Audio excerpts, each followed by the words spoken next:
Tonight, live from New York City, Uncrowned presents the UFC 322 Watch Party with your hosts, Connor Burks and Eric Jackman.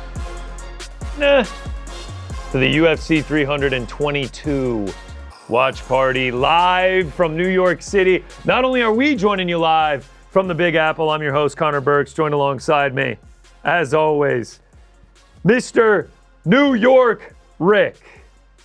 It says it in the name, New York Rick. They're here. The UFC fights are taking place just a couple blocks up that way. I can hear the rumble as Bo Nickel is putting on a show right now against Adolfo Vieira. We're currently in the second round, about a minute 15 in. Welcome in to the Watch Party. I feel like lately the featured prelim has not made it all the way to our broadcast. Yeah, you're right. Feels like we have to fill a lot of time. Bo Nickel bloodying up Adolfo Vieira here in the second round, man. He's looking great. We wanted a bounce back performance. So far, it appears to be that. Yeah, he looked good in the wrestling in the first round, and now he's just been kind of standing with him in the second, but he's looked great. He has looked great. He's looked a step ahead at every turn. We'll see if he can keep this up. Patient. At one point, it looked like he was in a great position to get a finish, but stay patient. That jab is pumping right now for Nickel. Yeah, Vieira just doesn't look like he has the speed to keep up with Bo at this point. When it got to the grappling, Bo was clearly more technical and stronger. Oh, some of the body work, too, from Bo. I'll say this. The last time we saw Bo do this was against Paul Craig. His hands look 10 times better than that version. Yeah, he's active. He's landing big shots. He's also staying safe defensively, which is what I like to see. He's not lunging on every shot. He's keeping himself safe. He looks improved. Yeah, man. Right now, he is outstriking Adolfo Vieira. 51 significant strikes to Adolfo Vieira's 14. Has landed 2 takedowns on top of that. A great performance thus far from Bo Nickel. Was a sizable favorite, minus 230-ish. But, man, he's performing like one right now. He was a much bigger favorite in all those other fights. Yeah, especially the RDR one. Yeah. Close to a minus 400 that night. Vieira now trying to get it into the grappling, but it looks like Bo's not susceptible there. Yeah. Going to be tough to take Bo Nickel down in this position. Unsuccessful for Vieira. What do you think of the new shorts, man? Oh, yeah, they're so fucking great. They don't look bad. They don't look bad. Man. Love them. Look at the clip art that they put on the side, the little swoosh thingy that's going up the side of his leg. I wonder if there's a history behind that design, you know? God, they're horrible. Yeah, Vieira. Oh, both landing big there. Vieira's face is wearing it. Yeah, for sure. Bo Nickel moving. Stuffed 5 of Vieira's takedowns this far. It's impressive stuff, man. One-way traffic. 60 seconds to go here in round 2. After this one finishes, we'll break down some of the rest of the card that we had earlier. Oh, my gosh. The striking differential through 2 rounds is... Oh! Big left hand from Bo Nickel. Are we looking at the Bo Nickel knockout here? Man. Oh, slip from Bo Nickel. Yeah. DC noting the intent on his strikes now.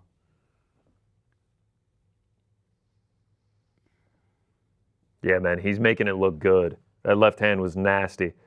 The number, the power. That sprawl. Oh, is he going to the choke? Or is he just holding the headlock? I think he's just holding the headlock.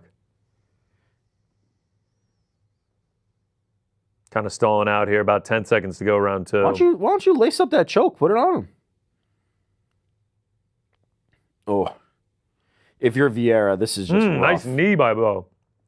Oh, yeah. He's giving it to you right now. On the feet, he's beating the shit out of you. In your grappling realm, you're facing a guy who's an all-American wrestler who's not going to give you up a takedown. It's pretty hopeless at this point after 2 rounds. Impressive stuff from Bo Nickel. Get the Dustin Poirier Bud Light commercial. Who the fuck is we? Who is we, Dustin? Shout out to Dustin. We got our Statue of Liberty. These look pretty good, I can't lie. Nice and easy blow up for him. We got Lady Liberty behind us right here. Life's good here in New York City. We got some taxi cabs, you know. Set designers were on one today. Set designers were truly on one today. I was having trouble. Just keep pinging the, you know. Something. I'm walking Just keep pinging here. the. Frankie, how we doing back there, brother? Yeah, we couldn't be better, man. The vibes are high in the control room right now. Yeah? Is it because of the Super Peyton high. Manning inspirational speech? It is exactly that. Reminds me I need to look into this. Into your financial Into services? Nationwide? Exactly. Nationwide has financial services now? They do. That's huge. That's huge. All right, we're coming back for round 3. Bo Nickel, Rodolfo Vieira. About And then we're last on to the night? main card. I love it. Can't wait for this main card. Frank, is that bad if I just keep tapping? Nah, on? man. Do What your if I do life, it? man. What if I do it right here? You know what? The people love it. I'm sure they do. It Ooh, honestly nice doesn't right sound like hand that. from Adolfo.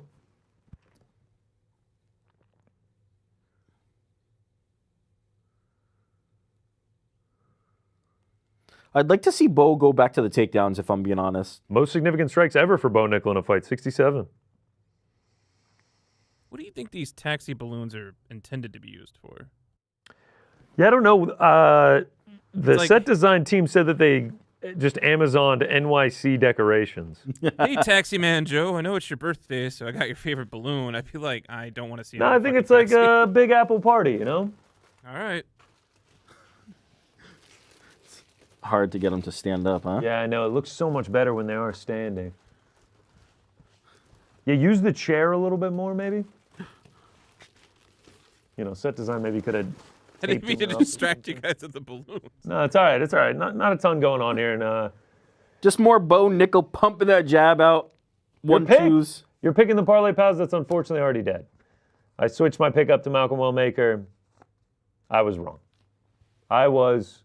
We'll talk about that one in a little bit. Are we rocking these all day? It's tough. down. Late on the it's tough there, Frankie. We got to get you warmed up, man. About the parlay pals, yeah. No, but he's saying it. How'd we feel about Chase Hooper? Yeah, your boy Roman Kopylov. That's who I meant. Big Chase Hooper. Wait, did he win? No. Oh, okay. Lost by unanimous decision. I was about to say, RoboCop. We'll get into RoboCop that in a second, man. We still got 3 minutes on the clock with Bo and Vieira. There we go. Oh, all right. Threatened the takedown. Didn't commit too hard to it. Shrugs him off. At this point, it just feels like you stay safe for the 3 minutes and get yourself a nice little dub if you're Bo.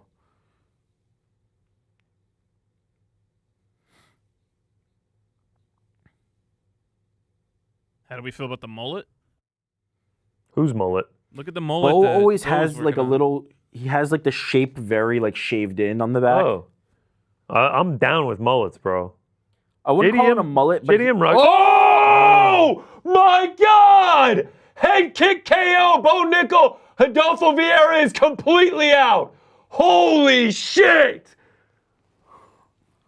What a performance from Bo Nickel. Beats him pillar to post. Head kick KO in round 3. holy Wow! You want a shit. bounce back? There's your bounce back.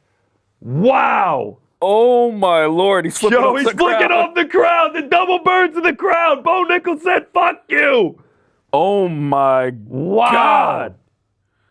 That's some Quillen Salkio, the Nasrat Hakparas Yo, shit. He that's just crazy. iced him. We're sitting here with our fucking Lady Liberty. Yeah, mullets are. Wow! Oh Holy my shit. god. They just said this. Yo, Quillen Salkio. if you're watching the broadcast right now, you'll know Rick just had one of those moments. He just said, "Man, that's killing Sal Kildesk." Wow. 15 seconds later. Holy shit, man. They say the same thing. Wow, in slow motion. Perfect. Oh my Perfect. god. Gets the hands going down, completely flush. Adolfo Vieira completely asleep. Walk off KO. Oh Holy my shit. God. We're off and running, baby. Main card up next. Timber, bro. Oh, Holy the hands were just shit. down. Oh man. Fucking A, man. That was a performance by Bo Nickel. That if you were to script the comeback performance after the RDR fight, this is exactly what the script would say. Yeah, I'd say so, man. That's Holy about as good as you can shit. do it. He was cruising to what looked to be a 30-27 decision, Adolfo's Didn't need the up, but scorecards. still shaky, man. He got wrecked. Wow. Holy sh! Bo Nickel supporting, clapping them on. Wow, man. Wow. Holy shit, Bo. Congratulations. We're getting the official decision, I think Bo the won. official announcement, I mean. And then we should hear from Bo Nickel with one Joe Rogan right after this. Holy shit. That was fucking lethal by Bo That Nickel. graphic, our graphic says TKO. I don't think that was a TKO, bro. I don't think so. Is that what they're crediting that with? That was a shadow round Who's KO. the check? That was a night. Who is the check? God damn. All right, here we go. All right, Joe Bo Rogan with- joined Bo by with Bo Joe. Nickel. Wow. Said, thanks, Joe. Just ethered a dude. Thanks, Joe.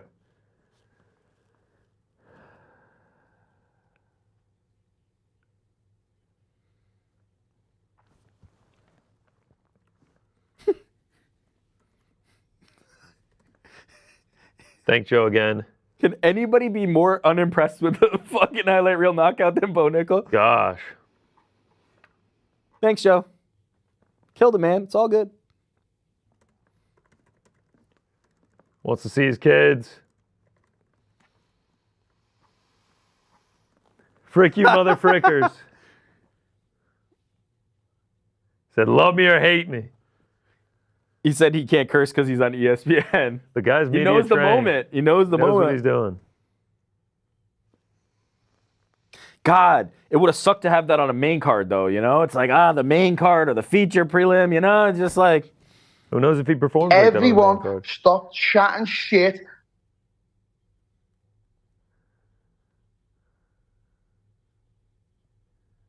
said, to be honest, he gets fired up. Wouldn't have it any other way. As long as you're making noise, he doesn't care. I feel like the Bo Nickel hype train is back. Yeah. Hard to not be excited after that one.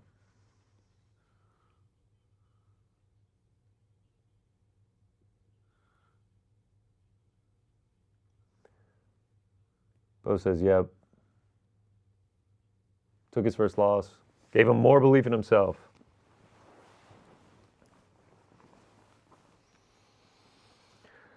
Says the work's already been done.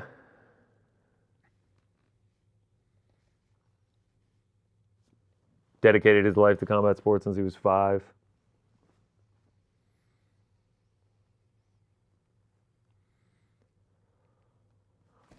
He's got 3 days. So when he Yeah. finishes one My day. day starts at 6 a.m. By noon, one day, I'm already ahead of you. Wow. Okay. Wow. Bo Nickel caps off the prelims and not a moment too soon, 9:27. He finishes Thanks, Bo. his in-cage octagon interview. Incredible stuff from Bo Nickel. Wow. And now we get 5 fights on this stacked main card. We are off and running at MSG. Prelims are in the books. Before we talk about the prelims, I do want to touch on something Bo Nickel said there, which was you're Funny bone. the funny bone again? Yeah, funny wow, bone, man. You in that chair. It's not funny. Never going to get used to these chairs, man. He said basically he does all his work and the result of what you see is in the octagon, but the work's already done. It was very clear. Like, regardless of the fact that he got a nasty flash KO, his striking looked completely different. He looked like he had put in all the work to counter the criticisms that he had faced to this point.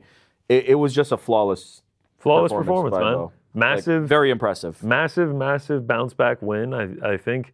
I don't know who they give him next. I don't know if you go to the rankings just yet, or you give him one more unranked guy. You know, get him another win under his belt, more experience. But people are going to be watching. People are going to be watching the next time that he gets into the octagon. I certainly will be. Gregory Rodriguez getting it done against Chase Hooper by unanimous decision. What'd you make of that one, Frankie? I thought it was great. Thanks for that, man. Thanks for the breakdown, yeah. And back to you. Good fight. But Gregory Rodriguez does enough to get it done. Aaron Blanchfield with a monster performance inside MSG. just across the river from her home state of New Jersey, gets a round 2 rear naked choke of Tracy Cortez, and the finishing sequence was crazy. Like, goes for a takedown and like runs her across the All the way entire across. octagon. Doesn't even sink in the hooks or anything on the choke, and gets it done. Gets Tracy Cortez to tap with just 16 seconds left in the round. Yeah, exactly the type of performance that you need if you're Erin Blanchfield to stake a claim in this division, right? To say, top contender, look at me, I'm ready to challenge for a title shot. And, you know, when it comes to the grappling, like, there's going to be very few that can hang with her there. On the feet, it was a close fight. Like, I would like to see her probably go to the grappling a little bit more, because on the feet, it looked like Tracy was having her moments and they were kind of more even.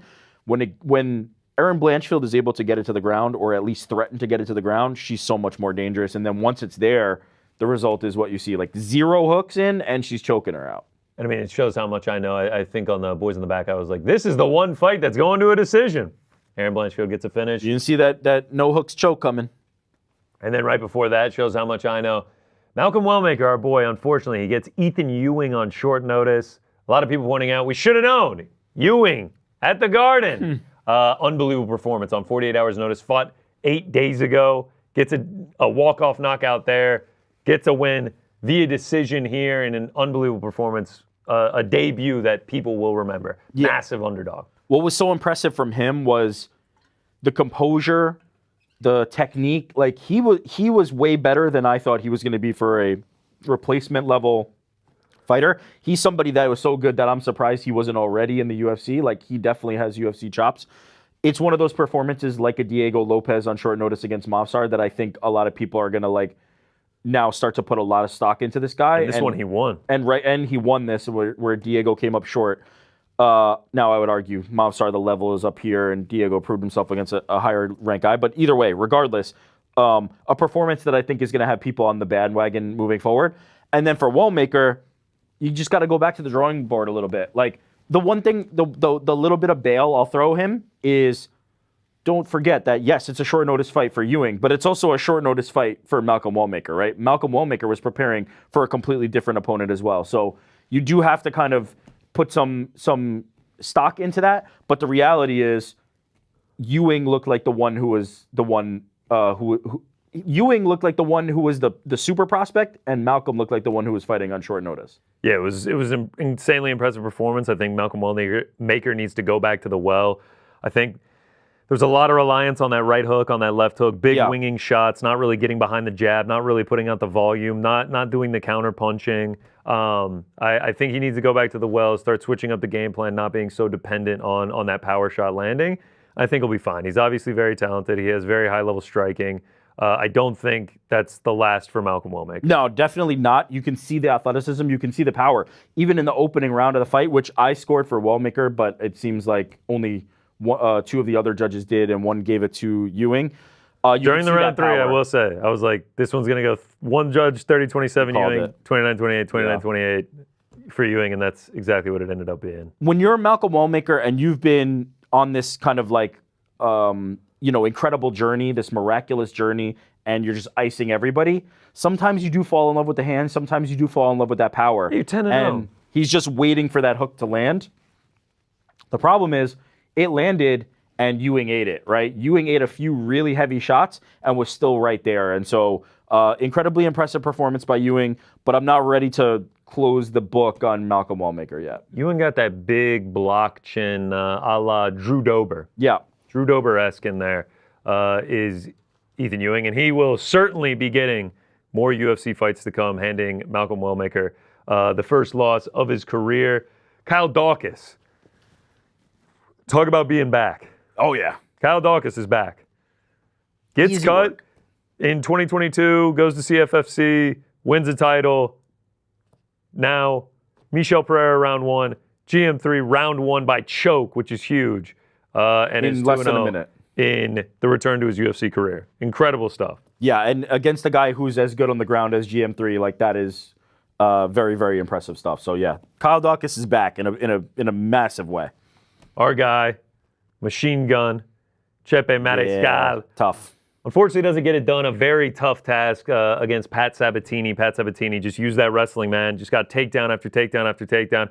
Really impressive stuff from him. Not a ton of damage. Not going to gain a bunch of fans, but gets the job done, man. Hence Chepe Mariscal's first loss of his UFC career. When it comes to control and in the grappling, there are very few who can do it as well as Pat Sabatini. He is. I think they're pointing out there's a fight at MSG. Shout out. Shout out to him. We have a few people in the building that we know. Crowd is Hopefully hyped up. Shout out to camera guy Nick in the house. Shout out to Dan, Big Dano in there. Pat also in there. Yeah, the whole crew. Big day for Pat, dude. Yeah, we'll have to get a boots on the ground report from old Dano on Monday. Fatima Klein, dominant win against Angela Hill. Yeah, she was looking good from start to finish. And then again, like I'm kind of talking about with Erin Blanchfield, once it kind of at the very, they are literally turned all the way around. Yeah, all instead of three looking at the commentary broadcast. team are back looking at this fight. Crowd was going nuts. I can only imagine. It's got to be pretty crazy.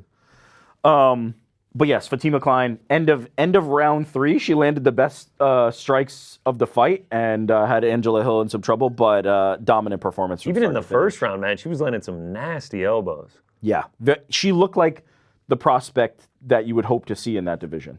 Yeah, it was very impressive stuff for Fatima Klein by Sanger. Yes, Frankie, right, you said it Frankie's earlier quote. this week, man. Fatima Klein, Frank's quote. Oh, wow, we're losing it. I'm getting warm in it. It's I actually find it kind of comfortable in here. my head is. What's wrong with your head, man? You can lose it, man. It's all right. It's all right. You're not committed to the bit. It's okay. By Sanger Susurkayev with a big win over Eric Makhachev. Kind of struggled. Like hasn't looked incredible in his UFC fights so far, but like he's gotten both of them done by finish. So like, how much can you actually complain? A little bit, because he was hyped as like the Hamzat guy, and he's not the Hamzat guy. Let's like call it what it is. Yeah. A nice finish, but the level of opposition he's facing in this fight, Very low. Not very good. So the jury's still out for me. Like I have not seen the performances that make me go, wow, this guy's the next thing. But look, you keep racking up UFC wins, you get more experience, and then you can build on that. I need to see more. Gets on the microphone, calls out Bo Nickel. Wonder if he still wants Bo Nickel after that performance. That would not go well. And if not Bo Nickel, he wants Shimaev, who I thought was his boy. Wait, what? Did he actually say that? Yeah, he said, if not Bo Nickel, then Shimaev. Okay, maybe he was joking there. I saw the Bo Nickel call out. I don't think he actually wants those problems. Maybe not. But alas, he is now 2-0 in the UFC after getting a win on Dana White Contender Series just a few months ago. Okay. And then, go ahead. They're showing the face-off now. Yeah. What did you make of the face-off and the JDM framing? I think JDM's a diehard Diaz Bros fan. Yeah. And that's what he's doing. I liked it. We've done it with the nunchucks. He rocks like the backwards hat. I think he's a Diaz Bros guy. Nonchalant. Straight out there. Just a big scrapper. Loves to get in there. I like it from JDM. Islam wanted to get close and they didn't let him. Yeah. I can't let you get close. Whoa. That was a great pick of Val. Curtain jerker Mateus Camilo gets it done against Slava Claus. That might be it for Slava Claus. Yeah, it's been a rough run. Yeah, it might be it for Slava Claus in the UFC. Now finds himself at 8-7-1. The grappling just not improving, unfortunately, for one Vyacheslav Borshav. Let's go to this main card, man. BSD. Yeah. Beneil Dariush. Yep. Carlos Praches. Leon Edwards. Yep. Michael Morales. Sean Brady. Yep. Valentina Shevchenko. Zhang Weili. JDM. Islam Makhachev. Yeah, pretty good. Outside of the 2 title fights, which one of the 3 are you most looking forward to? Okay, outside of the 2 title fights, I guess Leon and Praches. I think I'm Brady Morales just because I have no idea what's going to happen. Those are both so great. All 3 of them? Beneil BSD is fucking great too. The whole thing is amazing. What's crazy is the biggest favorite on the main card is the challenger in the main event. Islam, yeah. Yeah, minus 285. Other than that, minus 200 BSD, minus 150 Carlos Praches, minus 150 Sean Brady, minus 150 Valentina Shevchenko. That's kind of crazy. 3 straight minus 150s. It's well matched. It's a good fight card. It has stakes. It has everything you'd want. When the UFC is at their best, this is what they can do. It's incredible. I cannot wait for it. The week has progressed. We now find ourselves at Saturday evening. How do you feel about the main event? Okay, we're getting a report here. From the Apple Watch. Have you always had an Apple Watch? Yeah. The most insane fight just broke out right outside the octagon. Who's this coming from? Camera guy Nick.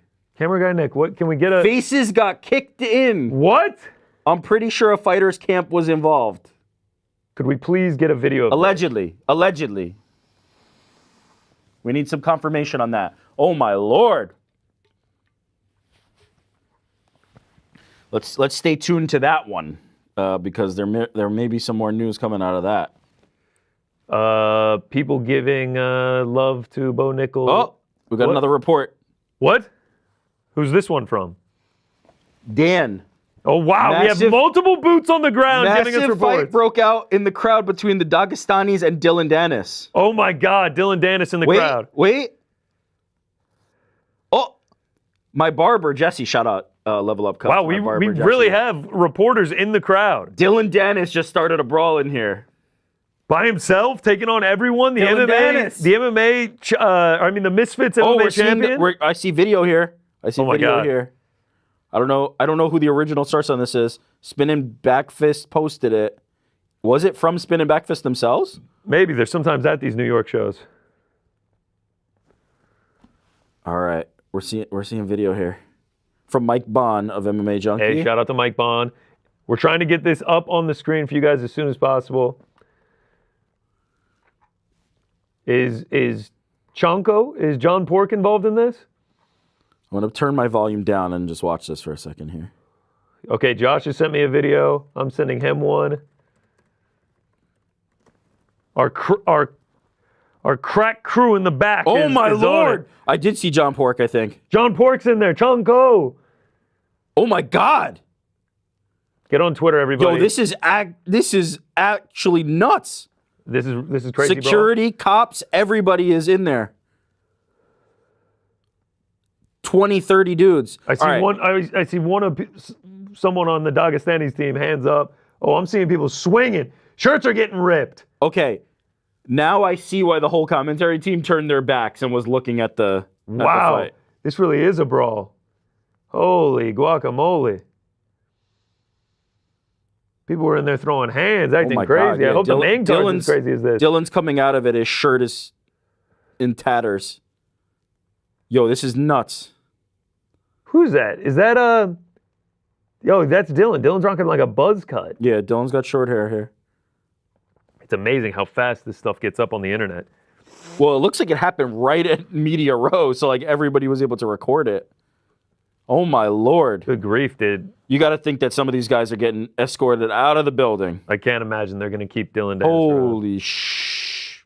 Do you think this puts Dylan Dennis's potential UFC contract in danger? It's tough. I don't think Dylan we have a video here from. All right, we have our own video. Okay. Can we use this instead? I'm gonna send this. Who's it from? It's from camera guy Nick. Oh wow, camera guy Nick on the scene. She should have the above angle view. They should definitely. Everyone in the garden has kind of moved on now as Benoit Saint Denis starts making his way to the octagon to take on one Beneil Dariush, the 13th ranked lightweight. Oh, he's got a couple of his special force comrades in here. It's hard to focus, isn't it? Yeah, it is hard to focus. A lot going on. Bo Nickel, head kick KOs. Dylan Dennis scrapping with the Dagestanis at the Garden. And Benoit Saint Denis about to make his way into the octagon. Wow. Drama, drama, drama. We're off and running, baby. Madison Square Garden always delivers.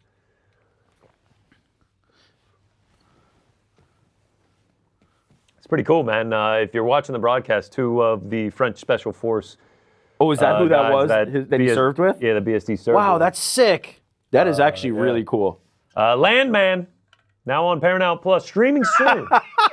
Make sure to get your subscriptions, guys. One more pay-per-view. That's funny. Is that Bruce Arians? That's the cut man? That's like your new girlfriend, like meeting your ex-girlfriend. Yeah, legit. Paramount was like, we can go ahead and advertise on that. Thank you. Why don't you just throw that on there for us? How about my dogs? Can I get an update on my dogs? Oh, sketch. 14-10 heading into the fourth quarter. No place I'd rather be here than with you, though, people. No place I'd rather be. I don't know. I kind of like to be at MSG right now. I'd like to be at MSG in this suite that camera guy Nick is in with an additional TV that has the Georgia game. That's like my dream right now. All right. The details of that are going to be trickling in throughout the night, but wow. Beneil Dariush getting ready to make his walk. Do we have more video here? What is Beneil ranked right now at lightweight? For him to be red corner? Is this the same video or a new like video? 8th? Oh, we got more video. 9th. Thank you, Josh. Beneil Dariush, 9th right now. So BSD trying to crack into the top 10. Longest tenured UFC fighter on the card, Mr. Beneil Dariush, and you can see it in the grays, baby. More than Look at Bruce Arians, the cut man. How's that possible? Yeah, that doesn't feel true. Let's disprove the UFC facts. No, let's confirm it because they got to be right. Beneil Dariush has been in the UFC since, oh my lord, 2014. Almost 2013 too, because it's January of 2014. All right. Respect, Beneil. Respect. I'll never doubt you again. All right, I've just gotten approval from Alex Odom in the chat. I can watch the game on the side. I just got to pull it up. 14-10. Things are getting dicey. To be fair, oh my God, Josh just told me from the back. I don't know if that was on air.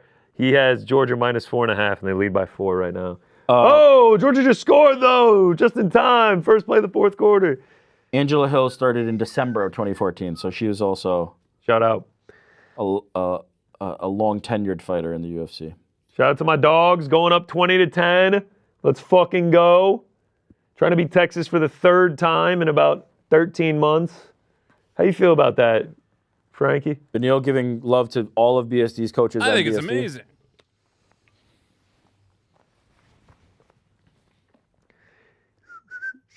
Beneil Dariush is in the octagon. We're about to get the first fight on the main card. We're still trying to pull in the video here from... this image of them fully back turned to the camera is nuts. So good. You know it's crazy if that's what was going down. Oh, we have the video. Let's do it while Bruce makes the announcement. All right, here's an upper deck view of it. Shout out to camera guy Nick. Absolute chaos breaking out in the Garden. Fans going nuts. I sent a second video as well, so there's more. Cam guy Nick, shout out to the angles will trickle in as we go throughout the evening, but absolute madness here at Madison Square Garden. Some big punches getting thrown. This is cage side, like this is right next to the octagon, in front of the media area.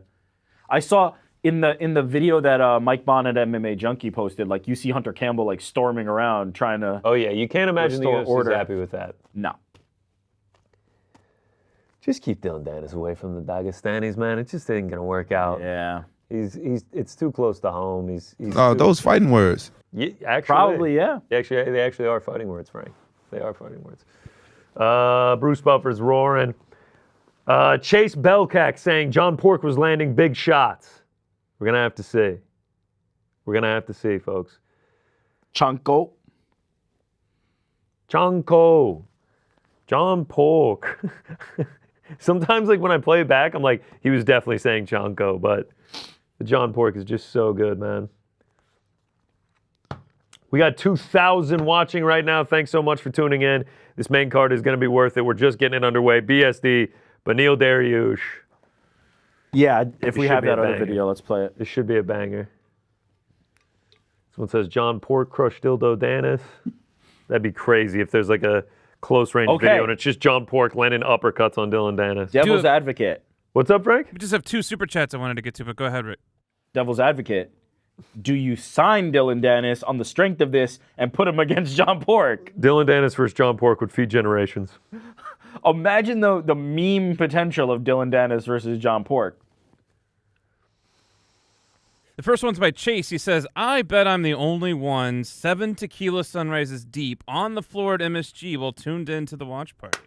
Thanks, I bet Chase. you are. I'm going to say maybe, but maybe Dylan Dennis is also 7 tequila Can sunrises. confirm. 7 tequila sunrise deep, but he's tuning in to the watch party. I don't think Dylan Dennis you're right. is. Dylan is not. You're right.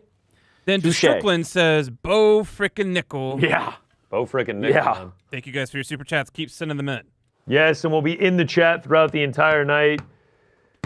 Let's get All that right, toilet here we go. ready, GC. Main card, MSG. Mr. Martins, chill. Shout out to Mr. Martins, baby. Obviously, Adriano Martins. He's at the bar right now, getting ready, telling everybody how he beat Dylan Dennis. Any pack rips tonight? No, unfortunately not, but we will start that soon. Dylan Dennis. See what's. Let's get him over here.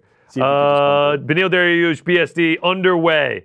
Ooh, and they're off to a hot start. BSD, massive left hand, knocks him out 15 seconds into missed the the whole fight. thing. Rick missed it. How you texting Dylan Dennis? BSD, holy God damn shit. it. This card is on fire.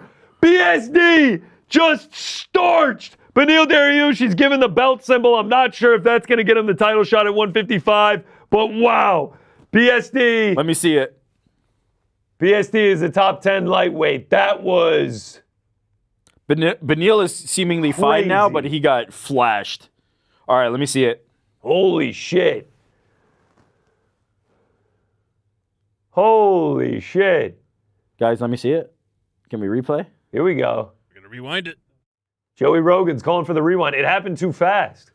Holy shit. You would think because it was so BSD. short, they could replay it quicker, but it Do you want me seemingly. to rewind it for you? BSD Yeah, why minus don't you do it, 180. Frank? Holy shit. I'm kidding. No, Frank, I'm kidding. Don't fucking Yes, rewind. do not it. rewind it. They're going to play it in a second. Wow. That was fucking crazy. Damn. So now 3 of the last 4 fights, Benil Dariush has been right, here we finished go. in the first round. Leg kick that takes out BSD, a couple uppercuts, and then just a left right on the ear. Punched. Just completely slumps him. Herb Dean. Damn, the second shot on the Although when he ground. gets up, he's like, Oh my God, he folded him like a lawn chair. Like a fucking lawn chair. Woo! he gets up like, what finish? I like how Joe's trying to make the case that like Don't- Benil was all right. Nah, like you can see his eyes roll to the back of his head. He goes almost ate his own foot. He goes completely limp. Herb Dean's already Second on the shot way. flattens him straight out. No. Wow. Holy shit, man. Joey V sends in a $2 super chat. My 2-week-old daughter's first pay-per-view. Let's go. Shout out Josie. Shout out Josie. Welcome to the earth. Congratulations. Congrats on watching BSD get a knockout. It'll be one of your earliest formed memories. Wow. All right, do I text Dylan, come to the watch party? I don't know, man. How much does he have to drink? He can take my place if he's had a lot to drink. Is it possible he's in custody right now? Hey, maybe, honestly. Woo, BSD, my God, that was crazy. All right. We have the other video of let's do Dylan, it. but let's hear from Benoit Saint Denis first. My goodness. Ben Howard saying early stoppage. I disagree, man. no, early stop. I think he's sarcastic. I think he's joking. No. He said he got dropped. He landed awkwardly, but he wasn't out. No, Oh, man. boy. He went completely limp. Definitely freaking not. His body dropped His like expression was like, a literal elevator. Uh-oh, Championship Rounds has a new angle up of the Dylan Dennis fight. Did John Pork actually give him the hands? BSD's shouting out the vets. Thank you all for your duties. Tied for most finishes since 2021 in the UFC, tied with Islam and Alex. That's actually very impressive territory. He's right a there. fucking dangerous man. It's so crazy to me that like, what was it, a year and a half ago? Everybody gave up on this guy. They were just like, Well, he did not have a. I agree with you. I think that it is crazy, but he also did not have a good 2024. I'm totally recognizing that. But at the same time, the things that you loved about him then, like they didn't go away. He just had some rough performances. I agree. 100% agree. Look at Bo Nickel tonight. Yeah. I think in Malcolm Wellmaker's next performance, he will improve. Like, you have to remember, man, the MMA fan base is fickle. They And go like this. I don't necessarily blame them just because it's not like NBA. It's not like you're watching a team just like kind of have a bad night. You're watching a human being like get their ass kicked when they're losing. Like when he lost to Renato Moicano, this dude got his fucking ass kicked. Like it's kind of hard to be like, no, he'll bounce back and be fine and have a great 2025. But here he is. Styles make fights and. God damn, dude. What an easy night for him. Holy 15 shit. seconds. Phew. Back to the hotel. Shout out to BSD, man. That's like the easiest night. Like there is no easier night. Well, Show up, kill a guy. You got a calf kick, you know? You got a calf kick. You're right. Maybe his calf's a little sore.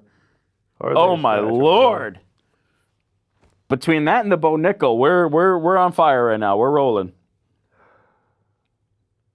And whatever Dylan Dennis and John Pork did. to each other. SDFG says Rogan is on horse roids. I have no validity to prove that. Josh Hutcherson in the house. Who's the Josh check? Hutcherson. Who's that? Lava Boy? Damn, No, Cam he's- Scatterbo in the house with the double grills. Grill. Recovering from surgery. He could have been Robbie. a UFC fighter. Robbie Lawler in Wait the a minute. house. Isn't that TikTok magician? Who is that guy back there? I don't know, man. I don't got TikTok like that. Dustin. Oh, Dustin Poirier with the new veneers. Looking good. Wait, really? man. Dustin has new teeth? For sure. Oh shit, I didn't know that. Why is he closing his mouth then? I didn't see it. He's a little self-conscious about him. Who the fuck is we? Shit, I lost my train of thought. Come on, It's man. tough. Dylan Dennis, John Pork, shut up. We were gonna go to that. We Oh, have yeah, that let's video. go to the We new have that video here. Let's Here go we to go. the video. This is when it's getting a little more wild. Okay, do we only have camera guy Nick No. videos? Yeah, I don't want to show like other people's videos if we have our own.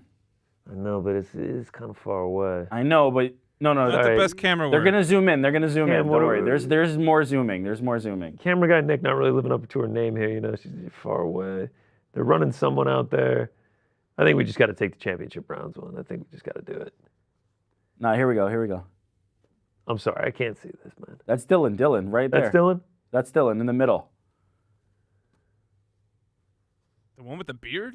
Cash Patel?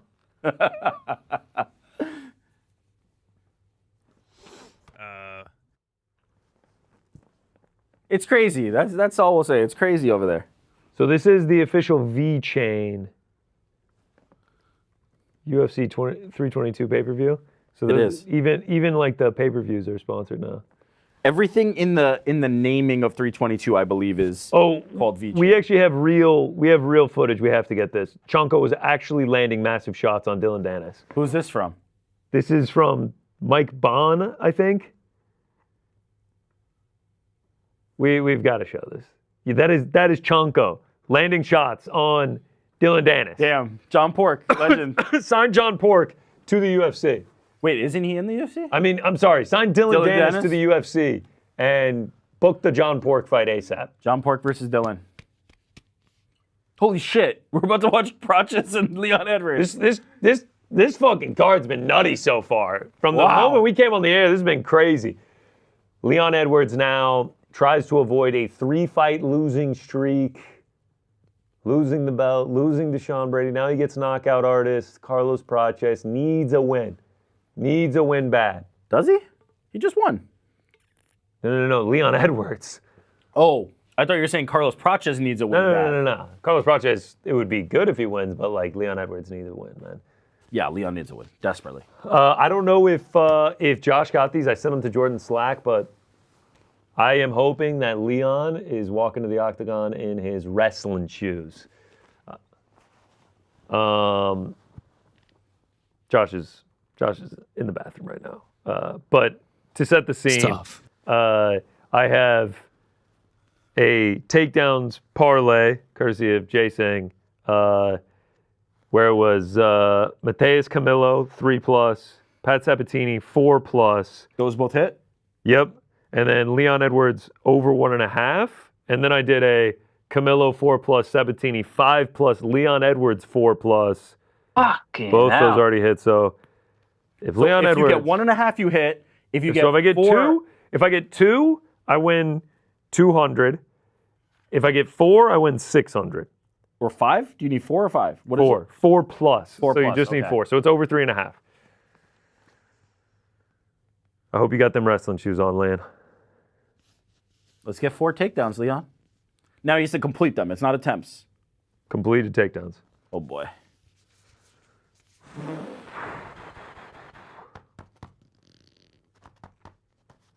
All right. Carlos with the mustache is. I was drinking a lot of water today. I got a tinkle, but I'm going to wait till the end of this fight. Okay. I'm going to try and time it out so I can go after this one and then maybe not have to go again. Nah, man, peeing your pants is cool. Josh, you get those bet slips I sent you. Yeah, there they are. All right, here we go.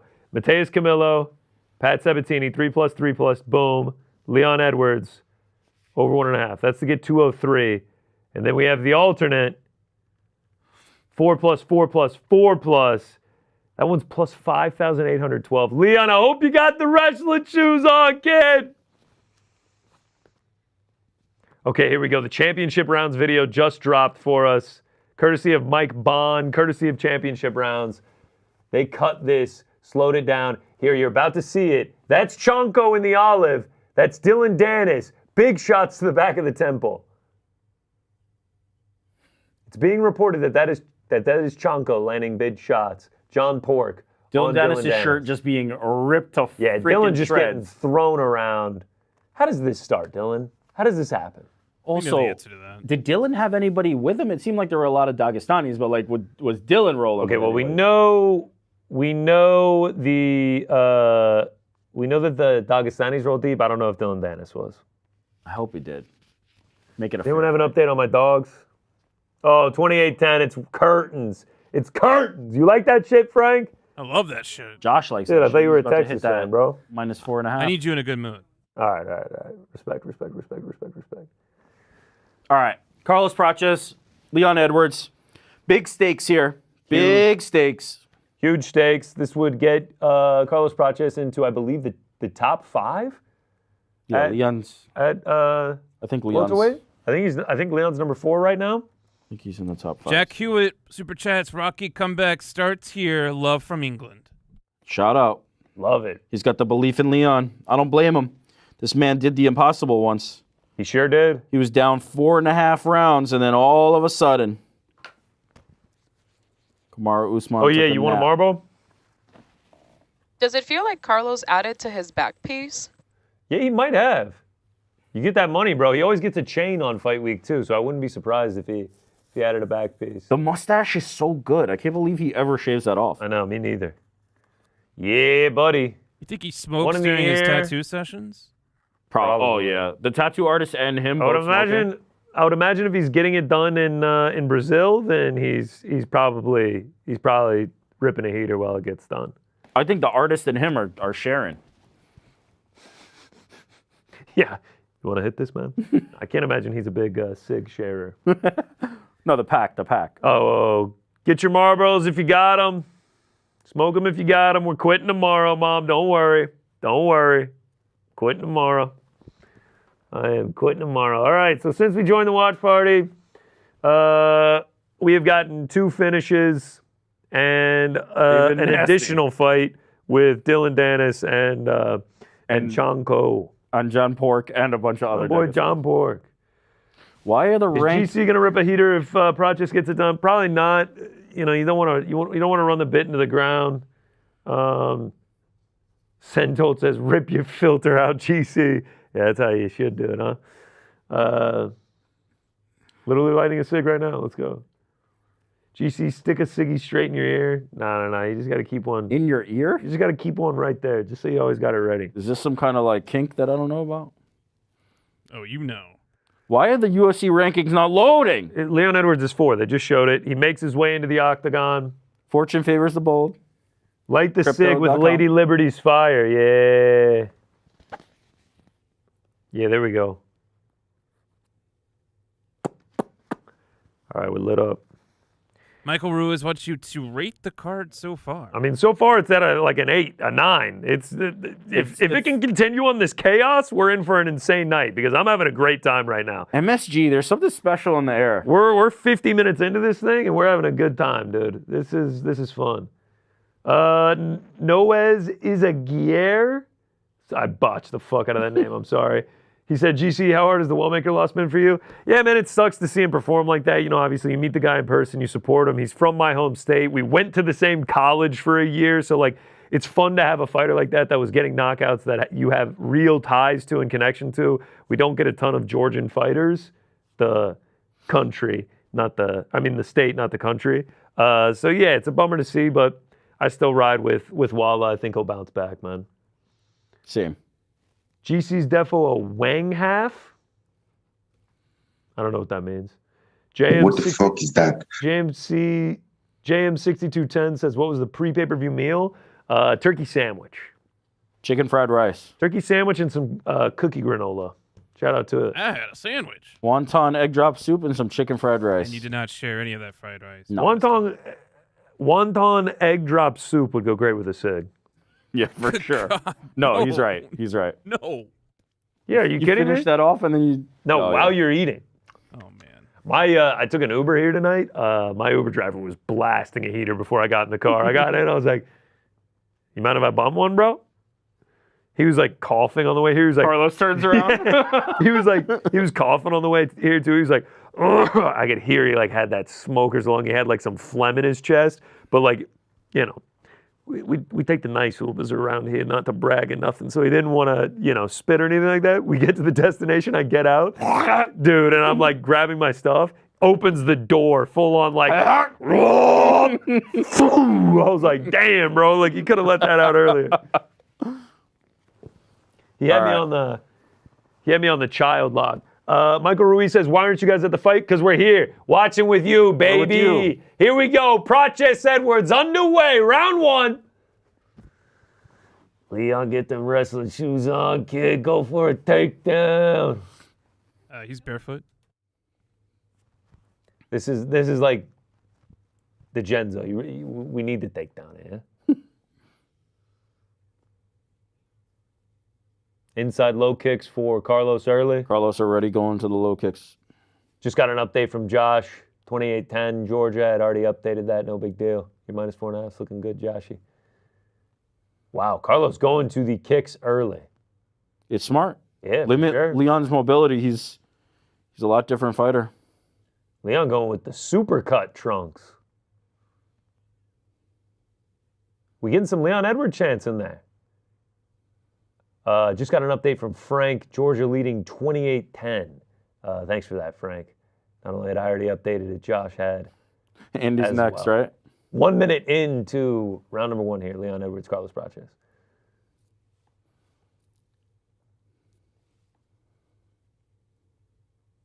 He's snapping those. Legs are hurting, Leon. Go for a takedown, kid. Yeah! He heard you. Leon goes to the takedown. Gets the hands locked. Stuffed by Carlos. Carlos. Is there anything worse than watching a fight and cheering for takedowns? Well, it depends on who you're watching. Everyone hates that guy. When you're watching Sabatini and it's like... Yeah. Prochess saying something. Oh, Leon trying to lock that Leon's leg. still getting after it. I like it. Oh, take him for a ride, Leon. Good defense so far by Prochess. Ooh, little foot stomp there. He's laughing. Carlos is laughing about it. Little foot stomp a la Usman Masvidal. Oh, Carlos talking shit about him clenching. Oh, nice knee by Leon. Leon. Carlos is like, what is this, bro? Leon not getting baited. One better put $500 on Carlos Prochess to win by submission, plus 2,200. Thanks for that, DraftKings. When do we get our poly market updates? Yeah, that's right. What was it, the fan scoreboard? Yeah, fan prediction zone. Oh, no nonsense. Keith Peterson says he wants more action. Oh! Another nice leg kick from Carlos Prochess. They're back to striking range after Keith Peterson breaks up the fight. Breaks up the clinch, I mean. Prochess moving the hands. Carlos is being a little disrespectful of Leon here. Yeah. He just not... Not many... Oh, nice knee right from Prochess. Damn. Oh, nice shot from Prochess. Nice left. Oh, leg kick from Leon. Oh, another one. There goes Leon. Oh, gets the hand lock. There's one takedown. There's one takedown, kid. Oh, get back up and dump him back down again. Oh, Peterson jumping in. Beautiful by Leon. I think Prochess was using the cage. Come on, kid. We just need one more. Leon riding on top of him. Not really doing much with this. I got to say, I like Leon trying to get takedowns. Fully stands up. Leon wrapped around him with the leg lock, but I don't think he's going to be able to do anything with this. He's a backpack. I like Leon trying to get takedowns, but he needs to do something with these. Because in space, Carlos has been eating him up. So if he doesn't get more aggressive in terms of the strikes or the submission attempts, it's going to be a wasted effort.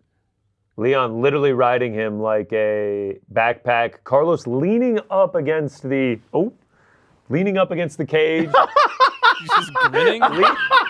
Carlos Holbert. I mean, I keep calling him Carlos Holbert. Carlos Praches with a nonchalant, just sort of like. It was like a Jim Halpert look at the camera, like. While Leon was landing strikes on him. Yo, Carlos is funny, man. I guess the question is, how do you score this? Praches.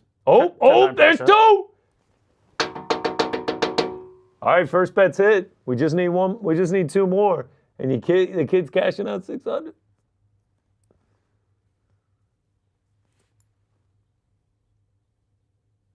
Oh, Leon trying to lock up the choke. Now this is good. 13 seconds to go. Oh, he's trying to lock up the hands. 10 seconds to go. He's trying to lock it up. I don't think he's going to get it. Yeah. Carlos fights it off. 5, 4, 3, 2, 1. All right, so Carlos did some damage on the legs, but Leon got 2 takedowns. That's a fucking tough round to... Yeah. That's a tough round to score. I still think I give it to Carlos because the damage that he did was more significant. Yeah, but man, it wasn't much, but Leon didn't really do anything either. He threatened with a submission attempt at the very end, but I'm going to go 10-9 Carlos still. You agree, Connor? Almost called you Carlos. Just for differences, I'll go 10-9 Leon. That's a close round. Alex Odom scores at 10-9 Leon. 7-6 gives it Leon 1-0. Twist of Fate 1-0 Leon easily. I don't know if it's easily. He just didn't do a ton with it. He didn't do much damage. Colby Lewis says Carlos. Vince Campbell says Dennis versus Pork after the main event. I'm down a little post-slim. Post-slim with John Pork. We're getting some footage of Zhang Weili here in the back doing some shadow boxing. Hank the Tank says, put the SIGs down. 7-6 says, what is New York Rick watching? The same fight as you. Golden Showman says 10-8 Leon. Don't know about that one. All right, here we go. Round 2.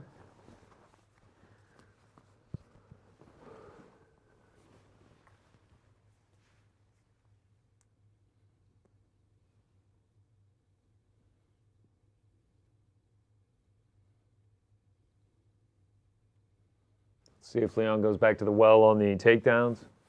You know, I wouldn't mind it.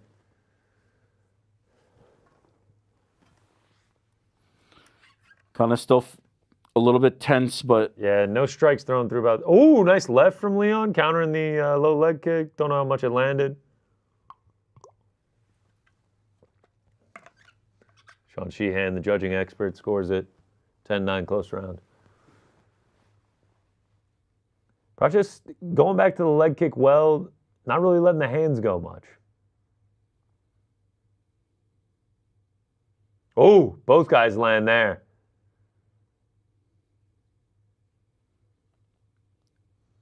Oh, that leg kick snapped on Leon there. Yeah, that's kind of why I scored the first. He was snapping the leg kicks in there, the harder punches, but it seems like I'm in the minority. I'm in the minority. It seems it's like a day where I'm glad I'm not a judge. The knee from last round. Yeah, I'm glad I'm not a judge. Oh! Huge shot from Project, sleeps Leon Edwards. Oh my God, he just got knocked out for the first time in his career. I thought that was a body shot. Me too. Completely just slept him. I thought so too. Holy shit. Oh my God. I thought that was a body shot. I literally thought that was a body shot. Did he just do that toward Alex? I think he just did the bow and arrow toward Alex. Whoa! Carlos Praches absolutely sleeps him. He did the... Alex Pereira wearing the meta glasses. Oh my God! So Leon Edwards was cross-eyed. Alex got to post the meta video of Praches doing the bow and arrow. All right, come on, let me see the replay. I swore he went to the body. Oh my gosh. Was Leon is dipping still into down. it? Was Leon? I need to see a replay of that. Holy shit.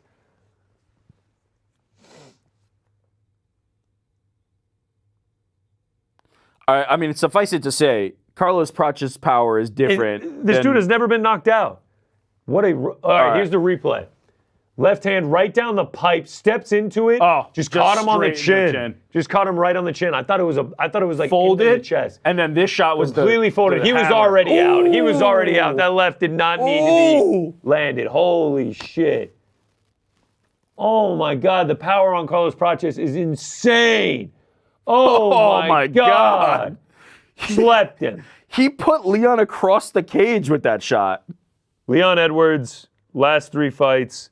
Loses. Look at this. Look at where this comes from. Oh my God. He was out, bro. Oh my God. He was out, man. He was out. Yeah, he's asleep. Fucking hell, man. Leon Edwards, last 3 fights. Loses the belt to Bilal by a lackluster decision. Gets finished for the first time, submission to Sean Brady, and now knocked out for the very first time. Yeah. Carlos Pracha. You have to wonder where Leon Edwards goes from here, but holy shit. What a performance by Pracha, man. Huge win. He is now a top 5 welterweight. He is banging on the door for a title shot. He joins that long line. Obviously, the loss to Ian Gary won't help. We'll see what happens with him next week, but what a fucking knockout. My God. Wow. What a card so far, man. Yeah. Light it up for real. I wish I could. Ariel would drive down here in the dark of night from Montclair, New Jersey, and kill us both if we smoked this cigarette in this studio right now. Jeez Louise. That was something serious. Shoo! Vince Cogwell says, how good is Ian Gary? Yeah, how good is Carlos Pracha, honestly? Outside of the Ian Gary, well, I got the 2 takedowns, though, shout out. Is it disrespectful for me to say that I don't think Carlos Pracha was at his best in the Ian Gary fight? Am I taking credit away from Ian if I say that? Because I don't think that he was. No, but also, I don't know. His finishing capability is so crazy. It's just crazy that he wasn't able to get it done. He didn't throw against... I know, but at the end, man, he had him dead to rights, dude. But for 4 rounds, he didn't throw strikes. Yeah. So I don't know. I don't want to be disrespectful because I thought it was a great performance by Ian Gary, but he just didn't look like himself. In the same way, I would say that I didn't think Alex Pereira looked like himself in the first Ankalaev fight. Whew. Carlos Pracha is saying you bought a ticket for violence, not for boring fights. Now, it must be acknowledged though that Ian Gary and Leon Edwards exposed something. Like if you clinch, if you grapple with Carlos Pracha, you can have success. You can have success. Yeah. Wow. If you don't, you might get slept. Is the problem? Slapped out. That was man. Something. Wow. He said he'll be back in here to do a face-off with the champ. He hits like a goddamn that welterweight line is thick, man. Okay, so is he next? No. Who's next? I don't know, man. But like, if Ian Gary wins, you don't think they'd let him go before Ian? No. If Ian Gary beats Bilal Muhammad and he's got a win over Pracha, you don't think they'd still let him? I don't think so. The knockouts? I don't think so. No. I mean, I will say, Sean Brady, dude. If Sean Brady wins, he's got a win over Leon. Yeah. I don't think so, man. Andrew Schultz in the house. What say you, chat? Smoke him. Who's next? You got him. Who's next for the welterweight champ? Even with like accountant glasses, he still looks like the hardest dude in the universe.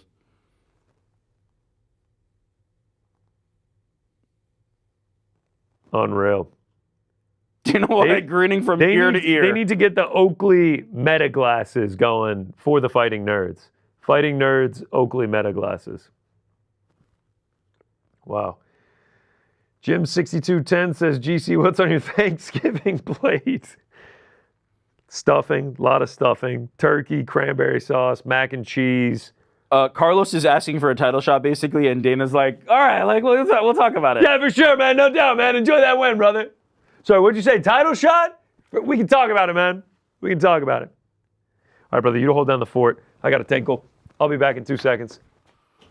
Whew, what a knockout by Carlos Prates, man. Oh, man. You know what's a little fucked up? Tell me. When Leon hit the mat, he opened his mouth, but because of his mouthpiece, it looked like he was smiling. He might have been smiling. That's where that left hit that came in from Carlos, I'm like... When you get hit like he got hit... You have like a facial expression. Yeah, like you might be smiling. That's like when I first saw him hit, I was like, oh, he's not out. So then when that left punch came in, I didn't think he was, like... He still dirty, but he was not in control of his faculties at that moment. I got you. You can be smiling. Sometimes you see the fencing thing. You see the hands go up. Like thing. He's not there right now. Nobody's home in that house. Nothing to smile about. For Leon though, you do wonder. Like GC said it. It's been a tough road. That said, the losses, Bilal, Sean Brady, Carlos Prates, like these are still top 5 guys. I would like to see Leon Edwards get a lower ranked, like 15 range guy. Get his mojo back, get his swag back, get back on track, and then maybe try to climb up. I don't know that we'll see another Leon Edwards title run. Is the unfortunate truth for Leon, but it's tough. Man, he had that incredible head kick. He had 2 title defenses, Kamaru and Colby, I believe. And yeah, man, nothing to be ashamed about for the career of Rocky Edwards, but it seems like the welterweight division has passed him by at this point. Like now we're looking at the new blood. And that's probably the same of a lot of guys, right? I want to see Kamaru Usman versus some of these guys. He was able to thwart Joaquin Buckley. I want to see like the Carlos versus Kamaru's and things like that. So let's see what happens here. But some killers at welterweight, man. And now we're about to watch another one. We're about to watch Michael Morales and Sean Brady. Well, we're waiting for that. There's 2 more super chats. Joey V wrote back in and said, Leon and baby Josie both asleep right now. Holy shit. Someone about the 2-week-old. I know. Then, congratulations to you. J94 says Ian Gary called it. Did Ian Gary call knockout? I'm assuming.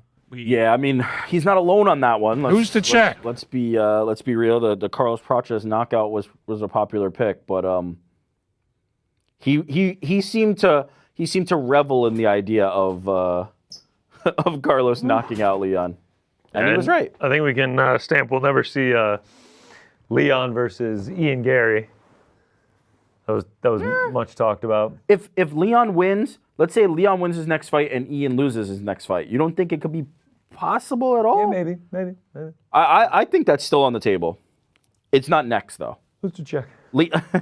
Leon needs a top 15 to 20 range guy to really get back on track. I don't think he can hop in there with another top 5 guy right off the rip. If ever again. Well, I feel like I'm in an episode of Mad Men. Do we need like a... It'd be fucking great. No, like a whiskey? No.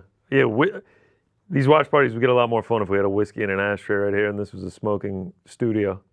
Can we get that from Yahoo? Can we make this... oh, you guys have the smoking studio. Yeah. We're allowed to smoke rip heaters in there. Yeah, honestly, bro. Nicholas Salas says Leon versus Masvidal is the move. I'd be down for that. Hario Martinez, GC versus the toilet. Nah, man, I was just taking a piss. I know we all remember the the Canelo. Not my finest moment. It happens to the best of us. Tummy starts aching. But this is like, this is like, 45, 46 watch parties in. I can make it through these things, all right? We're going to make it through tonight. Cue the pre-JDM Islam diarrhea lock right now. The live line just moved to -500. When we get Sean Brady versus GC, going on, bro? Never. He won't allow it. He won't let us happen. Boob tits 123. Give my username a shout out, GC. There you go. Congrats, man. Congrats. Leon just sent to the Shadow Realm. Yeah, that follow-up shot, not great. That follow-up shot, not great. Lost my parlay because well-maker, but this 20-leg college football parlay about to cash the fuck out. 20 legs on college football. You're a psycho. 20 legs, anything is pretty Webby impressive. 998. GC's Canelo moment. Frank kissing his mom's ass. We all have our ups and downs, guys. Am I not a man? Am I not human? Do I not bleed? May you throw the first stone if you haven't had the bubble guts at an impromptu hour. I mean, dude, we're sitting on these streams for 4 hours. You guys are lucky I don't get bubble guts more. Also, you go take a piss and that comes up again? I've been down in water all day, ran a fucking 20-minute 5K this morning trying to stay hydrated. Guy got to go take a piss, and everyone's just like, bubble guts is back. All right.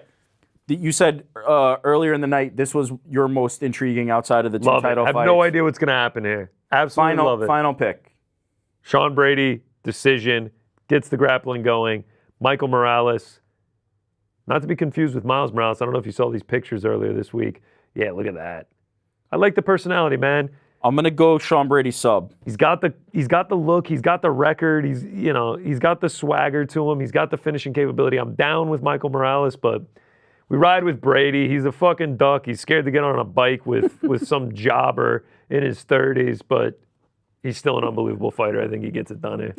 You said in his 30s like you're fucking like you're ancient. Some guy in his 30s. BGC. Yeah. Don Quixote says, GC, how baked are you? Frank? Man, we just don't have that connection, I guess. Michael, which one did you want? Someone asked, Connor, how baked are you right now?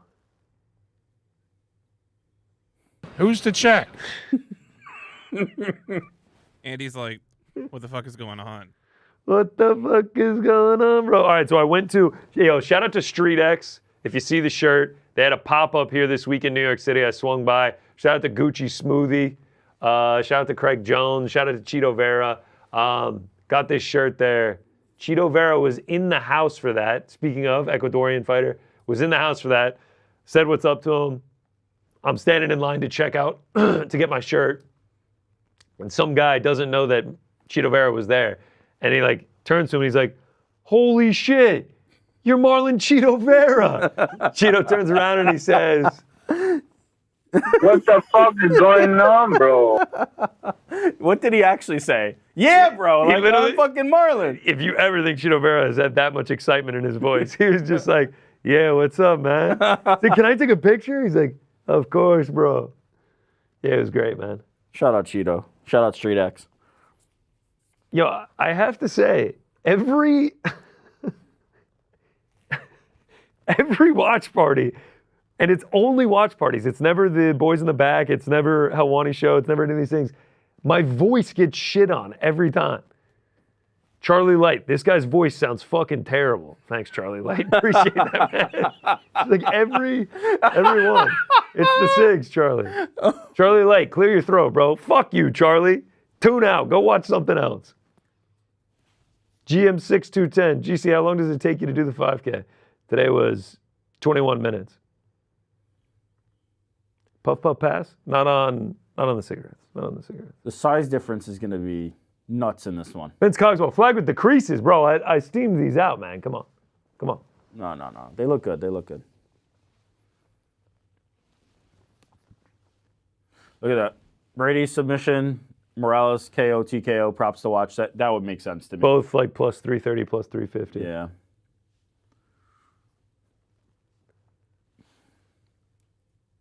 Frank, can I just tell you what a difference it's made to just switch that busted antenna? I wish you had told me sooner. Busted antenna on what? I dropped one of the packs like 2 weeks ago, and the antenna just went completely like a sideways. 90-degree angle. And every so often during Boys in the Back, for 2 seconds at a time, I'll just lose audio. Great. I I love going to the bathroom and like you're taking a piss and it's just like, next up, Sean, and then I can hear you guys talking in my ear too, and it's just a whole mess. But basically, before this show, while I was like running to the bathroom and Frankie was swapping out batteries, I was like, "Hey, can you get me a fixed antenna?" He was like, "What the fuck are you talking about?" Sudhir Singh Air says, "Take some Vicks." Colin Penn says, "GC's voice sounds like he's had 3 full packs before coming on." GC gonna be in one of those commercials with a hole in his throat. I want to see with the thing. I want to hear what GC ever sounds seen like someone before he smoking brushes that his teeth. Yes. Oh, you're talking about in the morning? Yes, I have, Frankie. I don't feel like you have a raspy voice though. You have a deep voice. I will say it's very late in the night, and we do scream on these watch parties. That's what causes it. Is this size disparity similar to GC and Rick? I don't know. Let's see. No, it's the fight's way bigger. Yeah, our size disparity isn't that big. I want to hear what GC sounds like before his fucking teeth brushing. Buffer calling out Paramount. Winner gets GC on the bike. That's a fact. Someone asked what my head shaving routine is for the day. I usually just shave my head like twice a week. Haven't shaved it since like Thursday. I bet Morales is not as good on the bike. Oh yeah, I'd crush Morales on the bike. I think he's too big. I don't know if the cardio would hold up. GC getting roasted, best part of the night. Fighting out of Tijuana? He trains in Mexico? It's a good place to train. Who does he train with? Tijuana bar. GC looks like Joe Pesci with the burnt head at Home Alone. Yeah, it actually does with the ring. Yo, motherfuckers are screaming in there. I bet GC would do incredible Louis Armstrong karaoke. You're damn right. I see trees of green, red roses too. He trains out of Uncrowned gym. Shut up. Leonard Cohen. GC, who's getting cracked tonight? Oh boy. That was a rough stretch for us. Who is getting cracked tonight?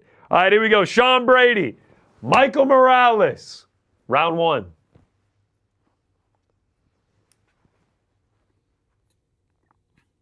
All right, here we go. Underway. Sean Brady going tights underneath? Or those knee braces? Knee braces. No, tights. Nah, you see the gap right there? No, but he also has the tights on. Yeah, he's got the tights, but he's double also knee got braced up. Yeah. Double knee braced up on a Tuesday. Michael Morales with the deep purple shorts. Shout out. I mean, if you're watching the broadcast, Joe Rogan also pointing out the tights and the knee sleeves. Now we could actually do it with the Leo with the SIG. You look at Morales like all the way back, waiting for that shot.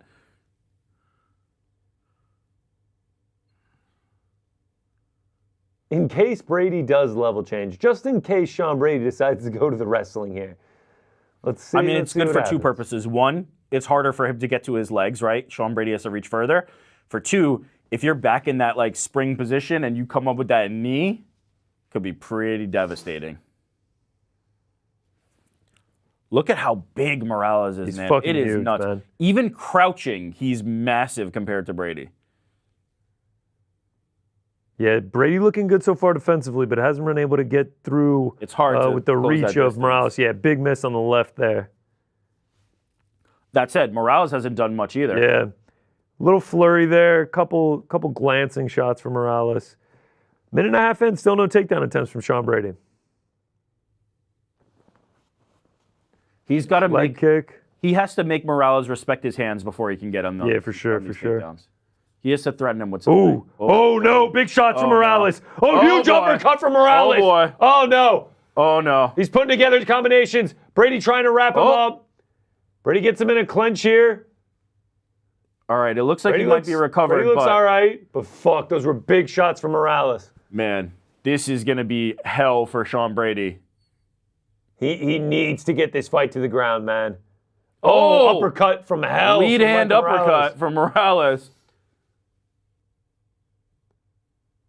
Yeah, Brady has to Brady fight needs through. he needs to fucking go in on a takedown, man.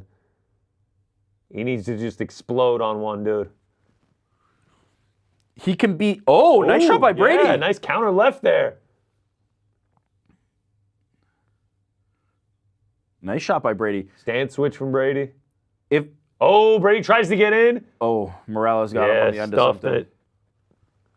Cut open on the right eye of Brady. Couple big shots from Morales. This dude is fucking relentless, man. Brady's staying safe now, but it's very dangerous for him. Ooh. Nice left from Brady.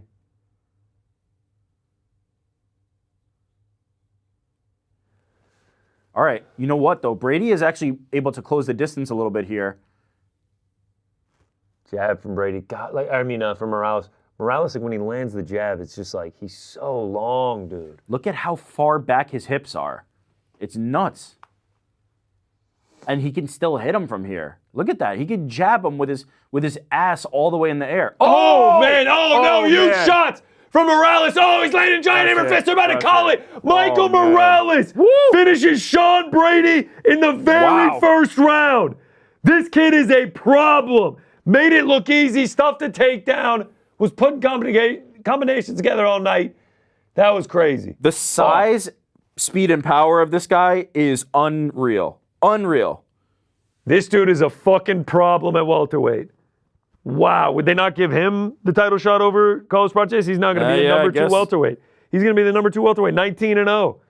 Holy shit. My God. He's a problem to deal with, man. He's leaned back like this. Like, his ass is here. And he's still hitting Brady from here. They're showing Kamaru Usman. Yo, Kamaru, brother, you ain't getting that shot just yet, man. Usman versus Morales. Wow. Man. Wow, man. The size. Okay, another thing to just say. you gotta give respect to Sean Brady, because Michael Morales is not a guy you want to fight if you're a top contender. Like, he's not the guy you want to see on that contract. Respect them for taking it, but fuck, man. Michael Morales is a problem, dude. That was crazy. I wonder if Brady would have been better just selling out for the takedown, but there's almost nothing you can do at that point. Man, that was fucking crazy, dude. Michael Morales is you sell out for the takedown without setting up the hands, you eat a knee. Like, there's really no absolute savage. There's really no easy way to do it. This card is fucking crazy so far, by the way. Now we get 2 title fights where the challengers are moving up to try and win a second belt. Every single punch he throws looks like it hurts like a motherfucker. Yeah. Justin LaGrange says, bro on the right looks and sounds like the line cook outside every Waffle House at 1 a.m. Thank you. I appreciate that. Wow. That was crazy, man. Damn. Alex Weber says, do the knee sleeves explain why he ducked the Aberon? No. Tom London, Connor's voice is terrible. Thank you. I appreciate that. Am I sick? No. I guess I've just been screaming. Wow, man. What a card. I want to hear what Michael Morales has to say after that. 19-0 now. Sheesh. Woo! Yeah, guy looks unbelievable, dude. He's a fucking middleweight, man. He's a middleweight just boxing up welterweights. We got the translator here for Fabiano here for... Shut up, Fabiano. Michael Morales. Wins by TKO plus 320. Did it in the first fucking round. Absolutely insane.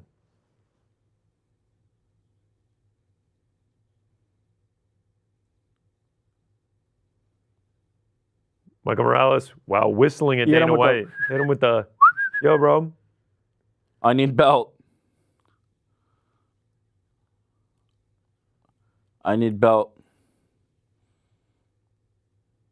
New York, love I you, love New you. York. He's dedicating it to his mom. He loves her. I heard the Te Amo. I know this.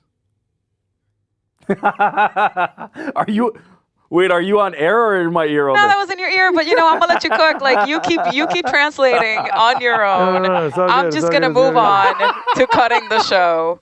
Goodbye, Rick. Is that his mom right there? She was going like that? I don't know. You tell me what he said. Yeah. Damn it, Andy. Wow. Whew.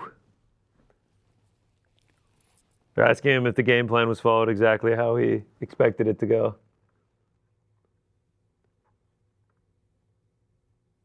Something about small. He said he's very small. He was trying to be small, is what I'm He's trying guessing. to be small. Yeah. Maybe something like that. Maybe. Listen, Andy, you take the time off. We got this. Maybe something like Andy's that. not here anymore. Andy has left the building. Michael Morales calls him a stocky welterweight.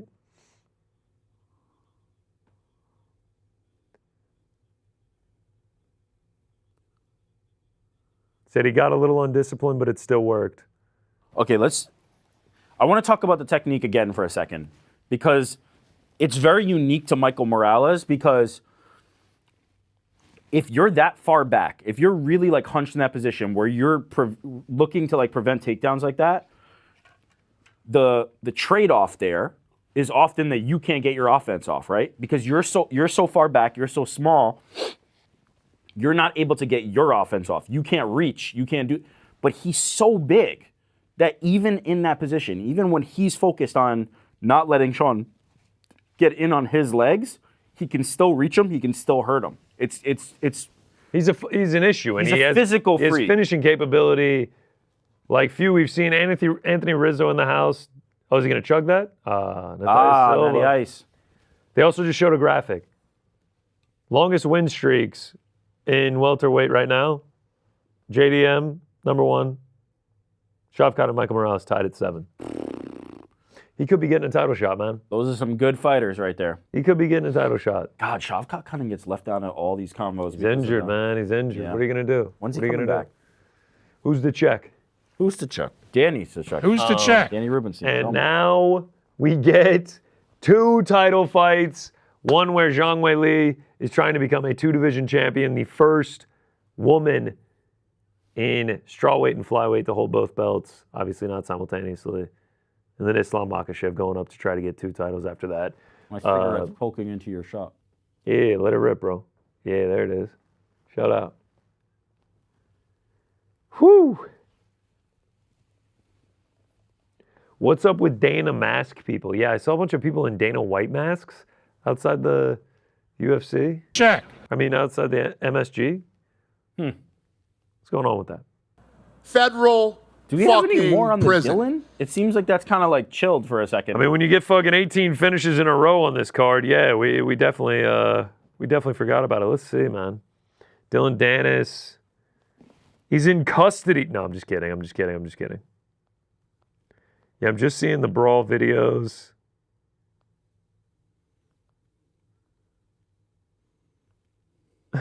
Yeah, I'm not seeing any updates on that. I'm gonna go to his Instagram, see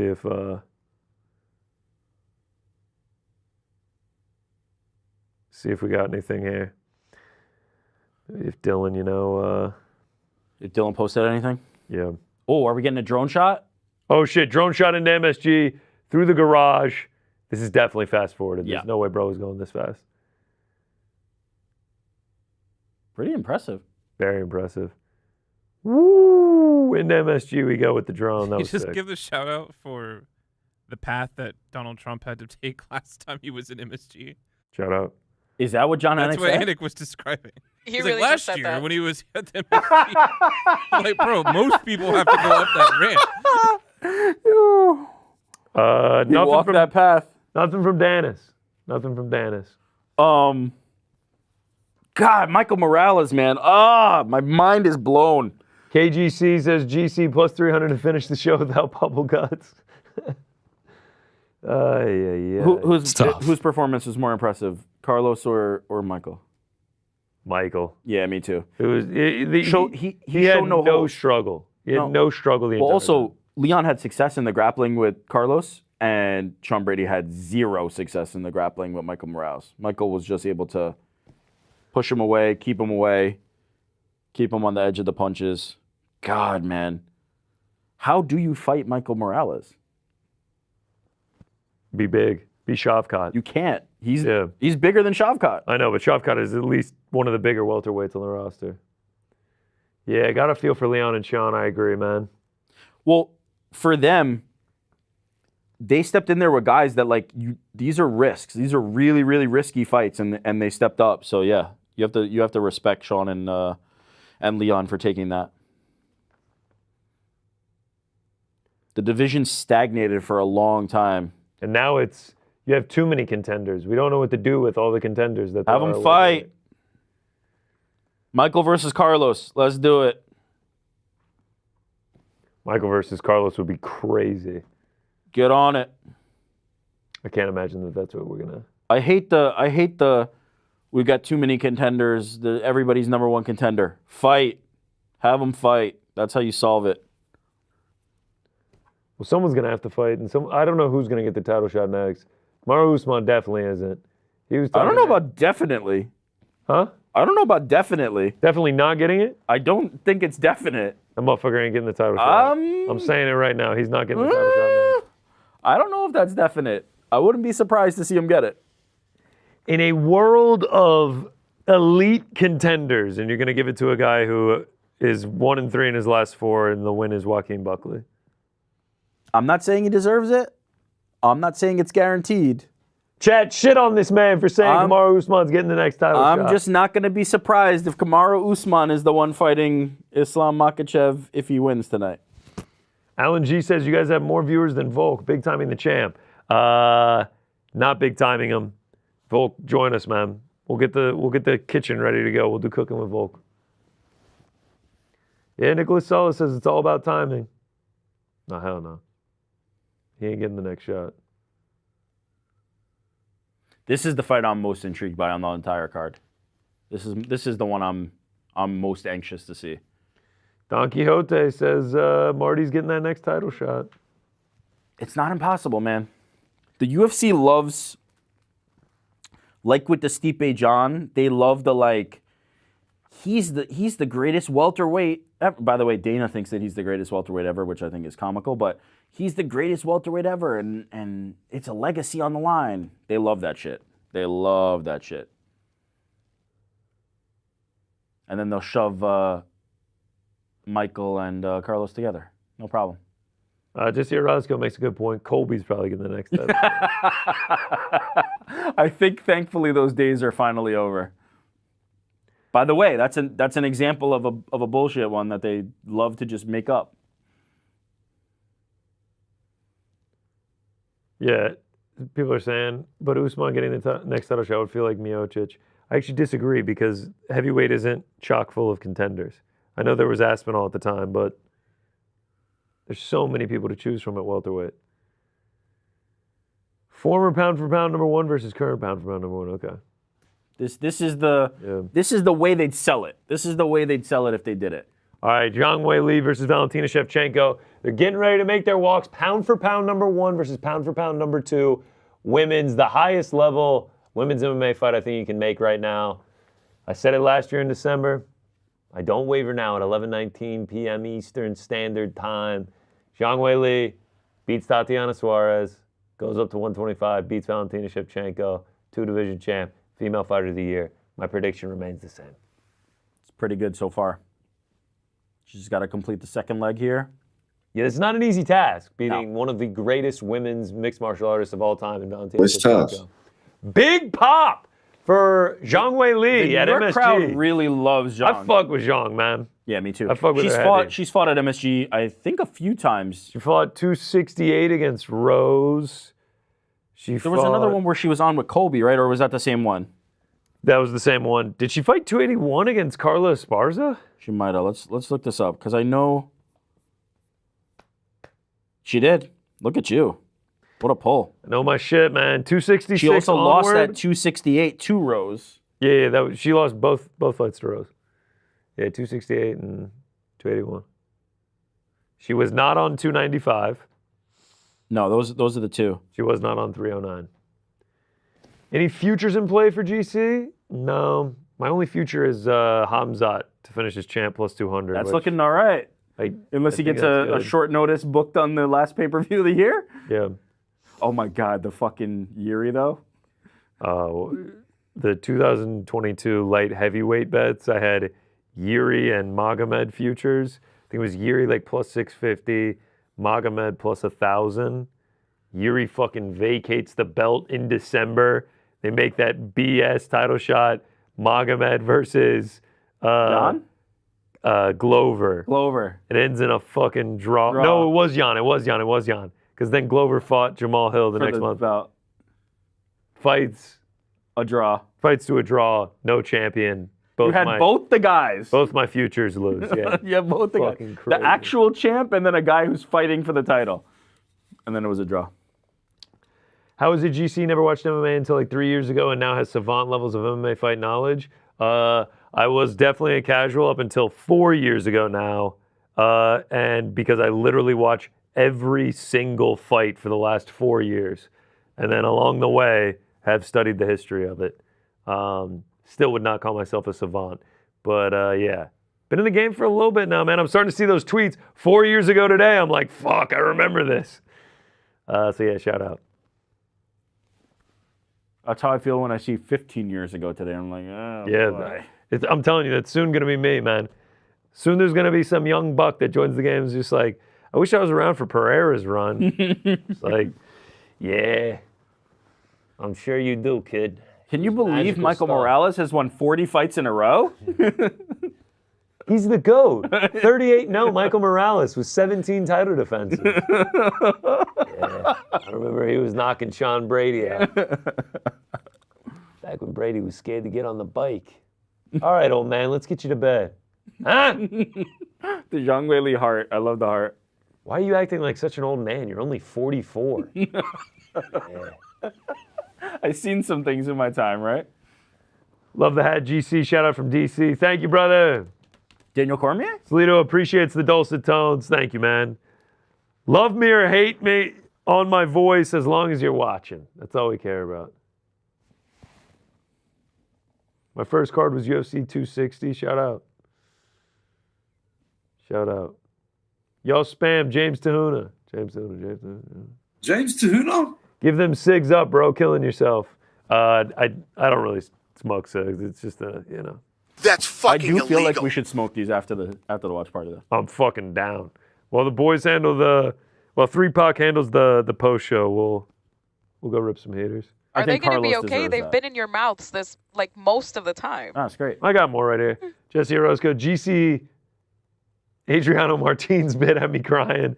Yeah, shout out. The Adriano Martins at the bar was fantastic. That was I can't lie, that was fun. If you missed it, it's the comparison. Alex Prayer's at the bar or at watching Izzy Adesanya and being like, I beat that guy one time. You have to imagine Adriano Martins, 1972 Dolphins, pop champagne every time Islam Makhachev wins. And he's like, I fucking beat that guy one time. I'm the one. Knocked him out cold. You see his record? I slept that motherfucker. And then it went down this rabbit hole of he watches at the bar and then he drinks way too much and then he demands to drive home and then he fights the bartenders and you just had to be there. You just had to be there. You had to be there. BITB on Thursday. Go back and watch it. Bat Soup needs audiobooks voiced by me. I had a New Year's resolution last year to get into voiceover work and it didn't work out. 2026.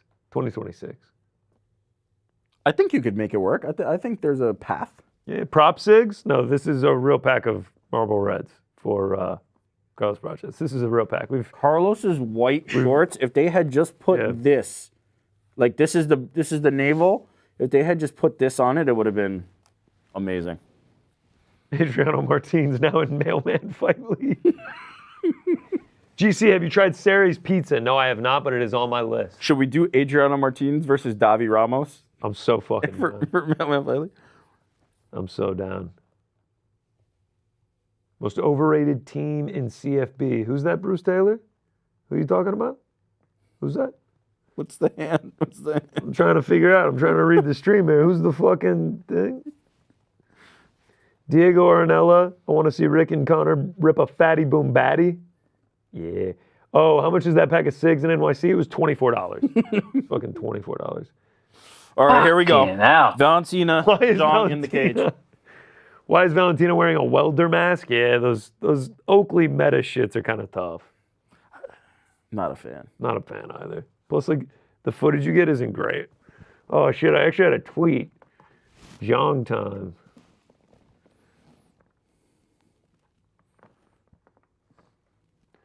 Zhang 2 division champ time. So I'm not going to lie. Every time I say her name, I switch it up. Are we going Weili Zhang or Zhang Weili? Zhang Weili. Who's to check? Weili. Who is to check? What is it? You do the family name first. Okay. Zhang Weili. Zhang Weili. Weili Zhang? No. Zhang Weili. Yao Ming? Young men? Young? Jazz Divizius. Do we ever break the fourth wall about the Yao Ming thing? There's no wall to break. There's no wall to break, It's brother. public record. It'll never be explained. Lex Rapstein says, hook 'em. Sorry about it, brother. Go Dogs. Bruce Buff roaring. Co-main event about to start. If the last two live up to the first three, and then even go back one to the Bo Nickel, I mean, we got ourselves a night. Fucking hell. If we get a finish in either of these, the night will be made. If we get a finish in both of these, holy. MSG delivers again. Always. Camera guy Nick, who works on our team, is sitting in a suite there, and I had to hype her up to go. She's like, yeah, it'll be okay. I'm like, shut the fuck up. It's going to be the card of the year. Now she's texting all caps, I love this sport. Yeah, you don't get to do none of that. That's the Tequila Sunrise. You think they brought, fighters up there? Maybe John Pork? John Go. John Pork. All right, here we go. Valentina with a custom kit. Zhang Weili with the best custom kit of all time. Second to Ilia Topuria. Yeah, hers is my favorite serious. one. It's the only one I actually like. She looks fucking mean, baby. I love it. It's the only one I like. Fucking studio's a mess right now. I love it. Common Sense, love you guys. My mom and I watch you all the time. Go Jack, got money on it. Shout out to you. Shout out to your mom, Common Sense. Let's fucking go JDM. But for now, it's Zhang Weili time. Get the exclusive Danis interview. We're on it.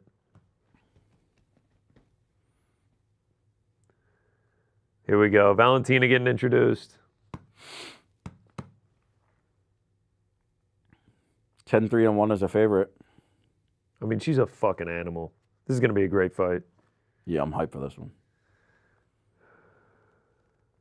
Just two very complete mixed martial artists. Lost her belt to Alexa Grasso at UFC 285. Fought to a draw at the first Noche UFC. That wasn't a draw. She won that fucking fight. That 10-8 was she won that egregious. fight. And then gets it back at UFC 306 at the Sphere, presented by Riyadh Season. Puts the stamp on it and then defends it against Manon Fiorot. UFC 315 in Montreal earlier this year, and now she gets the 115, former 115 champ, sorry. No disrespect to Mackenzie Dern. In Zhang Weili, and we are underway. All right, here we go. Round one. I can't unsee them saying that I look like Joe Pesci with the burnt head and Home Alone. Marv? The torched head. Up, That's Marv? great. I love it. I can't wear visors or headbands anymore because I'm bald, but this guards it pretty good unless I look down. All right, here we go. Round one. Let's get it on. All right. I gotta say, these fighter kits are fucking sick. Zhang bouncy as always. Get some Weili chance.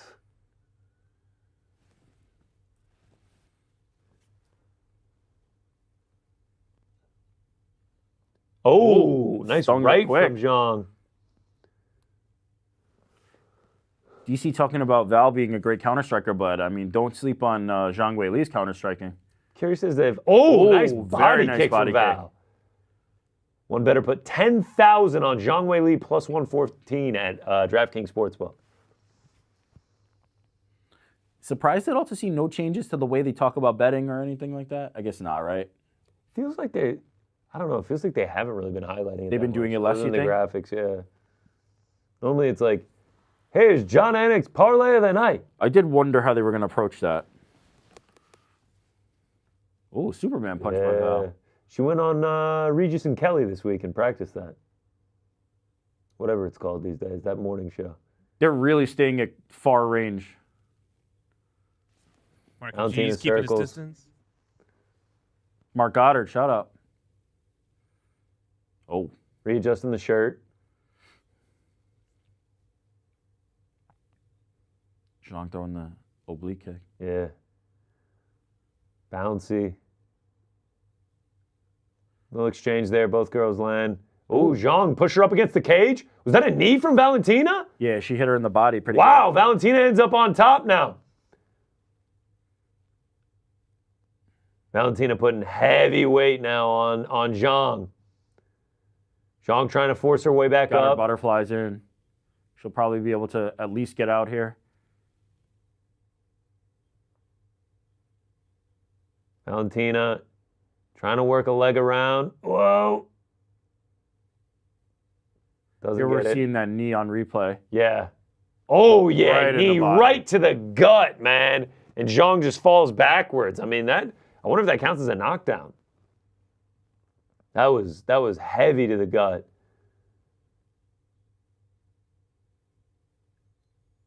Valentina trying to step over the knee. with a very Zhang active forces her guard. back up. Oh, lands an elbow off the break. Misses with a left. There we go. This Back is good, to standing. This is Good get up stuff game there from Zhang. I mean, DC's pointed it out, but he's absolutely right. Zhang is staying at a range that does not suit her. She's smaller. Valentina could pick her off from here. She needs to be inside. She keeps doing like the testing the range, just sort of putting it out there. Oh, did that spinning land? shift for Valentina? Did that land?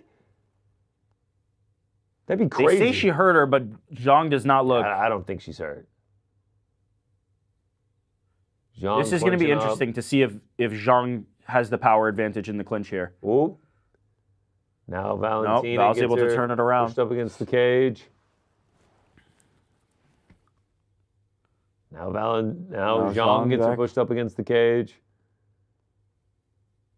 Couple knees. Oh, elbow. Oh, takedown by Val. Falls back. Takedown by Valentina.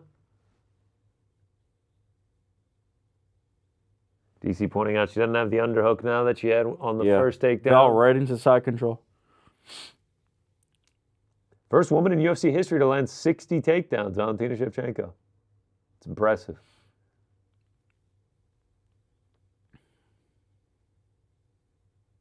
Couple small, short shots here from Valentina.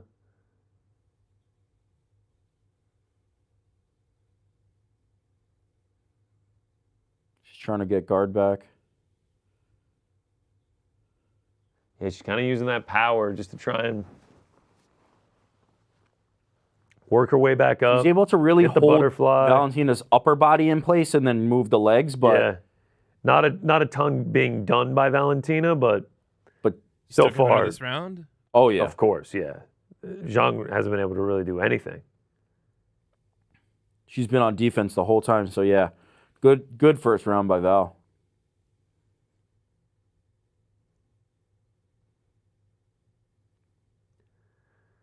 So we're just controlling 20 seconds left here in round number 1 of potential 5.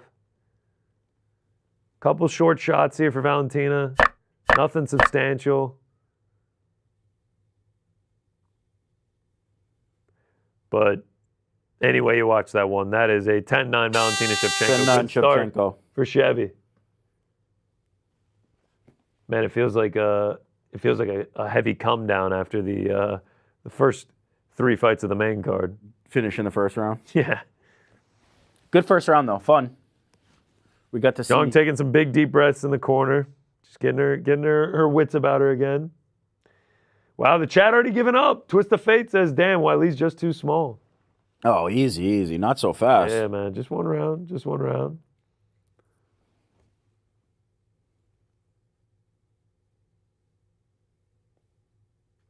All right, let's see how she changes it up. Taken down twice in round 1. That body kick from Val was nasty. And then that knee to the gut, man. I know that shit didn't feel good. No, kind of. Spinning back fist, to the chest. glancing. But that knee really landed. The knee was flush. We got Islam in the back, getting his hands taped. He looks ready to roll.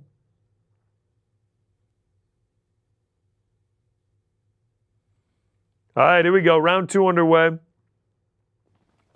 If you're Zhang, you need to close the distance a lot sooner. You need to make Valentina really sweat. Yeah. And if you're Valentina, keep doing what you're doing. Keep doing this. Keep her at range. Zhang already being much more aggressive. Valentina was about to spin again. Ooh, Zhang tries spinning shit. Misses. Comes up empty. Yeah, commentary booth pointing out the size advantage. It's pretty apparent in there. Valentina has gone up and fought at 135 before. Including multiple fights with Amanda Nunes. Like, Valentina is... Ooh. Oh, another clinch, another takedown by Valentina. The power is, at this point, clearly with Valentina. That's not what you wanted to see if you're supporting Zhang, which I am. Yeah, Valentina just back on top again.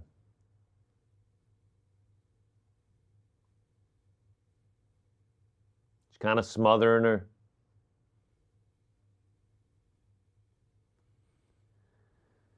Yeah, Dean Thomas pointing out the issue that Zhang is having with the range, man.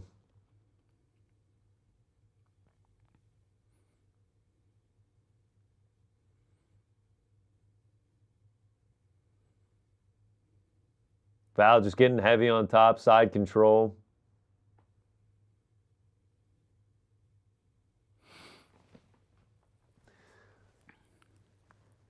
And Weili trying to get up, bucking. Can't get there. Joe saying Valentina trying to move to a crucifix here.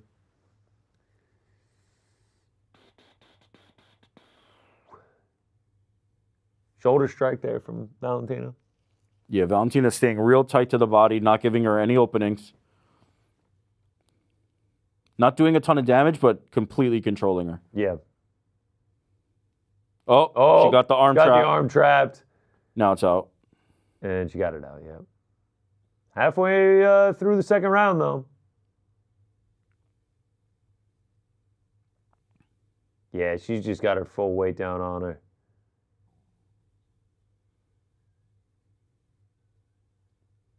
Short elbow there from Valentina. Couple short shots. Zhang tried to... She's just trying to buck out, man, but Valentina's just controlling her.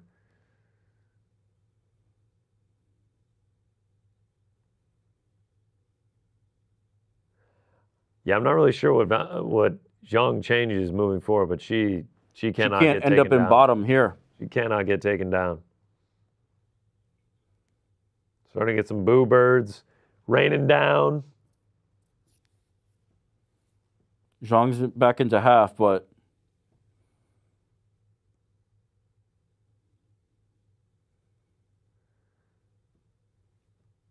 we're seeing almost 5 minutes of control time in an 8.5 minute fight so far. She's just thoroughly controlling. Putting that weight on her, man. You're down 2 rounds now. You need a finish at this point. You can't just win rounds. Yeah. Oh, for sure. Because you can't be sure, even if you win the next 3, that you won the next 3. So you gotta get it done.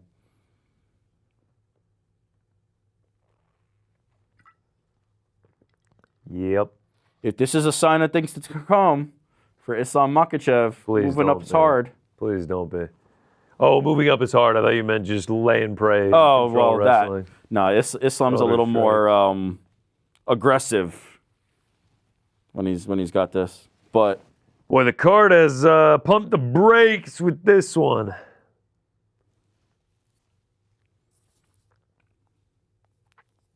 Yeah, this is one-way traffic for Valentina Shevchenko. Yeah, she's gonna need some good instruction in the corner. Yawning over there, you all right, man? She's gonna need some good Jesus instruction Christ. in the corner. Yeah. Yeah. Yeah, it was about 4 minutes and 10 seconds of low volume control time.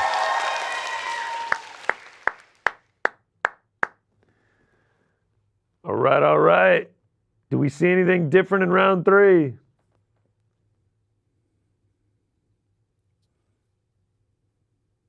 Yeah, that's a 10-9. 10-9 for me. 10-9, Valentina. Yeah, Valentina. Not enough damage done to get a 10-8 there.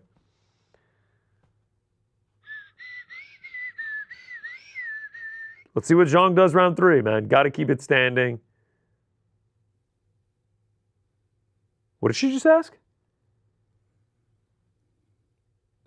She's very tentative right now. She said something.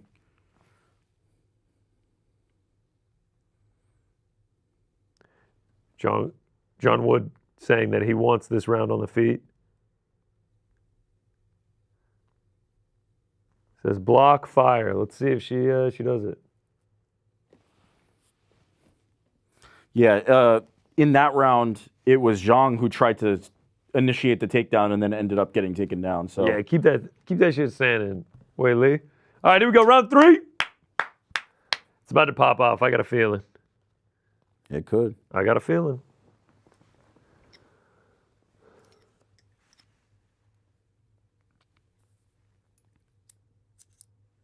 Val just kind of reacting to what Zhang is doing. Head kick. Came short on the head kick. Came up a bit short. Okay, that Zhang is closing the distance with some hard shots, but she's still coming up short.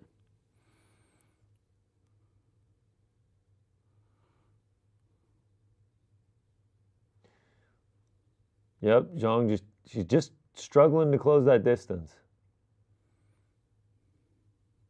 Inside low kick for her.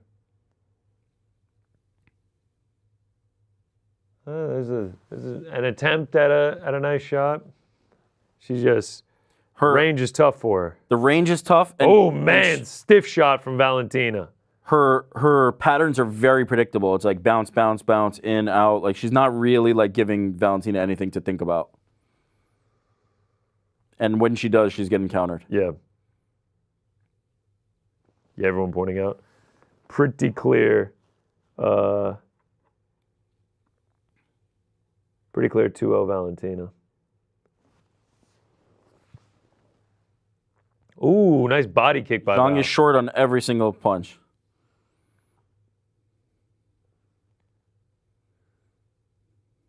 She needs a big moment. I don't know how she produces it, but she needs one. Well, she's got to be... She's throwing like the jab, but purposely coming up short. It's the same pattern every time. Oh, tied up. Up against the cage. Oh, Zhang pushes her now. This is not the game plan. She's going to end up on her back again here. Yeah, she needs to break off. Yeah, you can hear John Wood yelling separation. Oh, nice elbow off the break for Weili. There you go. You need more of that.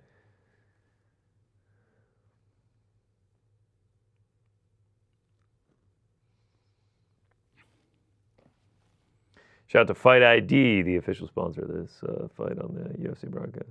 Over 1 million registered users. Oh, nice knee from Val. Nice knee by Val.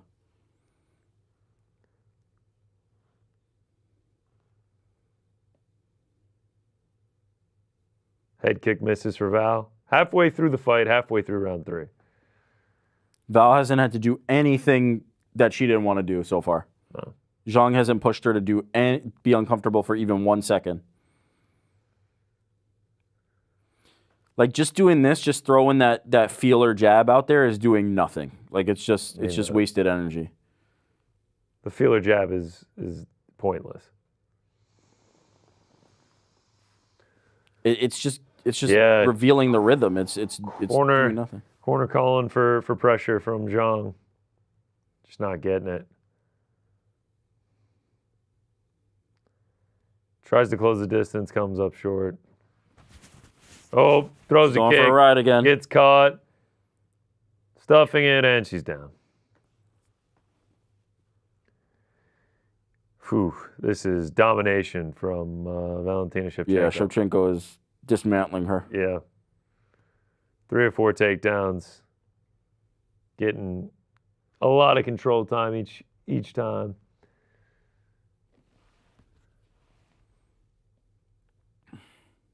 I expected Zhang to be a lot more competitive. Me too. I expected Zhang to win. I can't even lie. Yeah. Whew. Yeah, Bull doing what she's want.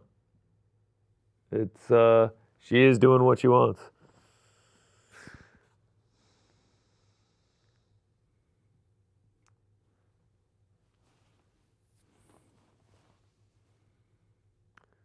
"45 seconds ago, Valentina Shevchenko dominating." Yeah.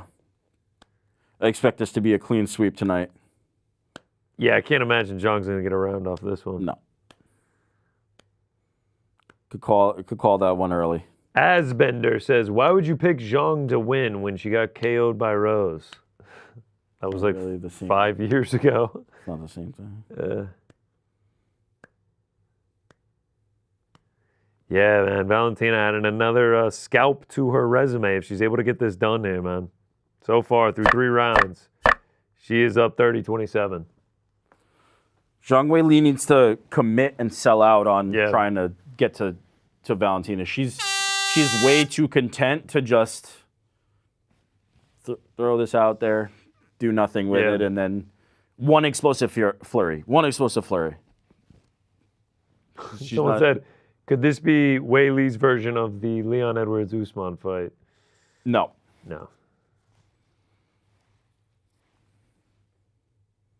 Matt Vito says, this is not fighting or domination, it's just stalling. If she got into... She's literally doing what she wants. 10-9, Valentina. If she got into range to throw that Leon Edwards head kick, I'd be shocked at this point. Yeah. She's not closing the distance. Yeah. And when she does, she's getting punched in the face. On my scorecard, Zhang Weili needs a finish.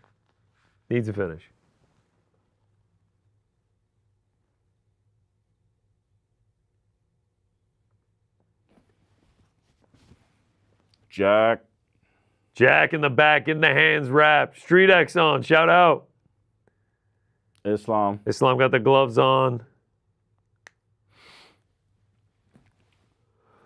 I don't think Islam's going to look as small as Zhang does here. No, I don't think so. Here we go. Round 4. We are underway.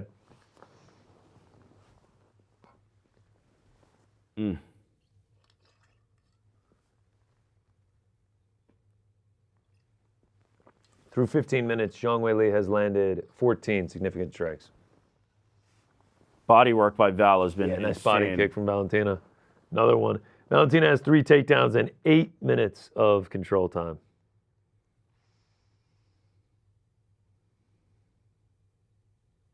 Zhang just doesn't want to pull the trigger. Nah. The distance is just too much. When she's gotten inside, she's gotten punished for it, which is what you're supposed to do if you're Val, and she's just content to play patty cake. The takedowns are just too smothering, man. She can't get back up.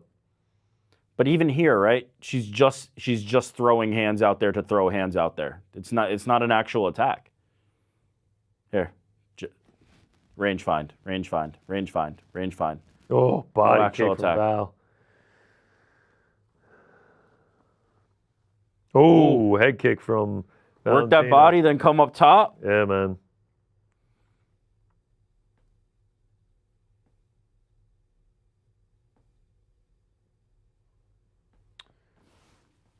Yeah, Zhang tries a front kick, comes up short.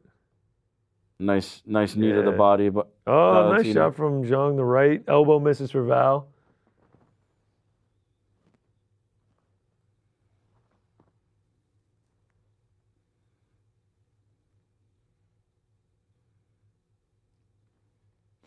Yeah, John Anik pointing out, man, we are 17 minutes into this fight, and Zhang hasn't even had a moment of success.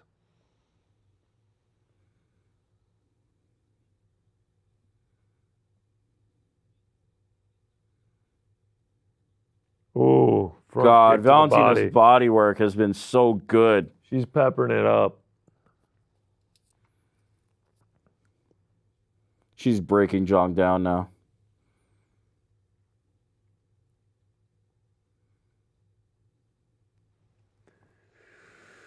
She has to halfway through round 4.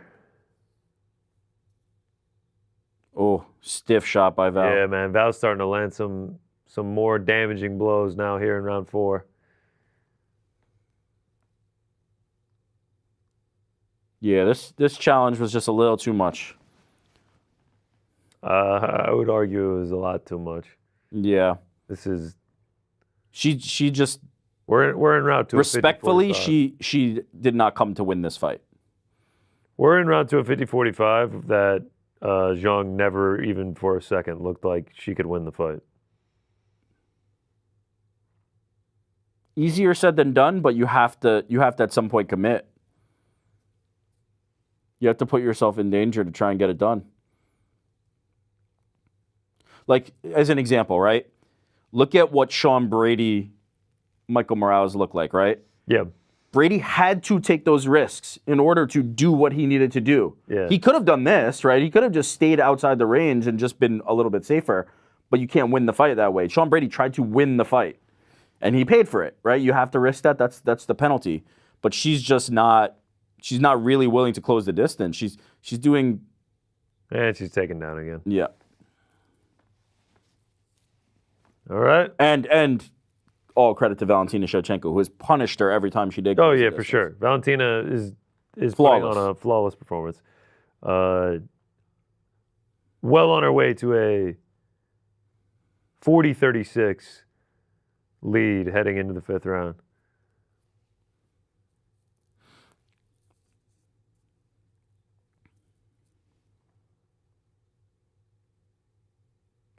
Yeah, man, she's just putting that weight down on her. At this point, do you just throw in the towel? Do we need another round? Dude. Who's to check? Let's get to the main event. Truly, though, if you're her corner, what more does she need to take more punishment to the body? Of course, they're not going to do that because she hasn't taken like a life-changing amount of damage, but she's not winning this fight. Couple shoulder strikes there for Big Val. And we're heading to round 5. Through 20 minutes of work, Zhang Weili has landed 18 significant strikes.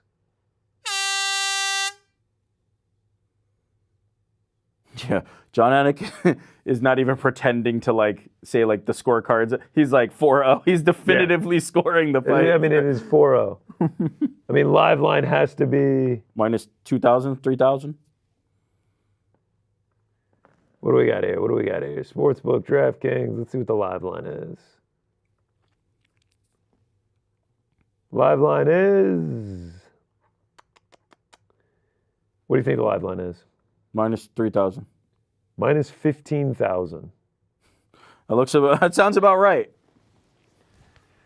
Matt Vito, this is still competitive. 0 damage. Stop with the throwing in the towel. Competitive? I agree with you. Obviously, she is not going to throw in the towel. This is not competitive. This is competitive. In what regard is this competitive?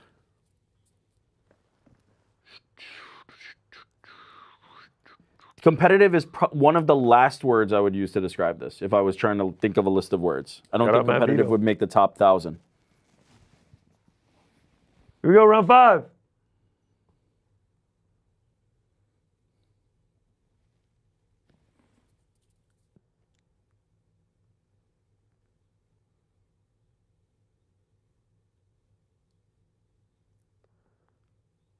Low kick. All right, there's a exchange. Both women land. John's trying to get her. He's like, you got to go forward, but I guess there's some action. There's something. Val grabs her, pushes her up against the cage. Knee on the inside. Yeah, that was the first time she actually did the thing that she needed to do.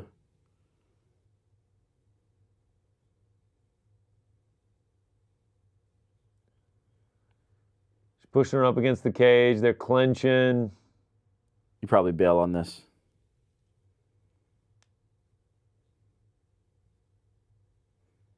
Yeah. Well, the good news is, if she comes back to 115, she can get a title shot, probably. Definitely. Is Mackenzie Dern? Wondering if Mackenzie Dern's watching this and she's like, God damn it. I gotta fight Zhang. Oh, nasty body kick from Val. Little flurry there from Zhang. Didn't really like came Deep up breath empty. there.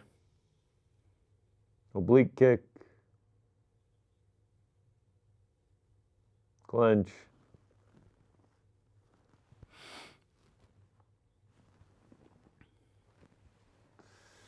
About 3:25 to go here in round number 5.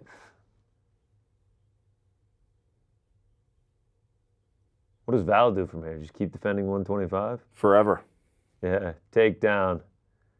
That'll probably do it. That'll probably do it. Big breath there from Zhang. 3 minutes to go. 5 for 6 on takedowns, Valentina Shevchenko. 2 minutes, 50 seconds to go here, round number 5. And it's looking like a 50-45 Valentina Shevchenko and still type of victory.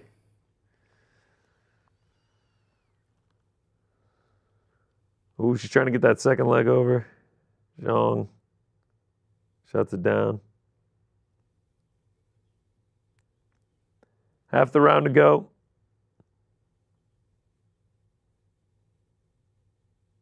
Who would even be next? Natalia Silva? Yeah. Yeah. Natty Ice, you're up. Some boo birds raining down. Thorough domination by Valentina Shevchenko. Ah, John Anik bringing it up. Natalia Silva. Zhang Weili, 0 seconds of control time.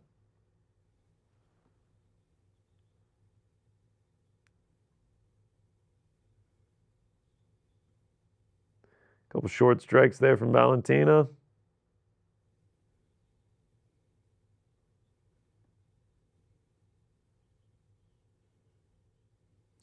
She's just smothering Zhang here. 90 seconds to go. I'm down with the towel throwing at this point. When the takedown happened. My point is, like, what does she need to be down here taking this damage for at this point? Yeah, I mean, they're obviously not going to do that. Oh, Goddard saying work. We don't. I know that they wouldn't, but my point is they should. I know that they wouldn't. Yeah, I can't lie. This was, I agree with you that they wouldn't, but after round 3, I probably would have thrown it in. This was a pace changer. Yeah, this was a pace changer. We were It was flying. tough. Yeah, we were flying. I think it was 11-14, and I was like, it's 11-14. We're ready to the co-main. Yeah. 45 seconds to go, folks.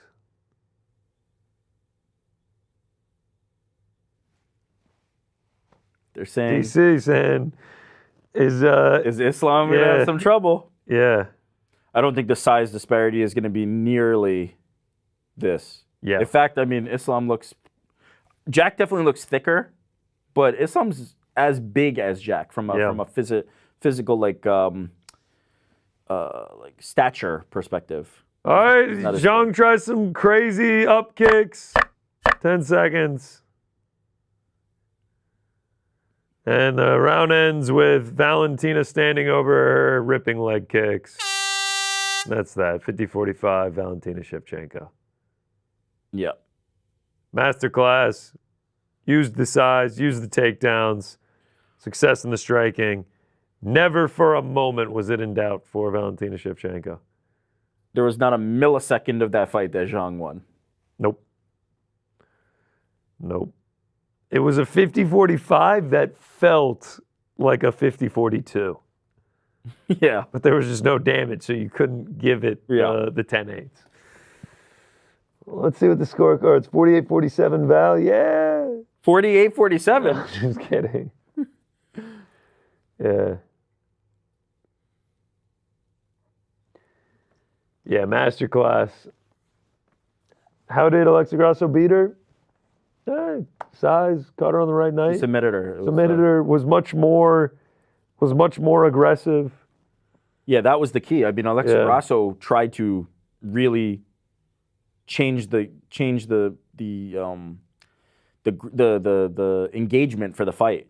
Zhang never did. Zhang never got into anything other than distance fighting, where she got completely picked apart. She maybe actually took tried to close the distance 5 times, and 4 out of the 5, she ate a stiff shot to the face. Yeah. Someone said, imagine inviting your boys over and telling them these are the 2 best women in the sport right now. They ain't your boys no more. Let me just defend that though. They might be. I don't necessarily agree they are, but they might be. Zhang's just not big enough. Yeah. Yeah, 50-45s across the board for Valentina Shevchenko. Still got it. The Bullets still got it, baby. Damn, John. Yeah, that was tough to watch. That was a tough watch. She spun and lost the belt.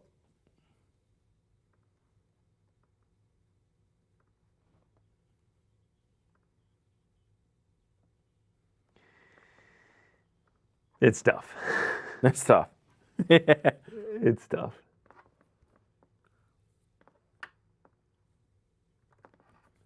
It is tough.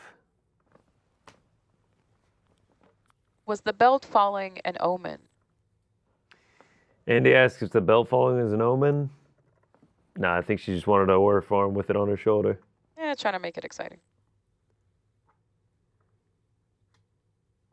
Super punch knockout power from Zhang Weili. We didn't see that. Didn't see that. I expected Zhang to be a little stronger in those clinches and in the grappling, and she just did not have the size or power. Okay. Valentina asked about the potential of Zhang coming up and beating her, a new challenger. That completely got shut down.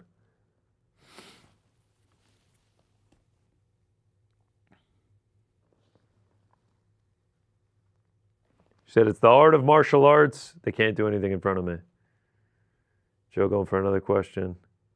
One of the most dominant champs in the sport. Not a clear contender. Natalia Silva, bro.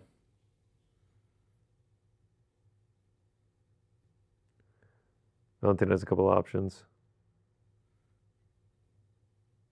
She's down for Natalia Silva. Natalia Silva in the crowd. Nice sequin shirt on.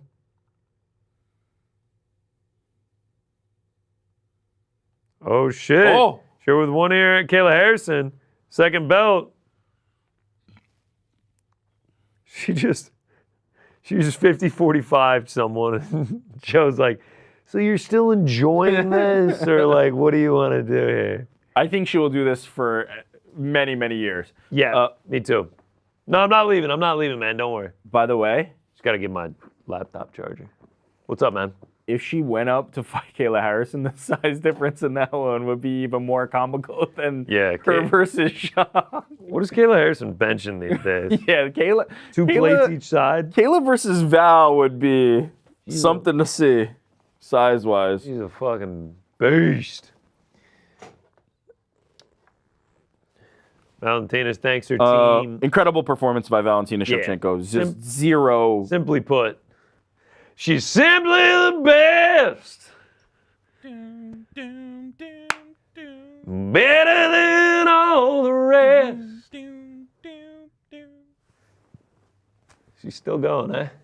Dedicating the belt to her coach. She gonna do the dance? Yeah, here she goes. You've been waiting on it all night, Frankie. She did it earlier already. Oh, she did it already? Right after she dropped the belt, she picked it up and... She's a beast. Oh, all right, we're getting Zhang. Dared to be great. A nice pantsuit on the translator. This little pale red. She's getting asked if she'll go back down to 115. She's already shaking her head vigorously. Yeah. Oh, what's she saying? I heard through one ear, Kayla Harrison calling me out. Zhang to 135? Nah, she's going back to 115, bro.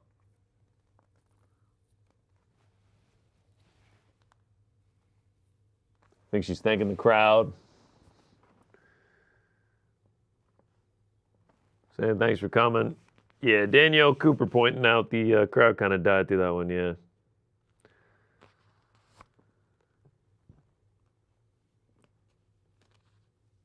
Someone says, I got to smoke another J after that crapper. GC, can you unshout out Frank's mom? I don't know what that means. All right, she's Why did Andy cut to me? She's unshouted out. Joey V says, GC on brick mode right now. What the fuck does that? You know exactly what that means.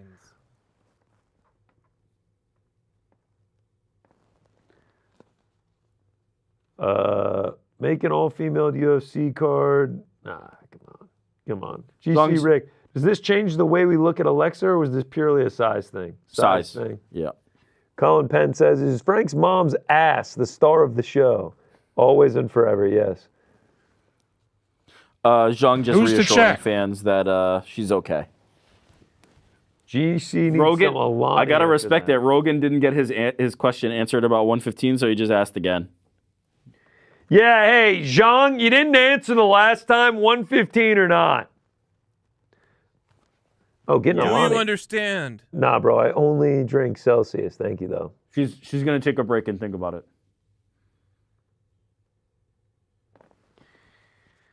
Justin Campos says, Islam by round 3 sub. We will see. GC, did I see Dylan? Yeah, sure did. Pretty fucking crazy. Need an update on where he's at. Boob tits 1, 2, 3. She thanked herself because she's Yes, someone who shit. falls and never gives up. That's a good message. I like that. We love you, Zhang. Good job, Zhang. Better looks next time. We'll see you at 115. My Super Bowl. Her versus Mackenzie Dern. GC, are you not on the Alani train yet? No, I only drink Celsius. Thanks, though. I don't even fucking drink water anymore. Abdullah Harba, GC bricked up. I guess we're going to start that now. GC bricked up. Bubble Guts GC bricked up. Stop with the bricks. Bricked up. I'm getting cracked. Wow, look at Mavsar with the... Mavsar of Loyev in the Peaky Blinders hat. Frankie Edgar in the house with Sydney Sweeney behind him. Just kidding, generic blonde woman. Diego Lopez, 27-7. George St. Pierre, and someone's crowding the champ's space. Who is that? His dad? His friend? The guy's already lost like 5 buttons. He looks like he's had a few cups of vino as well. CP4M7, Brick Squad. All right. All right, we gotta chill on the bricked out thing. Yeah. Bubble Guts GC bricked up, ready to crack. Why are they so obsessed with you cracking and getting bricked up? GC's a brick shit house. Yeah, pretty much. BITB, right. How does Carlos's win stack up for fighting nerds all losing their O's this year? Makes up for it? I don't know. Carlos is doing all right, man. Carlos is doing good now, yeah. All right, we got JDM in the back. Outside of one very bizarre Ian Gary performance, Carlos Praches is doing all right at fighting. Has Carlos Praches fought 3 times this year? Yeah. Islam with the shadow boxing. Stood up too fast. Head rush? Nah, George Rush. St. Pierre. Also, you can't stand up if you're bricked up. You gotta... He passes the bricked up test. My goat ain't got meat like that. Everyone was meat watching Islam on the scales. This is officially the watch party after dark. Boys in the brick. Bricked up. Rick still with the cigs. Oh. GC, if you were sitting next to GSP, what would be the strat? I would not be right behind him like fucking breathing wine breath on him 5 buttons down. We're going to find out that that's his dad or something. Oh shit! I just lost internet connection. Now we're back. Stuff. Dan has cut our wires. Shannon Robertson says, "Keep pinging the cunt." Yeah, you can see the shirt right up there. Shout out to him. Keep pinging the cunt. GC, best pizza in NYC. All right, so I am biased. If you want like crazy flavors, like a hot honey pepperoni, like a buffalo chicken, crispy pizza, but the one in Brooklyn. Don't go to the one in Jersey City. It's absolutely fantastic. Love crispy pizza. And then Two if you're going boots. like, what did you say, Frankie? 2 boots. No. What's definitely two not. boots? It's the one that Ariel's always talking about. And if you're going for like a New York slice, you got to go deep as shit into Brooklyn, back to my old stomping grounds, Midwood. Yeah. Even people around New York don't know what fucking Midwood is. Used to be. Is that an actual area? Oh, it's an area. Take the Q down to Avenue M, DeFaro's Pizzeria. DeFaro's, yeah. Unbelievable. Absolutely unbelievable. Would go there often because it was about the only restaurant in town. And I would go, and there would be people like outside, and I would talk to them, and they would be like, I drove 2 hours for this. One guy I would see when I would go there on Sundays, I kind of became like friendly with him. He would go every single Sunday, and he would drive from New Jersey. Hour and a half each way for a fucking cheese pizza. DeFara is my favorite slice in the city, Love DeFaro. but the key to New York is that there's a good slice on every corner. Yeah, it's not worth going Yep. 10 hours any direction. You can get a great slice on any corner in New York City. That's the key. Absolutely love DeFaro's though. But DeFara is my favorite slice. and love crispy pizza. Shout out to crispy Little pizza. Caesars. Crispy pizza with a K. You want to know how I know about? Cody Rhodes went there. They did a special. Cody Rhodes, the American Nightmare. All right, Islam versus Jack, baby. Colin Penn says Sabaros. Yeah, Sabaros ain't bad. Sabaros ain't bad. That But might actually, stop I playing. could crush a slice right now, dude. Fucking hell. All right, when the post show starts, we go out, we smoke a cig, and we grab a slice. I'm fucking. I can't even tell you how down I am for that.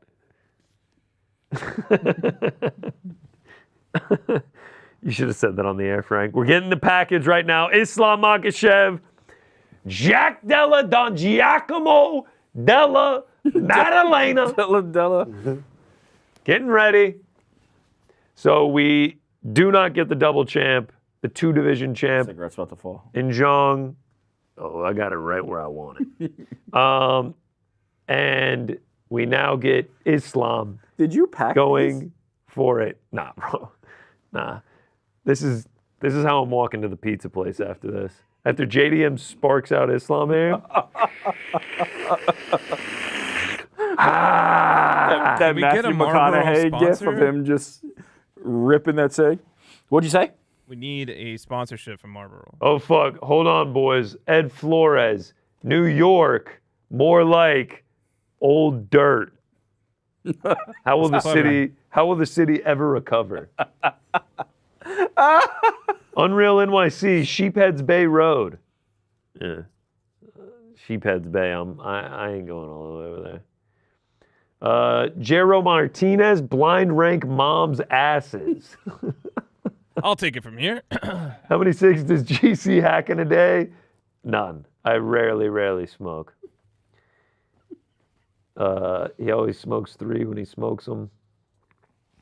Old poor G. Can we get a? I almost lost the water there. Can we get a roll call? Can we get a roll call in the chat? Blind drink mom's ass. Didn't even get a Dagestani flag. What does the Dagestani flag look like?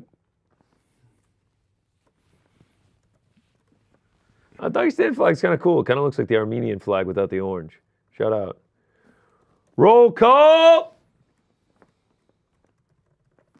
Shout out, shout out, shout out. Does Islam get the tap? Does JDM and still? I got a feeling even if this one doesn't go like the last one, it's going to be, this one's going to be a banger. Famous last words. Yeah, famous last words.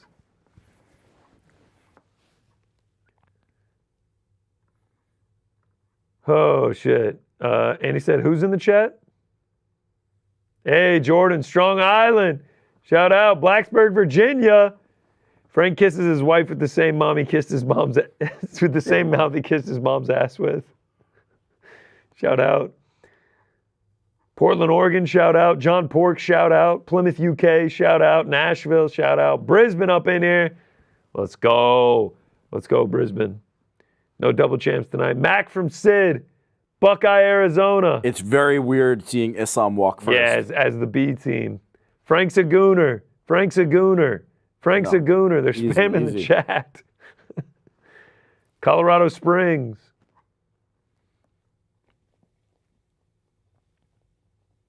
Islam eats corn the long way. This walkout is so good. It's like as good as the Eubank and Ben walkouts. Yeah, I wouldn't mind a little more freedom on the walkouts and on the shorts.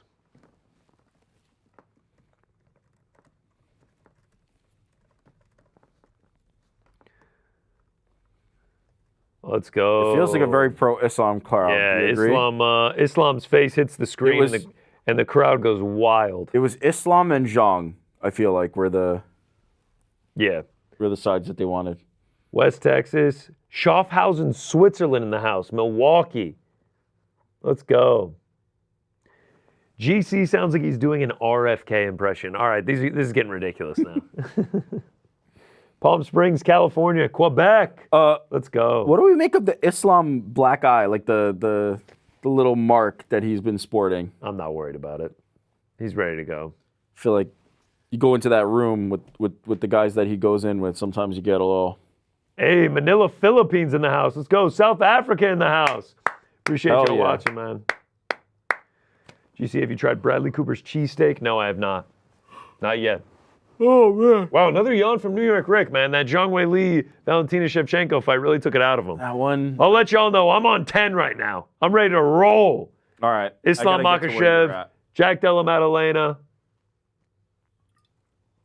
We got Birmingham, Alabama in the chat. Hastings, Michigan. Philly in the house. Brady, it's tough. It's tough. Robbie Lawler, JDM. Scotland. What about Robbie Lawler? Yeah, I don't know. I'm just fucking reading anything I see. San Antonio, Texas. Orange County, CA. Winston-Salem. I'll be getting people hyped up.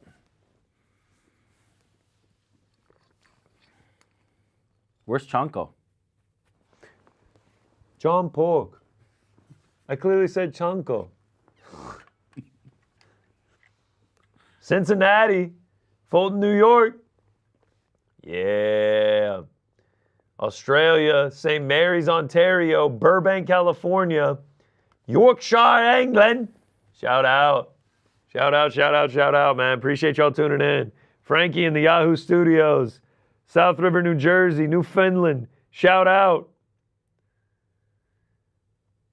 Palm Springs. Let's go. Tan Fannies, Panama City Beach. You know it, Alex Odom. Tan Fannies. Shout out. Legendary. Austin, Texas. Get those Islam shorts. Philly. Scan that QR code. Yo, baby. scan the QR code now to get Islam shorts. Fire. Hartford CT, let's go. Wales, let's go. Fiji in the house. Berlin, Germany, let's fucking go. Let's go. Binby and Dory, $9.99 on a super chat. Thank you, brother. We hit big on a 3-leg parlay. Blanchfield sub, Morales KO, Valentina decision. You fucking killed it, man. Great call. Jonko in the crowd. Baltimore. Wow, JDM. All right, the champ is walking. Getting some boo birds?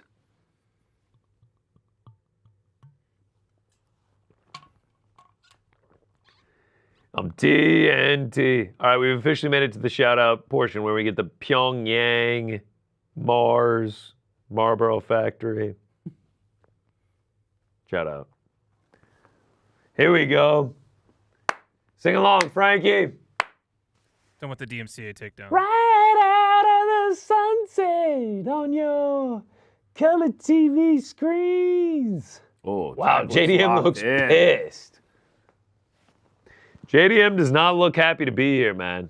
He looks like someone owes him money and he's about to collect on it. And women to the right.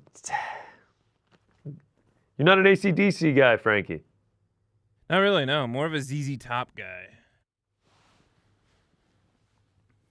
One of my friends at 1211 12:11 Eastern Standard says, "Hey man, can you shoot me a link to stream this fight?" Wow. First of all, watch the watch party. I'm a bit busy with something right now, man. Second of all, I only buy my pay-per-views. Stream East, meth streams. Just Google it. It's not that hard. Do it on your PC and just click through the pop-ups. I buy every pay-per-view I watch. Let's go, Jack. Wow, the chat with you. They hate AC/DC as well, Frankie. Craig Say it one more Jones in the time. corner. The chat is with you. They also hate AC/DC. No, sick as hell means they like it. No, they hate it. It says they're sick as hell. No, dude, they said that they hate it. That's fucking illegal.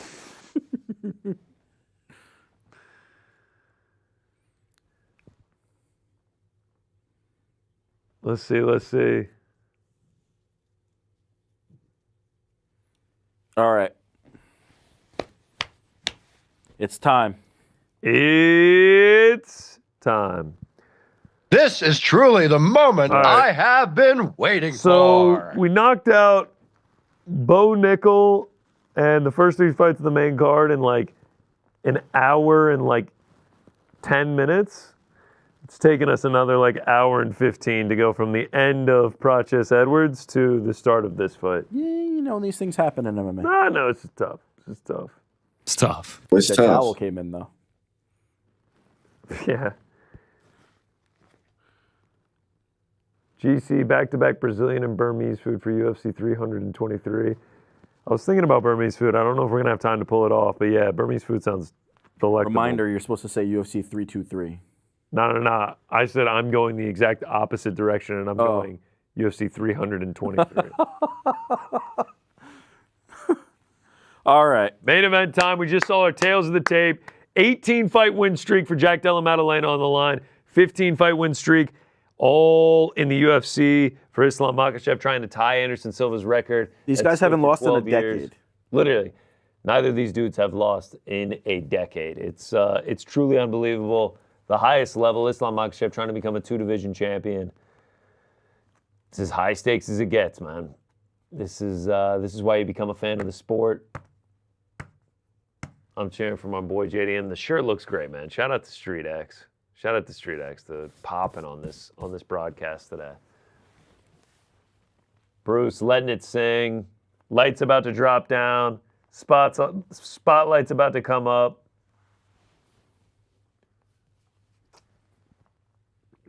Here we go. This is the moment you've all been waiting for.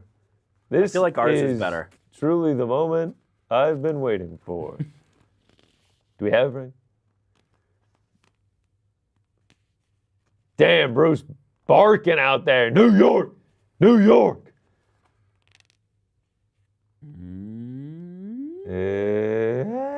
It's time. Lights go down at Madison Square Garden. Everyone going crazy. Spotlights go on to our two main event fighters. JDM looks mean, brother. Why does he look so pissed today? I fucking love it. I love it. Black and gold befitting of a champion. He looks fantastic. Islam, white and gold befitting of a challenger that used to be the champ at 155. Closed as a favorite in all 18 of his UFC fights. Oh, Not a single time has Vegas been like, yeah, we think this guy's going to lose. He is once again a favorite here tonight, minus 305. Former 155. it must be crazy to be looking across the cage and be like, "That's Islam." Oh shit, that's Habib. Oh shit, that's Usman. And it's just like, Oh those shit, I guys- have to fucking fight this guy. these guys don't lose. They never lose. How Oh the fuck- shit. I have to be the one to beat him. Ariel Helwani jumping in the chat. Roll call. Where are you watching from? Just a touch late. We just ripped that out like 2.5 minutes ago. Getting to Cairo, Egypt though. Arkansas. Shout out. Bryce? Is that Bryce? David says no roll call. We're watching the fight. Oh, a little Nebraska in there. Brett? 305. Frankie with another one. Switching up from Yahoo Studios to Control Room. Whoo! This face-off's going to be intense. Jack.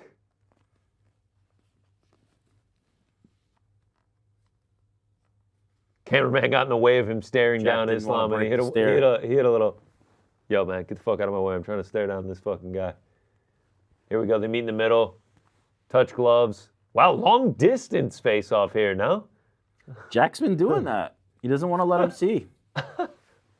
Double gloves? Like really they far. both had to yo, that was like weird amount of distance there between them.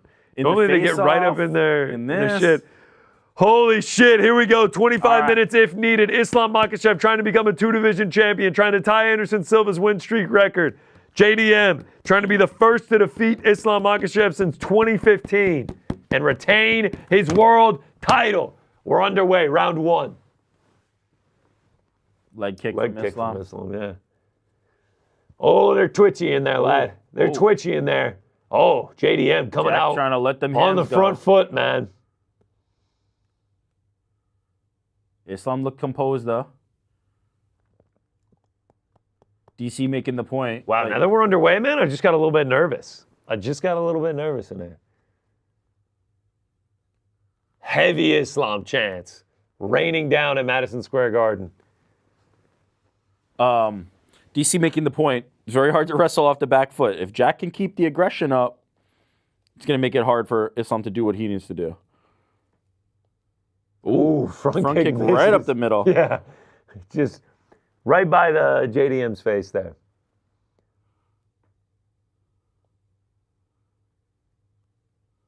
Jab from JDM. Ooh, both guys exchange there. Islam's willing to train with him a little bit. Yeah, he is, man. Oh, there it is. The shot. On a single, Islam. On a single. Oh, and he dumps him down. Dumped. Yeah. Fucking hell. That didn't look very difficult. No, that did not look hard at all. And now we're going to see... 3:45 to go. Now we're going to see what the difference is between what Islam could do and what Valentina was able to do from the top, because I do think he's going to be a little more aggressive here. He's putting that fucking weight on him. Couple short strikes already. God, Jack already looks extremely uncomfortable. I can't imagine being under the weight of Islam Makhachev is a fun place to be. Center of the octagon as well. Islam's trying to sneak up into the side control. I mean, Lord have mercy. How do you get up from here, Jack? 3:10 to go.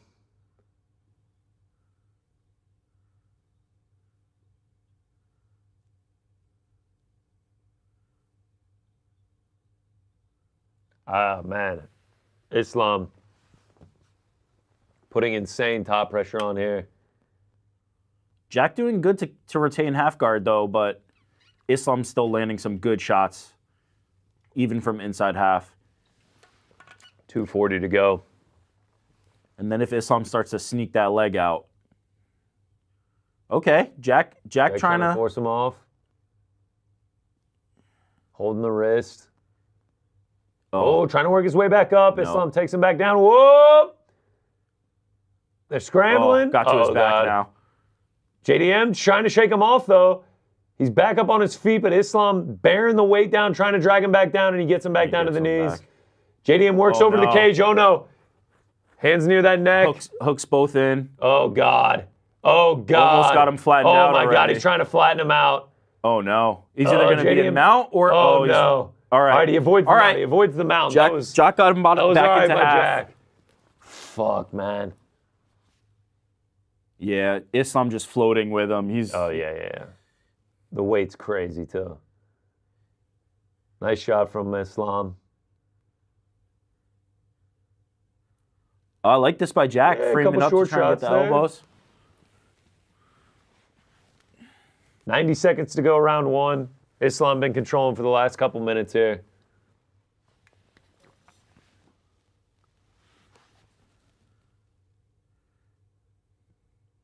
All right, like he's doing all right now. He's keeping himself very safe. He's good. Dominant round so far from Islam. If Jack does make it to the end of round, it's similar to that Zhang Valentina fight. You can't let this happen again.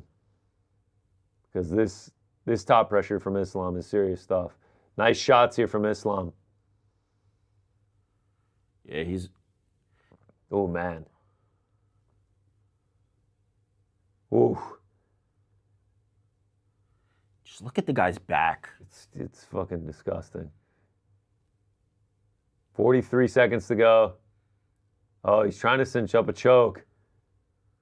Nope, let's go of it. Jack's got 2-on-1. Jack's on the wrist. Yeah, but this is Man, Jack trying to get up and just not happening. Islam just peeling him right back down. This is Islam's world here. JDM just took a peek at the clock at that last one. He's doing good to defend himself, though. I think he's just thinking, let's get to the end of the round. We'll give the first one to Makhachev. Nice elbow. Nice elbows by JDM there. Oh, man. Oh, Islam trying to land some last-minute ground and pound here. JDM grabs a leg. Now just a bunch of up kicks here from JDM. Don't think he did anything. End of the round. Islam not happy with it. Oh, they're saying that was illegal by JDM. Yeah, they were both on their knees, and he's throwing the up kicks at him. Islam's like, what the fuck, bro? Herb walks him back to his corner. 10-9 Islam. For sure. Yeah, dominant round there. Jack has to keep this one on the feeder. He just is not going to be able to have much success. And you have to imagine, dissimilar to the... Look at the timing here. Yeah, we're seeing a replay of the wrestling. Gets that single. Snatched it right up. And it was over from there.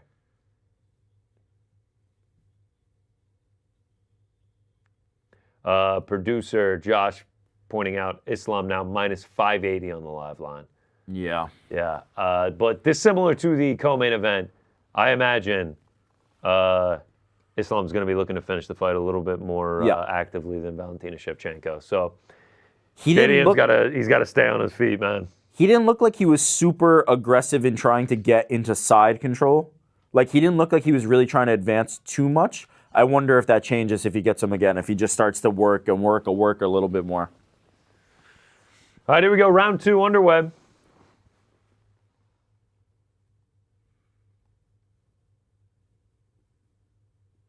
Ooh, nice. Nice shots there for Islam. See, this is what I was talking about with Michael Morales earlier. Look at how straight up Jack has to be because he has to reach him. Jack threw a kick. It was caught for a second by Islam, and then Islam dropped it down. Ooh, nice leg kick from Islam. Islam's really putting in work with those. Yeah, man, Islam's looking good in the striking. Oh, my Lord. Partially blocked by JDM. Oh, they're tied up now. Nice defense here by Jack so far. Islam's not in on the legs yet. Just a clinch. Yeah, JDM's got to get out of here. Oh, tries to get the leg behind the trip him. Oh, JDM scrambling. Oh, that wasn't the right move by JDM there. He tries to get a judo throw, and now he is in a really, really bad position here. Oh, yeah, his head is under Islam's crotch. Islam's going to be able to sneak into side or something from here. This is north-south. Now he's going to be in side control. Yeah, side. This is not good for JDM. That was...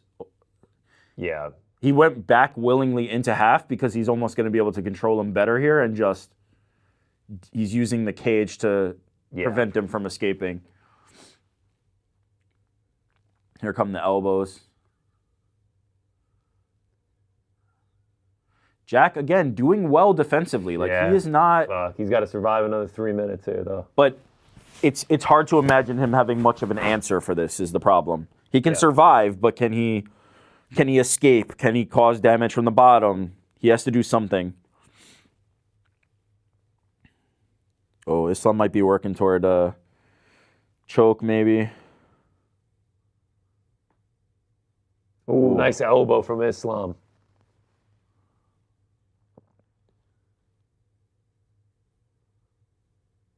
JDM kind of hard. Just saying, smash him. It looked like JDM was already peeking at that clock. He's got 2:20 to go, man. This is just pressure on another level from Islam Makhachev. Yeah. Just putting JDM in hell.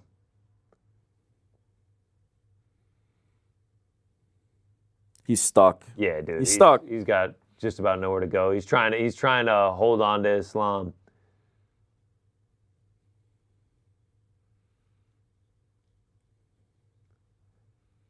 Craig Jones trying to scream across the octagon to JDM. Craig Jones was able to get into the corner.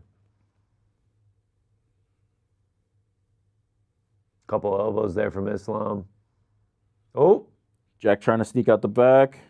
Doesn't look like it's going to work out for him. No, he might actually give up the back. If he Yeah. Okay, so now he's back in half. Yeah. Now further away from the fence. Closer to the center of the octagon. Minute 20 to go. Couple short shots. He's framing with his arm to try and make it uncomfortable for Islam, but this is Islam's world here. This is a mauling for sure.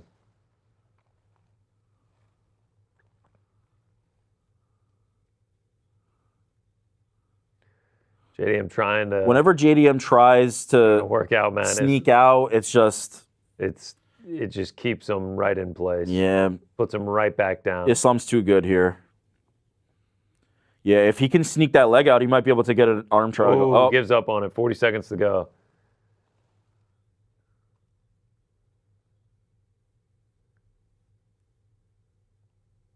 JDM got the arm of Islam. 30 seconds to go.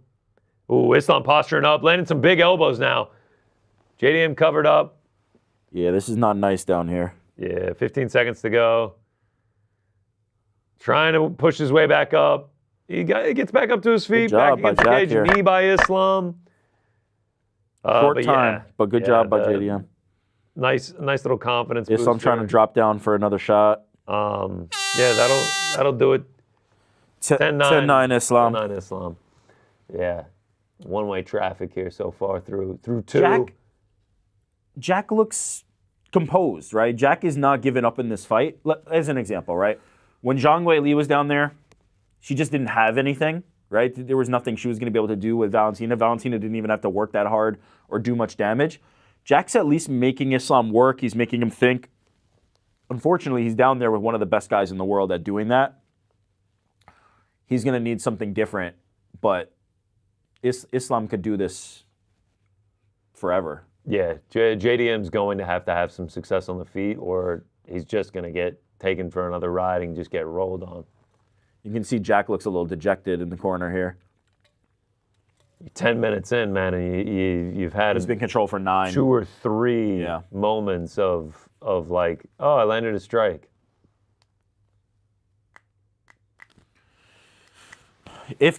Look, Jack is capable of that kind of one-hit flash KO, so let's see if he can land that. But I don't think he's completely sunk on the feet. He does need to keep Islam He has from to keep it on the feet, man. getting on we the need legs, to see 5 minutes on the feet.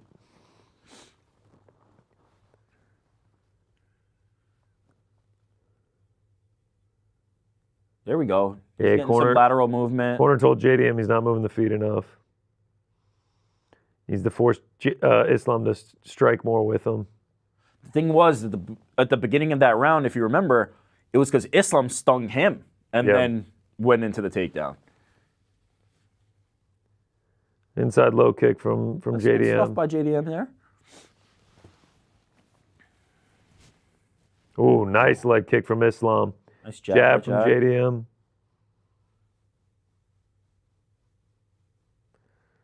Front kick misses for JDM. Yeah, Jack's got to get on that front foot, man. He's just got to be the aggressor.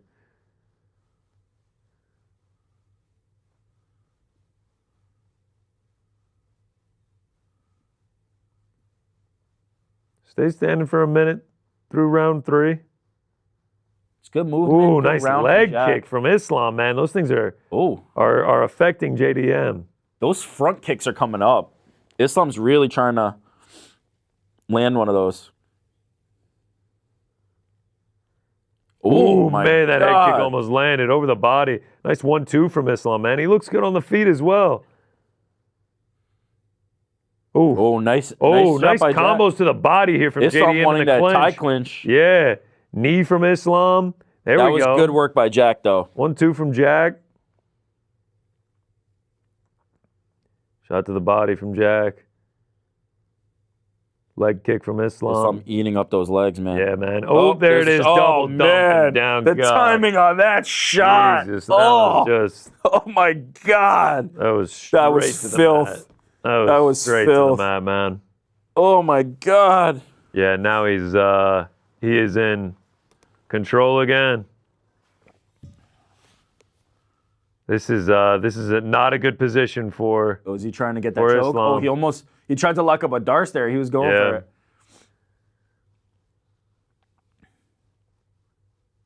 Back into what, half guard? Yeah, he's in half. Islam really likes the half. He doesn't seem to want to like advance from here because he can really control Jack's posture, land good punches. I do wonder if he could try to get a arm triangle. Yeah. Yeah, Jack just. Yeah, now he's starting to actually try to creep that leg out. Now he's pushing down on Jack's leg.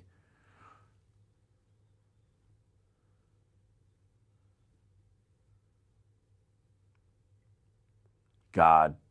He's just wearing on him, man. I mean, these guys are the best in the world at this. Like, what can you do? And JDM isn't specifically. This is not strong JDM's in this, domain. This is not his world. Habib, Islam, Umar, like these guys grew up literally doing this their entire lives. Against each other. The best guys in the world. Man. Jack grimacing as he's just getting worn down on. Well, it's just so hard to, as Islam is trying to move through the positions, it's so hard to keep him where you need him. Yeah. Oh. Feels like he's trying to work in something, man. Another choke, yeah. I don't think he's going to get it. JDM got two hands on the one. Yeah, works away from it. Man, he's just mauling him so far. A couple of elbows for Islam. Oh, some more elbows. If you're JDM or anybody else on that bottom, you're like, all right, I fought off that choke. Oh, fuck, here comes 10 more punches. Yeah, here comes elbows raining down. 50 seconds to go. It's brutal stuff. All right, Islam sneaking that leg out. Now he's going aside. Okay. Now he is going aside control. Oh, is he trying to get a crucifix? All right. Shit. Jack recovered half.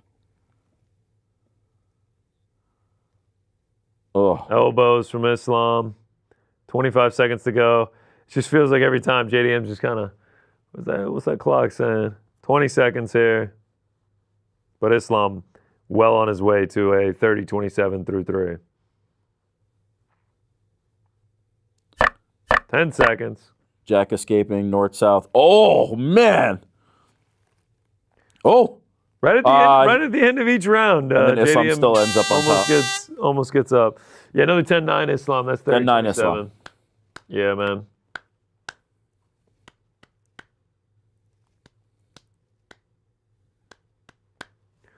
Yeah, man. He's just using the grappling just to control him. His coach said, whole camp we said no half guard. So I guess they want Islam in either full guard or something better. Yeah, man. JDM, he needs to finish. He's got to go for broke. Yeah. Team talking to him in the corner saying, remember the training camp. Remember what we were just talking about back in the dressing room. You got to go for it, man. Yeah, I mean, it's just like if Islam gets the takedown, the round is essentially over. Yep.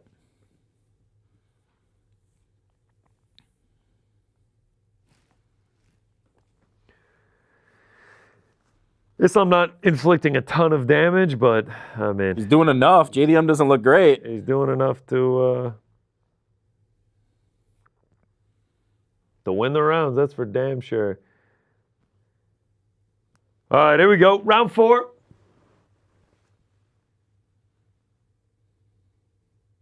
Inside low kick from Jack. Oh, Jack, all right. High kick blocked by his. All right, Jack. Pawing front kick. 1-2 blocked for Islam. Ooh, Oh nice my body God. kick from Islam. Thudding. Front kick for Jack.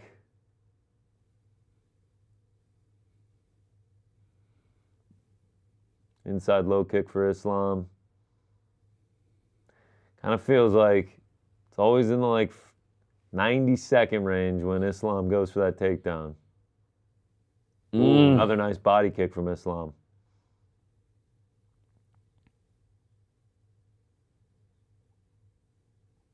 Little stance switch for a second there from JDM.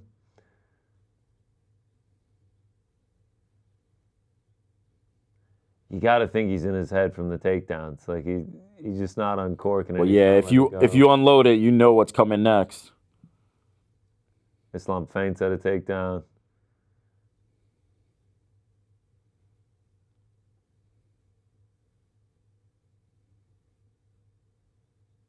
Nice little uppercut there from Islam. Another nice leg kick from He's Islam. definitely got Jack's leg pretty compromised. Yeah. Ooh, 1-2. Uppercut. Oh, and there's the takedown. Different, but also same co-main and main events. Yeah. I do think Islam is trying to For sure. finish here. Yeah.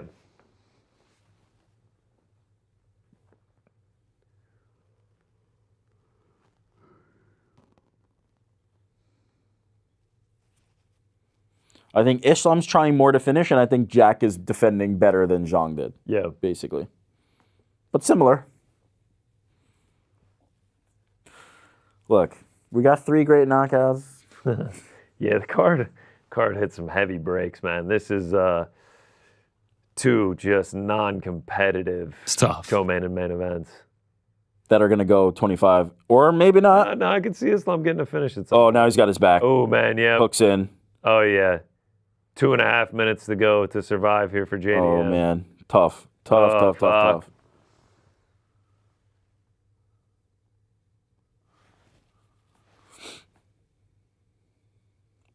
Oh, if he gets his arm with that leg, that's going to be very bad. Oh, Jesus. Oh, Did he get it? Jesus. Yeah, he did get it. He's got the arm trapped now with his leg. Oh, that's not good for Jack. Oh, man. He can only fight with one Jack now. rolling. Oh, he got it back. Arm out. He gets the arm Jack out. got it back. Now Islam's back in half. God, exactly what JDM's team said not to do. No half. It's so hard. That was looking dicey for a second there. Yeah. Sure. Well, he got to half from a worse position, so we'll take it. You know, if you're team JDM. Couple body shots there for Islam.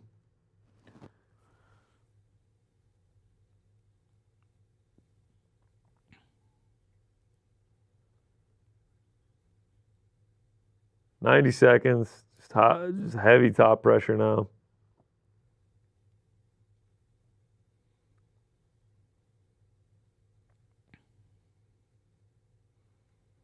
Yeah, just JDM just in hell. He ain't enjoying this.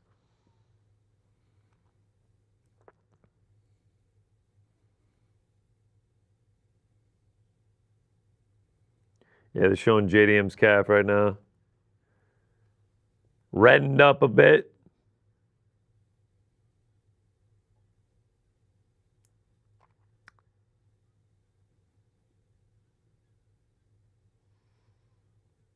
Islam continues to just put the pressure on, man. Dean Thomas with some good insight, basically saying because his leg is compromised, he can't from half slip his knee in and force Islam away. So he's really kind of just controlled there. Oh, yes, he's trying to get the arm. No. Nah, he's good. Jack gets out. 20 seconds to go.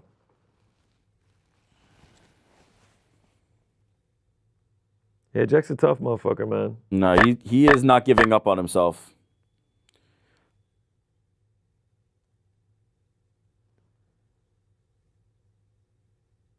All right, in round 4, another 10-9 Islam. JDM, not looking good, man. Corner telling him to take that fucking sad look off his face. Telling him to put some hands on this cunt. A little easier said than done, but Keep pinging the cunt. There he is. That's him right there. He's not wrong, though. Like, forget, if you give up the takedown, you give it the takedown. You gotta throw the hands right now. That's it. You just gotta go for broke. You go in there like you're trying to take his head off, and you just leave it to fate. Fucking hell, man. Are we gonna go from fucking Bo Nickel head kick ether to 3 straight first round knockouts to 2 50-45? Yes, we are. That's fucking. Is there a 10-8 anywhere in here? No.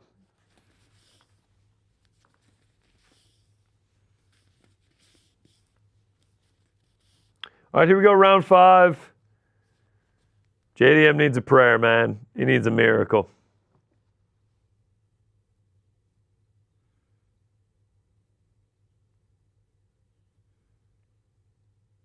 Oh, all right. JDM swinging. Yeah, he's swinging. And he swung right into that double. Fucking hell, man. Yeah, hands locked. Dumps him down. 4 minutes and 40 seconds to go in this round.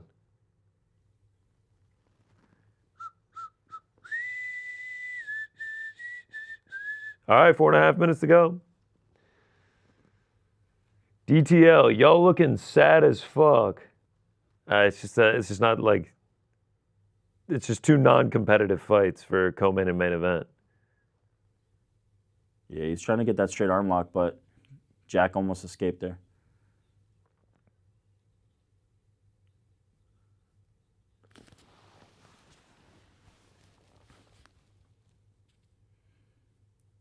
Islam continues to control. 4 minutes to go.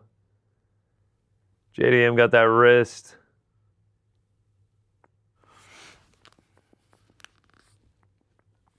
Islam Makhachev on the verge of winning his second belt. 16 straight victories in the 16 UFC. straight wins. Tying most Anderson of those Silva. coming in title fights. Like Yeah. I mean, title fights since 2022. Last, 6 or 7 of them? I guess 6. This is his 6th title fight. Yeah, Joe Rogan pointing it out. There's grapplers and then there's this camp. They're just a different breed, man. Different. They're incredible.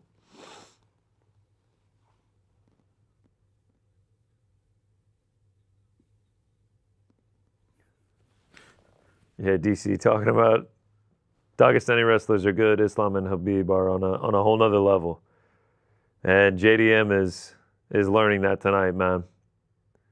Islam's got him in a fucking pretzel.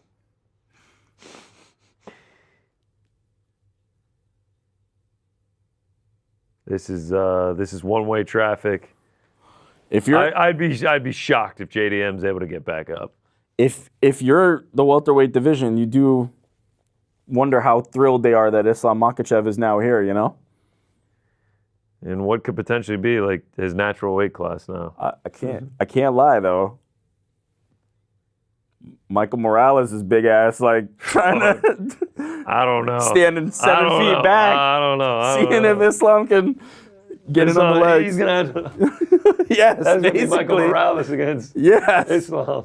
That's what he did to Sean Brady. Come and take him. Come and take him. That's what he did to Sean Brady. Oh, fuck. I want to see it. What are we saying?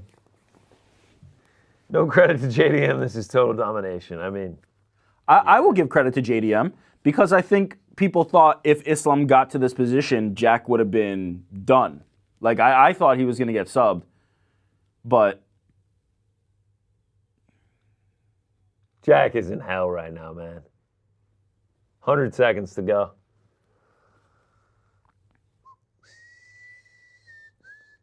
Nicholas Solis, JDM is throwing this fight. No, I don't think so, man. Nah, man.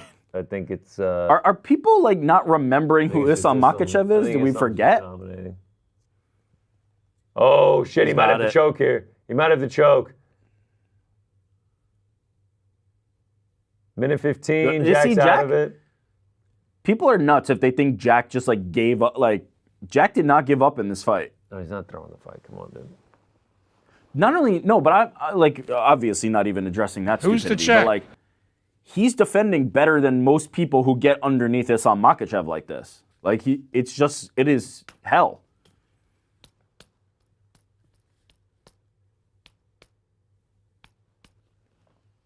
Makhachev working on 18 minutes of control time. How much control time did Val have?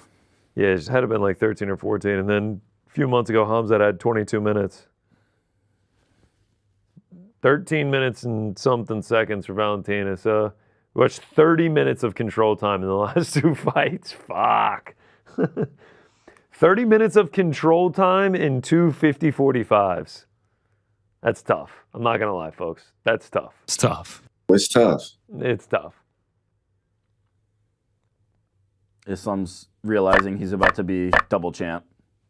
All right, Islam Makhachev completely dominates Jack Della Maddalena, 50-45. We go to the judges' scorecards. He is now a 2-division world champion, becomes, I believe, just the 11th fighter to do so. 16-fight win streak, ties Anderson Silva's record. Will now have a chance to defend his welterweight title, get a defense in 2 weight classes, and break Anderson Silva's Islam had something to say to the record. team on the Jack Della side. I wonder if it was Craig Jones. Habib coming in here lifting up Islam. I would imagine it's Craig Jones, yeah. Craig Jones not coming into the octagon.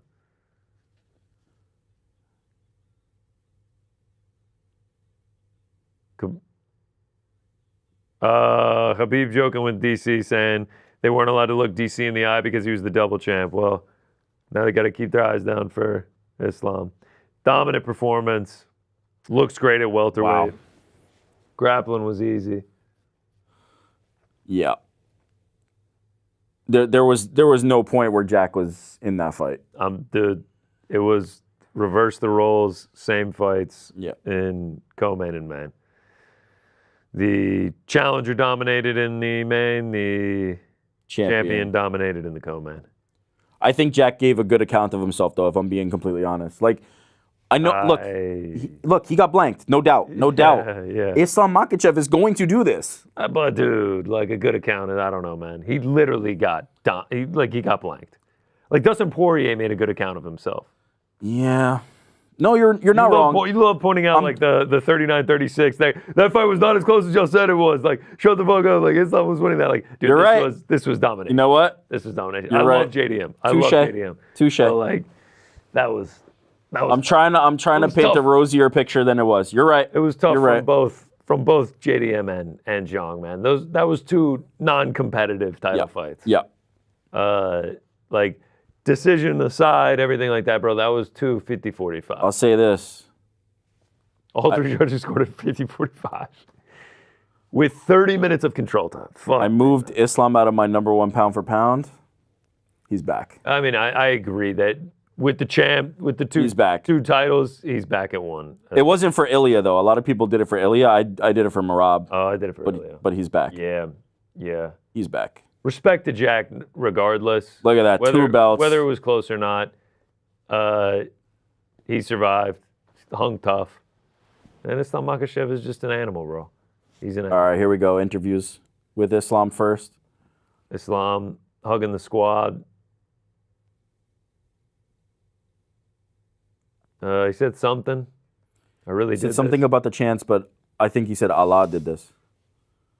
I'd like to take this time to apologize. Looks good with the 2 belts. Can't lie, man. Looks fitting, too. Looks pretty damn cool with the 2 belts. Says this is the dream. All my life for these 2 belts. Wow. You don't really see this much emotion like this from Islam. He said he is really happy. He said, I am so happy and I like it. He said he works hard for this moment. New York, thank you. English on point right now. Yeah, he's cutting. Win by decision plus 200 cashes. Said his life has changed. He doesn't have to cut weight anymore. Hasbullah in the back. I can wrestle. I can do what I want. Oh, Hezbollah. Look, little Hezbollah's in the... No, that's what I just said. I said Hasbullah in the back. He was in my neighborhood the other day. Kevin Kem says, I'd rather watch Islam go fishing. I mean, come on, bro. He had finished like 9 of his last 10 opponents before this. Respect to JD for surviving. People gotta chill the fuck out, man. People mad about the belt. I mean, it's like he never lost the 155, dude. He's a 2-division champion. 16 fights in a row. Alex Pereira did it. Ilya Taporia did it. I didn't hear y'all talking about it then. It's fine if he has the 2 belts, man. He was a 155 champ. He's a 170 champ. Wait, who did he say? I don't know. Probably Usman. Oh, who did he say? Who heard it? Somebody in my ear? Someone says Morales KO's Islam. He said something. He said, I'm coming. Who did he say? Yuri? I'm assuming we're not going to get Jack. All right. No, I think Jack's out. All right. Islam Makhachev wins the welterweight title of the world, becomes a 2-division champion, 155 and 170 dominant performance. Same thing for Valentina Shevchenko, and still Zhang Weili denied her opportunity at 2 belts. That's going to do it for us on the Uncrowned UFC 322 watch party. They're showing Praches. He didn't get his shine in the octagon. They're showing Usman. Who will be next? We don't know. Stick around, though. Don't go anywhere. The Uncrowned post-fight show starts right now. 3-Pac. Take it away, guys.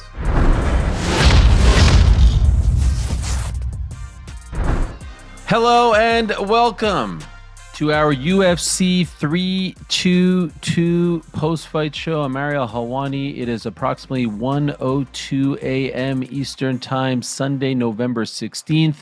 And there is a brand new UFC welterweight champion. History made once again at the world's most famous arena, Madison Square Garden, the Mecca. And can't help but feel like 9 years after the UFC made its debut at MSG with a scene which featured Conor McGregor on top of the cage holding 2 titles. In that particular story, it was the featherweight and lightweight title. We saw 9 years later the evolution of that. This time, it's Islam Makhachev holding up the brand new welterweight title that he just won and the lightweight title that he vacated earlier this summer. He is the new UFC welterweight champion. He just thoroughly dominated Jack Della Maddalena. It was never really close. It was somewhat reminiscent. If you didn't watch the fight and you want to know just how dominant it was somewhat reminiscent of the Khamzat Chimaev Dricus du Plessis fight, which we saw back in August. The fight, each round starts standing. Shortly thereafter, there's a takedown, and Jack Della was just never able to get up. He was never able to do much on the ground. Towards the end of the fight, he looked defeated. He looked distraught.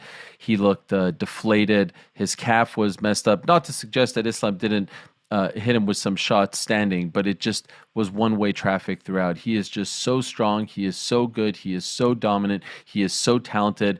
And now he becomes just the 11th fighter in UFC history to win a belt in 2 different weight classes. He is also the man who has just won his 16th fight in a row, and in doing so, ties the great Anderson Silva for the longest winning streak in UFC history. So all kinds of history made tonight at Madison Square Garden. He is the pound-for-pound best in the world. There is no denying that, and is slowly but surely going down as one of the greatest ever. And in my opinion, has put his mentor, Khabib Nurmagomedov, with this victory very much in the rearview mirror. He has surpassed him. If he had not done so already, Islam Makhachev is that guy. And now the welterweights, which we'll be talking about a lot on this here program, have a new problem.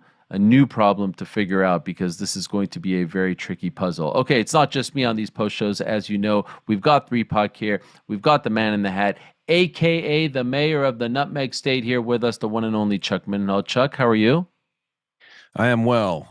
We started off with a lot of knockouts, and then we just watched 10 rounds of dominance. What a Yes. card.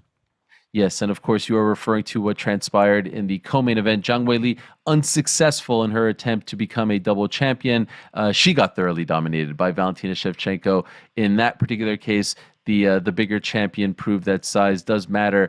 And that one as well was not very, dare I say, intriguing, entertaining. It was one-way traffic, and it was just Valentina reminding us that she is still the best at 125, and maybe we need to rethink our pound for pound rankings. Maybe she is the very best in the world as far as the pound for pound rankings are concerned. We'll also say hello to the patron saint of the Emerald Isle. Let's see if he's awake. The host of the critically acclaimed podcast, The Crack. Of course, he's probably staying up because there's a massive football match later today involving his beloved tricolor. We're talking about the Irish. Of course, he is the pride of the Irish, the one and only Pete Carroll. Pete, good morning. How are you, lads? Great night for the UFC. I thought brilliant card and a brilliant night for the welterweight division. 2 new contenders. I feel the old guard pushed aside and some new charges vying for title contention. Very, very tasty. Yes, the build guys for this Jack Della Islam fight, there was no real history between them. There was no friction between them. It was somewhat reminiscent, at least to me, when Conor fought Eddie, like there was no story there, but as the fight progressed, as the fight week progressed, like just the two of them and their demeanors and how different they were and the face-offs and whatnot made me feel like this was a massive, massive deal. And it felt like a big deal. And we were all wondering how Islam would look at 170, if the strength, if the power, if the grappling would translate. As the week went on, I think we all thought, okay, he's really comfortable looking at 170. He's looking really good without his shirt in those photos and in the training footage that we saw. And he said it afterwards, Chuck, in the post-fight interview to Joe Rogan. He's like, man, this is a dream. I feel so much better. And it's a scary thought. That's his first fight at 170. Just think how he's going to look after his second and his third. It's really remarkable what this guy is doing. I'm blown away by the performance because I really think the world of Jack Della, who had not, lost in the UFC and was on an incredible winning streak himself, to do that to him is nothing short of amazing. Your initial thoughts? Exactly that. And I think that, going into that last fight for Jack Della when he was fighting Bilal, I think that some of us were a little bit, concerned that this type of fight might break out if it wanted to, right? Like if Bilal really wanted to commit to wrestling, that this might be the result. I wasn't sure what to expect, to be honest. And I think that was the big intrigue. You go into a fight like this and you have a guy moving up in weight. And we just had watched a fight where, where Zhang goes up a weight class and she can't do anything. So you're like, is this going to happen to Islam? Are we asking too much? Remember back in the day when BJ Penn went up and met George St. Pierre, and it was kind of like it was one-way traffic in a different way.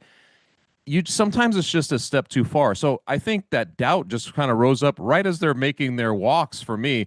And then you see that first takedown, which I think occurred about a minute in, and it was so easy that I was like, this is going to be a problem. Exactly how it played out from that point on, I was like, this is going to be the same Islam, but up a weight. And to hear him be that comfortable in there and just kind of, saying that he feels like he's in his weight class, that is a scary thought. But he's doing it at the exact right moment with the amount of contenders. And some of those guys were showcasing these young guns that are coming up. Dude, it just got so intriguing in my mind, just the style clashes and everything that's about to happen in that division. PT, initial thoughts from you. He's just so good. And I expected something like we saw with Islam v. Dustin at 302 in New Jersey. I expected him to have that kind of jeopardy at some stage in the fight, be kind of met with a guy who won't go away. And credit to JDM, I don't think he was intimidated by the task. I think he came out with the right mentality. Very early on, he was trying to put his front foot forward and push Islam back, but he's just too good. The size wasn't a problem, as you said, but as Chuck mentioned, the explosion into the hips for his takedowns was in the blink of an eye. These takedowns were occurring, and you just wonder who was going to stop a guy like this. And I guess that's a nod to how dominant he is. He's obviously made a massive point in his favor for the pound for pound debate. Once again, a lot of people were talking Ilia Topuria, but after watching that kind of dominance, it's really, really hard to argue with anyone other than Islam right now. Yeah, just some unofficial stats if you guys would like to hear. I'm looking at the stats on the UFC stats site and also on the ESPN Fight Center page where they have the stats that are tabulated in real time, and it says that he was 4-4 of takedowns, but I feel like he landed one takedown every single round. So I think that should be 5, yeah. Right? I mean, but the crazy thing is, did he take the fourth off now? Did he take one round off? Maybe I'm wrong, but yeah. But the thing is, like, there weren't like 13 takedown attempts a la, right, Merab and Corey. It was one, and the one was all that he needed. Yeah. He, according to these unofficial stats, total strikes landed 140 of 188 for Islam, just 30 of 74 for Jack. Jack just really couldn't get going.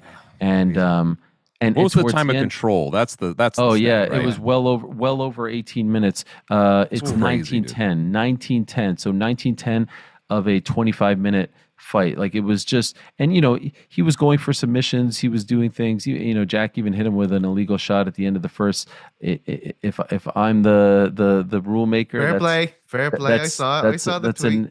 That's a point deduction. But you got the warning from Herb Dean there. But it's just amazing to see him that strong at 170. I really thought that he would have a little bit of trouble. Like I'm saying, back in May when this was first announced, I thought he would have a little bit of trouble. These guys at one, I mean, just look at Michael Morales. Look at how big that guy is, and he looks like a 205 pounder. And we'll get to him in a moment, but he showed no signs of slowing down. There's a litany of guys that I would love to see him fight at 170, but I'd be lying if I didn't say I'd still love to see him fight Ilia Topuria. I just feel like now this result has made the gap between the two of them that much bigger, Chuck. It has. You know what, man? Pizza, you were mentioning like how quickly he got into the hips and just how quickly things went to the ground.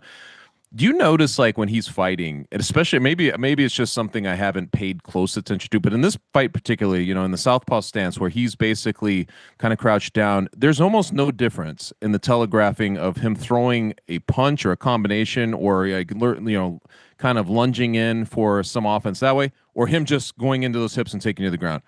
It would be a nightmare. As I was watching him through this fight, it would be a nightmare trying to predict what he's going to do. You know what I mean? Like, he just, how quickly he masks what he's going to do so well that by the time, like, so if you come up, he's on your hips and boom, you're on the ground. It's got to be one of the most helpless feelings. This type of fight, like, we talk so many times about what makes a classic fight. Well, it's like the plot twists that happen. Like, the crowd thinks one thing's happening, something else happens, the heart shows up. When you see this kind of fight, it's a transcendent in a different way. You know what I mean? Like, where you have a guy who's that good, Jack Della Maddalena, who's been that good, who can't do anything against this guy. That's it's like a transcendent kind of way of seeing something. And if it doesn't speak volumes, especially when you're coming up 15 pounds like that, for how good he is, like you mentioned, Ariel, like I was on the fence about does he pass Habib? Does he like catch him? I'm with you. I think that he's in his own lane now. Like, this is his show. He's one of one now, right? Like, he's just his own guy. Like, yeah. I mean, like, to me, I needed to see this in a weird way for me to just kind of anoint him that. But it's just going to be a nightmare for just about anybody he faces. You mentioned some of the monsters in the division. It is very intriguing. But man, he is going to be a handful. If he can mask his takedowns and his offense so well like that, it's just going to be a nightmare for everybody, even watching film. To that point about Islam though and Habib, different striker completely, right? Like the things we were seeing from tonight with the leg kicks, it wasn't as if we kind of had in our heads if JDM has a passage of this on the feet, he's going to do some real damage. That wasn't really what we saw in there either today. I thought Islam did a very good job on the feet. I thought JDM kind of got involved early on, but after that first takedown, it just changed everything. The threat of it was there, and it allowed Islam to strike, and I think at a much higher level than we ever saw Habib strike at. The way he changes levels, the quickness in which he kind of just like lulls you into this striking battle, and then boom, and you're like, wow. And you can just feel how deflated Jack was every single time. He's like a boa constrictor. It's unbelievable. And Khamzat does a similar thing. I would say he's a lot more advanced as far as the striking is concerned. So you really do have to worry about it. We were talking to Tim Welch about it earlier in the week. He knows exactly the kind of striker that he is. So he'll never go crazy. He'll never try to do flashy things. He won't do a lot of, spinning stuff or flying knees or things like that. But he is going to be very, very, very, very effective, very smart, very, ones and twos, things like that. But you have to respect it, and then he'll change levels and take you down, and that's all she wrote. It's really amazing to watch, and then you see the strength. The strength on the ground is just is unbelievable, and for that strength to to translate now at 170 is amazing. And to me, like, I always felt like he was, you know, the younger brother, so to speak, to Khabib, and, you know, didn't quite have like the mic skills, didn't quite have the personality. But it feels like, especially this week, he's come into his own. Over time, he's come into his own, and he's really developed his own identity. He's developed his own fan base, his own following. And now to do this, I mean, look at the names that he has now, you know, he has now joined. He joins Randy Couture, BJ Penn, Conor McGregor, George St. Pierre, Daniel Cormier, Amanda Nunes, Henry Cejudo, John Jones, Alex Pereira, and of course Ilia Topuria. Like, that is a who's who. And to do it that, like, he was that dominant for that long at 155, broke the record for most consecutive lightweight title defenses before moving up, and now to do this in his welterweight debut, it's really nothing. Like, there's just not enough nice things. There's not enough, you know, accolades that we can throw his way. You just kind of had to have experienced it. You know, you mentioned some of these names, and like you think back to Anderson Silva, for instance, or George St. Pierre. Anderson Silva in a 16 fight, you know, a stretch. How many times have we seen Makhachev in trouble? You know what I mean? Like, it hasn't happened a lot. I mean, the first Volk fight, right? Like, toward the end of that fight, there was some danger. But you look at Anderson Silva, you know, UFC 117, for instance, he's losing the whole fight. And there was examples of maybe like weaknesses, you know what I mean, where you're like, well, if you get this, if you watch GSP, there were a couple of close, but the Hendricks fight, right, like, was one of those ones that you're like, he might have lost that fight, but he got the benefit of the doubt. We haven't really seen that, you know what I mean, like, through 16 fights. And I think that when you start to get into this historic comparison, speaks volumes too, right? Because I just don't feel like he's in vulnerable spots. We're not seeing him put in vulnerable spots. Nobody's really able to do that yet. PT, let me ask you a question as we're sitting here, you know, waxing poetic. And by the way, here's an interesting tweet from Ilia Topuria, the aforementioned, that just came through. Jack needs an entire camp dedicated just to wrestling. What a disappointment of a champion. You should go to Georgia to learn something. Islam, you need something you can't train. Emotion. You're the most boring thing in this game. Every day I'm more certain I put you to sleep. Again, there's a litany of new guys waiting for him at 170. This is really the one that interests me the most, the history, the beef there. But I don't know if Ilia moves up to 170. But I read the tweet, and I'm reading the chat right now, and I'm reading some things on Twitter. There's nothing you could say about his skill. There's nothing you could say about the dominance and all that stuff. But it is sports entertainment, right? It is a business. And Khamzat got a lot of crap. And I don't know if he's getting the same kind of crap right now. I haven't really, you know, read enough. But those two title fights were arguably the least entertaining of the entire card, right? That's not what the UFC wants. That's not how they want to, you know, crescendo the evening. And so, Pizzi, is there an issue here? Is there something to be worried about? Or is this just the game, you know, when you have these dominant champions and eventually someone comes along and knocks them off?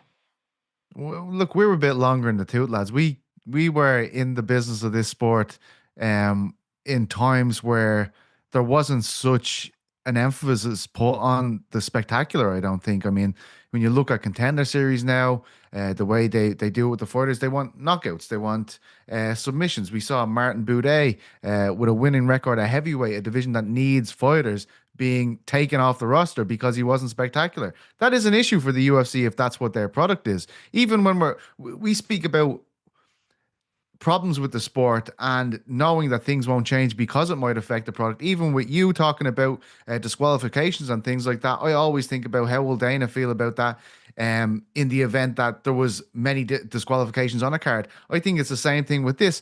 This isn't exactly what Dana White wants to put together. You look at even Slap. Slap is a response to social media. It's like little 10-second clips. That's what they were trying to make out of this. And as far as they've told us, it's a huge success. So I think, even though I love the sport, I'm happy to see people prevail with this style of fighting, even though it's not the most entertaining. That's not what the UFC claims to be anymore. It claims to be a spectacle-driven entertainment product more so than just a meritocracy in a sport. So as far as they're concerned, I think it is a problem, and that it doesn't really matter how I feel about that. Yeah, although on the flip side, you had Madison Square Garden in New York City with a very loud and audible Islam chant. Yeah. So we have come a very, very long way as far as who the fan favorites are. I mean, do you think, Ariel, like you yourself, like you're watching a fight like this, especially for a guy? I mean, are we going to say like he's some kind of like, well, he doesn't put guys away? The guy had what? I think it was like 8 of 9 guys he had finished before this. So it's like to kind of feel like, that there's a problem because he didn't do it in this first fight at welterweight seems an extreme to me. No, I don't think it's a problem at all. The same way I didn't think it was a problem with Khamzat. If it's working, like they were talking about Khabib in the corner, and he's like, enough of the boxing. Like, let's just win the fight. There's too much at stake here to take these risks at some point, especially when you are doing, you're risking something against a guy who is better at that thing than you, if that makes sense. So if you stay standing against Jack Della, that's exactly what he wants, and ultimately it's about W's and L's. So I don't think it's a problem. It's not like 10 of these in a row. Like I think a lot more fans would say it's a bit of a problem with Shevchenko. I think some fans would say that there's not a lot of wars there. It's just a lot of dominance. But I've never really been in the business of being like, oh, this guy's boring. And again, I'm not the one buying tickets. I'm not the one buying pay-per-views necessarily as a fan for entertainment. I've always been in the camp of like, figure it out. That's just the game. Tim Duncan was kind of boring, but he won. Just figure it out. And they shouldn't have to change their style. You should have to figure out how to beat their style. The question though is, and the reason why I think the UFC kept its options open, I think they want to come up with, all right, who's the best opponent for him, right? Who's the best challenge for him? If it's not going to be Topuria, I still think that they will consider that after Topuria has another fight at 55, and I think the fight should be Paddy Pimblett at the beginning of the year. That remains to be seen. But and usually we don't do this way, guys, but it's all sort of connected. At the beginning of the pay-per-view card, we had Carlos Prates knock out Leon Edwards. First guy to ever knock out Leon Edwards, first knockout loss in Leon's career. Carlos Prates all the way back. He gets the spinning back elbow knockout in August against Jeff Neal. First guy to ever stop Jeff Neal. And now he does this to Leon Edwards. Holy shit. And this guy's got superstardom. He's got aura, as the kids say. He's got a great personality. He's very fun, all this stuff and more. Then you've got Michael Morales fighting Sean Brady, and he stops him with a beautiful finish as well. And he's got that same aura. He's got that same personality. He looks like a superstar as well.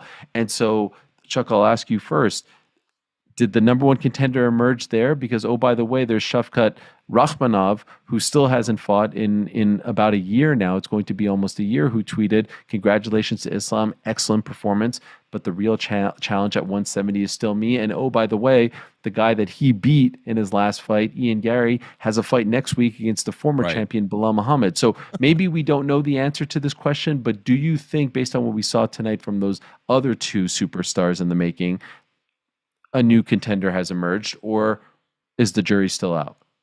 I think you 100%, like both those guys came through with flying colors. I mean, they could give it to either one of those guys, especially if you were one of these people who considered Sean Brady already qualified for the title, right? He gets taken out by this 26-year-old phenom. If that's not punching your ticket right to a title shot, I don't know what it is. The only problem is, I feel like Ian Gary, and I was mentioning this to Pizzi on the Crack on Friday, it's just he's kind of done the favors, and I think he also has like the name who's been around for a while, this guy who will fight anybody type thing. If he's able to go in there and do that to Bilal Muhammad, which is very difficult to do, by the way, to make Bilal look silly in that way, but if he goes in there and does that, I still think he probably has the inside track to this, even though, because for one thing, Morales is just kind of, this was kind of like an expedited thing, right? Like a meteor. All of a sudden he's fighting the number 2 guy. Boom, he gets through it. It's a big stage, but you could still push him off for just a minute. And I don't like, because Prates lost to Ian Gary, I feel like, if you're just kind of weighing it out, I think that Ian Gary would be the guy. So in my mind, if he's able to win that fight, and especially if he makes it look good next week, I think he's still the guy. What do you think, PT? I think Morales is the number 1 seed right now. I think we just talked about it seconds ago. What is the UFC's product? It's spectacle. And Ian Gary has had some great KOs in the UFC, but none on that level. Prates, he beat Leon Edwards, who Sean Brady already beat, to put himself in the spot, which we believed made him the number 1 contender. Morales knocked him out in the first round.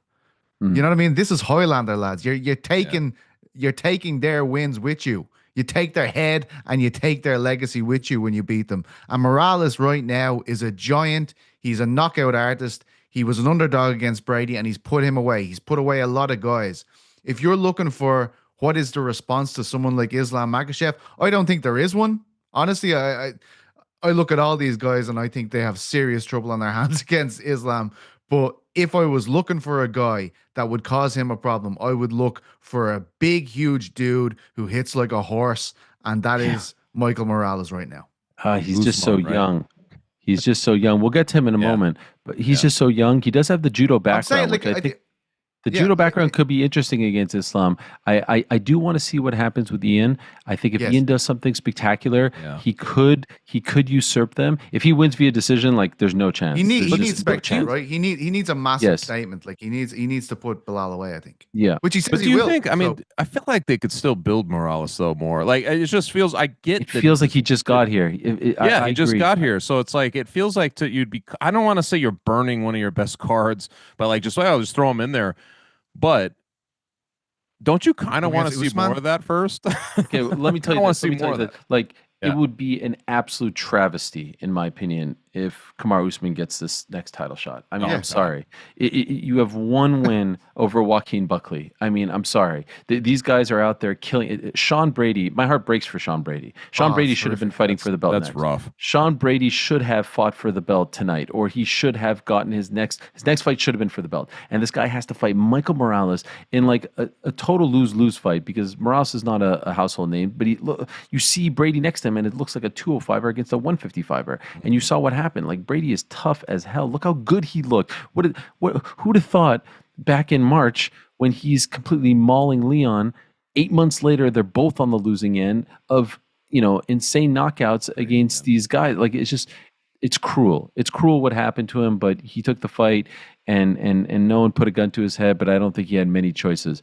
If they go with Kamaru Usman, who has zero momentum whatsoever, who has one win against Joaquin Buckley, when all these guys are doing this stuff, give me Praches, give me Morales, give me Ian coming off a decision win over Bilal, and give me Shavkat, who hasn't fought in a year over that Usman fight. I'm sorry, that would be disgusting if Kamaru Usman somehow gets a title shot next. And the only reason it would happen, in my opinion, is because they're both managed by the same guy and there's some sort of, agreement made there, because I can't think of any other reason other than he was once a champion many moons ago. Like, come on, what are we doing? And this was all lined up a long time ago, because if you went back a few months and you listened to, after the Joaquin Buckley fight, Usman started talking about this. My next fight is going to be for the title. There's no way that, you know what I mean, that this wasn't discussed and there's some strategy here. I completely agree with you. I even wrote an article about it this week ahead of the fight because I said it took so much momentum away from what we were going to witness tonight. And honestly, I think this speaks for itself. What Praches and what Morales did tonight speaks for itself. This is a sport, whether we like it or not, which is rife with recency bias. And when lads go in and do stuff like that, it's impossible that it's going to be overlooked. Ian Gary has a great opportunity. How could you even justify it? It would be no. They could. I could see them doing it. You guys can't see them doing it. I can see him trying to. I can see myself writing a column as to saying like that's bullshit. If Dana just was on their show showing him and Cejudo his vast shoe collection, as you can see, like the tears rolling down their face. And what does he say? He sets it up. He plants a seed. He says that he's the greatest welterweight champion of all time. He's literally planting the seed for some bizarre reason. It makes no sense. You know what makes the sport even crueler? Like there's a world where Ian Gary wins via decision or even stumbles and loses a decision to Bilal Muhammad, and Carlos Praches fights for the belt next. That win in April meant absolutely nothing. That's how crazy this thing is. Like it's all about timing. But same with Shavkat, right? Shavkat and Ian. Ian goes, wins, beats Bilal. He'll get put in. I mean, he had some bad luck. He had the injury. But yes, I mean, like, could you have imagined in April when Ian was thoroughly dominating Carlos Praches that 7 months later Carlos would be above Ian in the pecking order? Makes no sense. Weird, man. It's all about spectacle. That's the currency. That is the currency of this. Can I ask you guys, like, if you we just named all these guys, if you had to pick one that would be the biggest challenge for Islam now, seeing what he's able to do at 170, who would it be? Morales. Yeah. He's just the such an size. unknown. Yeah. You don't think Ian gives him a tough I think tough challenge? Ian does. He's very tall as well, but he doesn't. Yeah. He's not the same size. He's not like he's not as thick as Morales is. Like he looks like he shouldn't be in the weight division. Like Morales looks ridiculous. He's crazy. As a welterweight, you know what I mean? Ian is still slight. He's very quick. We've seen him talk about the fact that he doesn't cut a lot of weight. That's part of his strategy, and it works for his fighting style. It's just when you see that explosion in the hips, you think that being as big as you possibly can be will help you a lot in that regard, or at least it's something, right? I don't think he'd like. Chuck? I mean, sorry, go ahead. There's a part of me that's like, I was like, just sticking to what you say early on. I mean, I was saying that Shavkat would probably be the biggest challenge in the division. I don't know if I would change that yet. I still think that would be a very interesting fight, but man, it's always based on new information. And I do agree with you guys, like seeing the size of Morales and just his sniper ability, man, like how good he is and how hard he hits. It's a toughie, man. But I would say it's between those two guys. Would you say the biggest fight though is Islam versus Ilya? Yeah. Oh yeah, gotta be of all the options, right? Yeah. Unless he wants to That's gotta be fight Hamza, but we're not quite there yet. Oh man. No, he's not going back down to 155. The problem with Shavkat is by the time the fight happens, he will have been out for a year and a half, coming off major surgery. That's just a tough fight to come back to. Chuck, earlier you asked me about the control time. I wanted to read this to you. So Islam Makhachev's 19 minutes and 10 seconds of control time is the second most ever logged in a UFC welterweight title fight. George St. Pierre had 20-31 in a particular title fight. They don't say which one, and is the 8th most ever in a UFC title fight. Maybe Hardy. Yeah, it seemed like that one was on the ground the whole time. In New Jersey, right across the river. Yes, sir. UFC 111. To do that in his welterweight debut is nothing short of amazing. Let's zero in a little bit more on the Morales thing. Pizzi, man, what is this guy? This guy, like, first of all, did you guys see those photos of him dressed up as Spider-Man earlier in the week? Like, yeah, he looks, man. He's his mom. I love the fact that his mom was still there. Like, we saw her at the Apex. Like, you got to see the evolution of his stardom. Like, you see her at the Apex a few fights ago when there's 6 people there, and now she's in New York City in the Big Apple, Madison Square Garden, and he finds her, and they find her. Like, it was just he looks a really like cool CGI moment. here. He looks like CGI. Like, this guy he looks like a movie star. He is young. He is undefeated. He's a knockout artist. He has a very, very, very likable fighting style. Like, this guy, he's been shot out of a cannon. And to your point earlier, both of you guys have said, like, do we need to rush this guy into a title fight? No, we don't.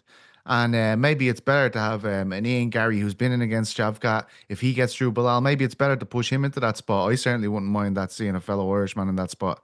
So then it actually gives you something to do with Usman as well, right? Like, you want to see this guy tested, put him in against Usman. We saw what Usman did to Joaquin Buckley. Maybe that's the way to do it, but I can't wait to see this dude fight again. And it's different than Praches, because Ian Gary showed us a blueprint to beat Praches to some degree. And I think Leon Edwards tried to use that in the first round of the fight, which I thought he won tonight. But obviously Praches leveled him after that. We haven't seen this guy lose. We haven't really seen him in a bad spot. I know he's gone the distance a few times, but I can't remember ever watching him fight and being like, oh, I think he's in trouble here. He's also got this reckless abandon that you only have as a young fighter who's undefeated. You know, like, you saw it there tonight. He couldn't really find his right hand for a little bit in that fight, and you could see him getting frustrated. You just start throwing it around like it was a bat. Like, here, this is going to hit you eventually, and it was terrifying. And in the end, he clocked him, and it did the job. And he is a huge prospect. He is very exciting, and I think it's a reasonable thing to say. Like, do the UFC protect their interest in this guy for further down the line? Because I think he's going to be here for a long time, regardless of, is he lost against Islam right now. I think a dude this young, this talented, is going to be in contendership for a long time. I just don't know how long he can be a welterweight. That's my only issue. Chuck, you know what I really want to see? I want to see him versus Praches. Like, well, that's what you know what I mean?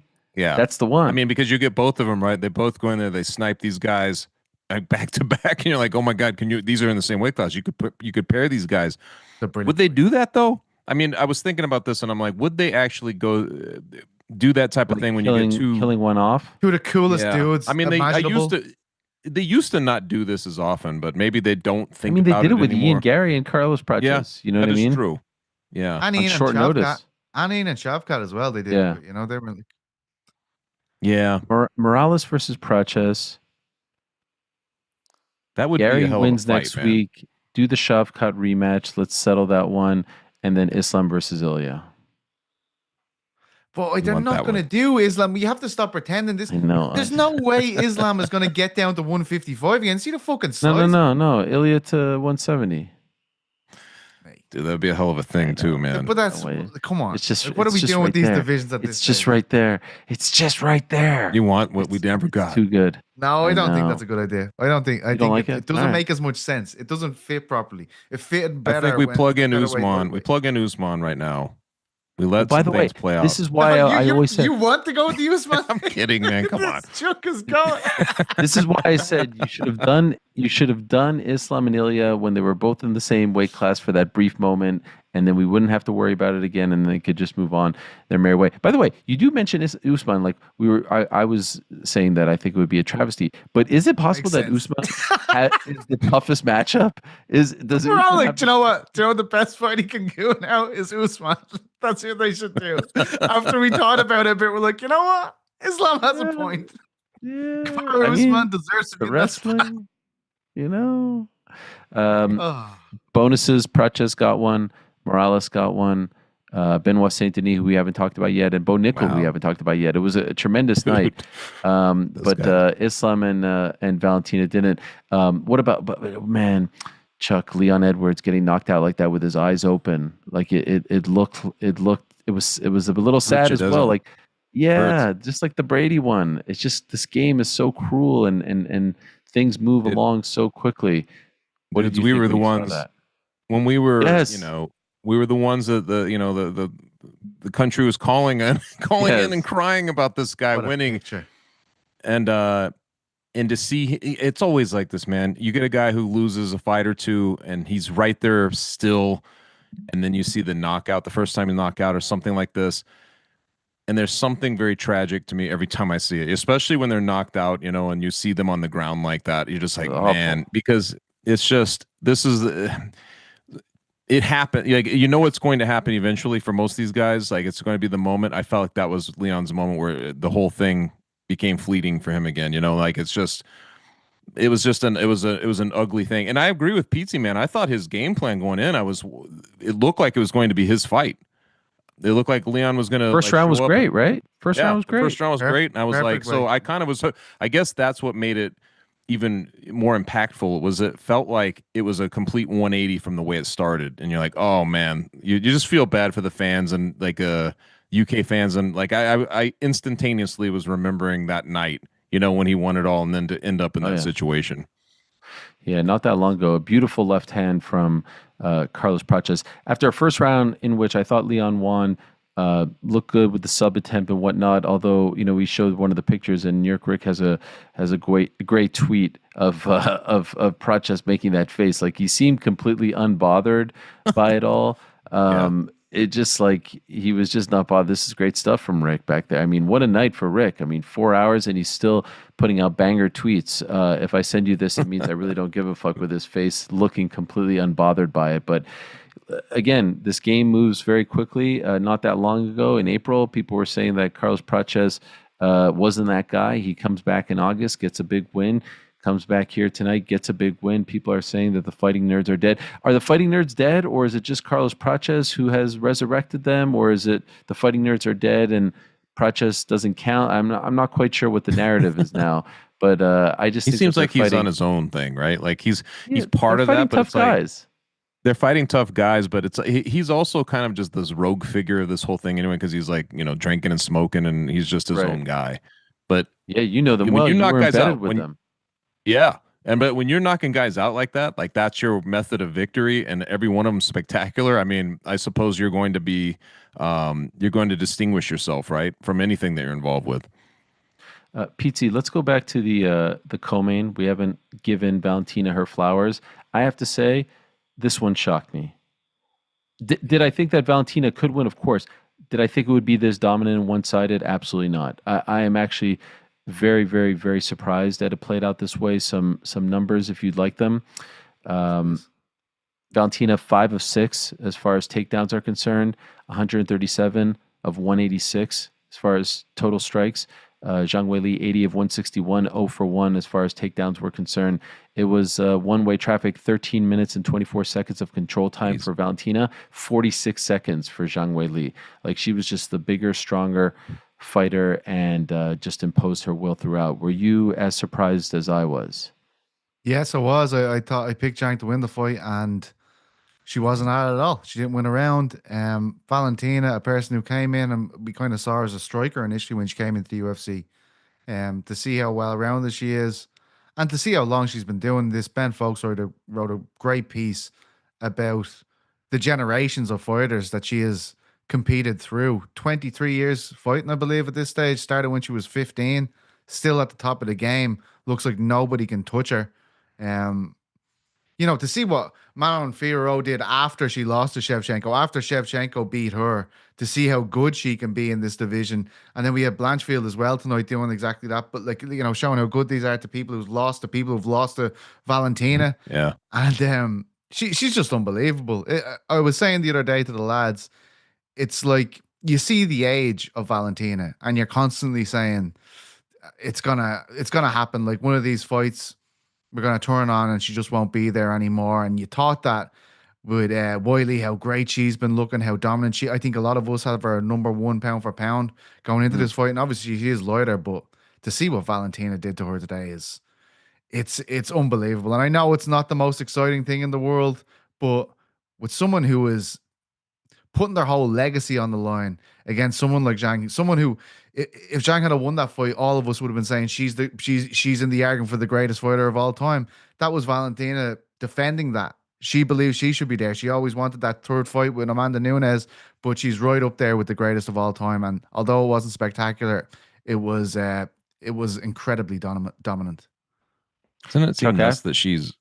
Sorry, I was going to say, it doesn't seem nuts that she. Her amount of control, like you mentioned, the control time, but she was just known mostly as a kickboxer, and more of that when she was coming up, and especially through even the early UFC and all that stuff. For her to be winning fights like this, where she's just kind of like just dominant taking it to the ground, dominant on the ground, immovable. I didn't see this coming at all in general. You know what I mean? Like, you go back to the tail. Was it the Santos fight? Like, it was very close. Some people at the time thought Santos won. It just felt like Shevchenko was going to be on the way out. She ends up losing a fight to Grasso, and from that point on, she's just like back in a more dominant way, like more emphatic. I don't know what she's doing, but it's very impressive. It's I guess it's unprecedented, really, for the women's ranks. Like, for somebody to be that good and to show up in this form tonight at 37 years old, it's really crazy to watch, man. Yeah, that Santos fight, the big thing was like, oh wow, she won a round. Did she win more than a round? She wins via split decision, and then the next one is the Grasso submission loss, and then the next one was the draw to Grasso, even though I think she actually won the draw fight. But you started to feel like, okay, she's slowing down, she's beatable, there are people catching up to her. And then she responds with the very dominant Grasso win at the Sphere, the Fiorot fight in Montreal in May, and then this one, and you're like, holy shit, we're back to the, 2017, 2018 days where the gap between her and everyone else at 125 is just gigantic. I think that Natalia Silva is next. They had her in the front row. They spotlighted her. She's won, I believe it's 13 in a row. She's undefeated in the UFC. 125 is a really interesting division, but because it's Valentina at the top of the weight class, a lot of the fighters at the top of the weight class she has already beaten. There's Manon Fiorot out there. Silva's number 2. Grasso's number 3. Blanchfield got a win tonight against Tracy Cortez, so she's moving up the ladder. Barber, her status is still up in the air. And then there's Rose and Jasmine. It has to be Natalia Silva, in my opinion. The question, though, is, and it was really interesting in the post-fight interview, Joe Rogan seemed to have asked Zhang Weili multiple times in different ways, are you going to move down to 115? And I feel like that's a no-brainer, right? I mean, she has to move down to 115 at this point. And if you're and John Anik had a good line, like, somewhere Mackenzie Dern is just wondering, like, what's the answer to that question? It's got to be Zhang Weili. It didn't feel like good news right? for that division. Yeah. Whatever happened there today.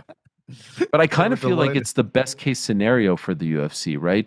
Zhang goes back to where she's most dominant. Valentina does her thing. We got a fun little super fight. We answered this question, and now everyone goes back to their quarters. Yeah, back to waiting for age to diminish Valentina Shevchenko somehow, that someone might be able to beat her. Like that's what we're looking at here. Like, I feel like the same about Islam as I feel about Shevchenko. I'm just like, I don't know who's going to beat her. I can't look up and down any of these contenders and think, yeah, she's definitely going to have an issue with them. That's a situation. Someone's going to have to catch her like Grasso did. Yeah. And it seems like great in the ground too, but it's just, she seems, I don't know, she just seems like she's in like fixed holes in her games in that regard too. At this age, I keep waiting for nonstop. Blanchfield, like you think Blanchfield, how dominant she had been. And even in this fight, like obviously she gets it done, but she doesn't always look very comfortable in how she's getting it done. And then you think, well, how would she look? Yeah, exactly. So then you think, well, how would that go up against, and it doesn't feel like she'd be ready for that. So you're right. I mean, it's more of like, well, we might as well do the meritocracy. And yeah, like you said, let the clock do its thing. Right. And put Natalia Silva in that shot there. But as far as Weili, man, that's like it's a no-brainer because you got to be, you want to stay where the title is, right? That's where the money is. You want to stay where you're going to be in that talk. Right now, she would have no business until Shevchenko's gone. For her to stay in this weight class makes no sense. There's some odds floating around right now. Zhang Weili minus 450, Mackenzie Dern plus 350. That's about right. So she enjoy that belt. I think it would be a great fight. I mean, way better. I don't even know. I don't even know who Mackenzie would fight in her first title defense if it's not Zhang Weili. Like if Zhang would have won and there's no other fight stayed at 125. So this definitely injects some life into the 115-pound weight class. Let's talk about some of the other results on this card and give some other people their props as well. As I said, Benoit Saint-Denis with the 16-second knockout of Beneil Dariush in the first round. Vicious stuff. Actually, Dariush seemed to have, stumbled Benoit with a leg kick that kind of dropped him, and then he got right back up and just obliterated Dariush with a shot right above the ear, and then another shot as he face planted. Dariush seemed to have complained a little bit, but it was 100% the right call. Prior to that, we had Bo Nickel landing a head kick knockout in the third round against Adolfo Vieira, a shocking and scary knockout. Vieira was completely out for a couple of minutes, then had to sit on the stool like he was out. And this was Bo Nickel, who, of course, was coming off that loss to RDR, people doubting him, saying he got fraud checked, all this stuff.